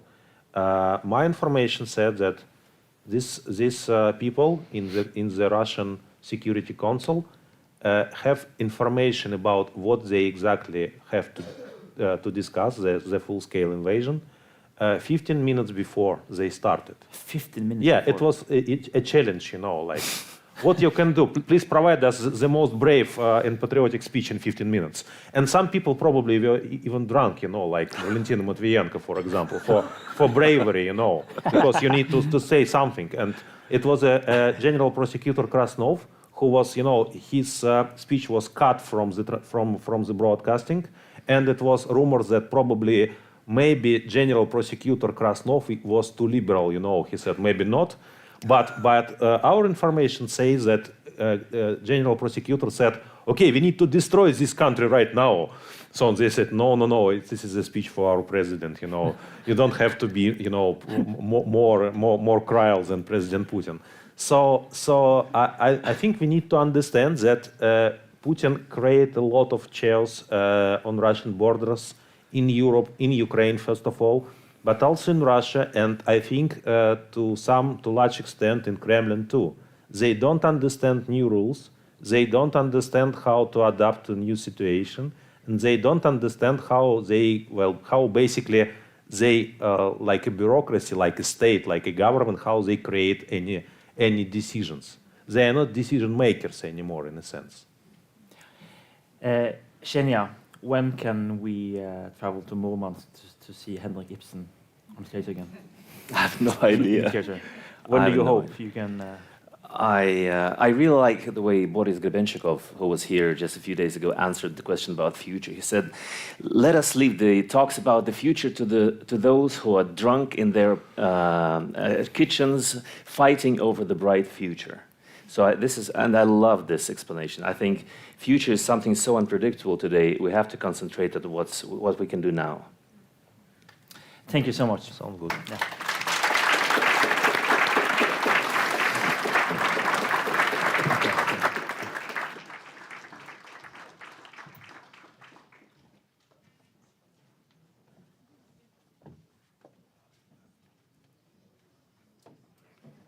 And with that, we conclude today's program. I just would like to remind everybody that if you have signed up for dinner tonight and you can't make it, please tell the people at the registration, because there is a wait list, so somebody will be happy. And if you are going to go to the Kirkenes Church, that is at 6:30, Kiev Solist will be performing and the Arctic Philharmonic. Og med det, ha en riktig fin kveld i Kirkenes.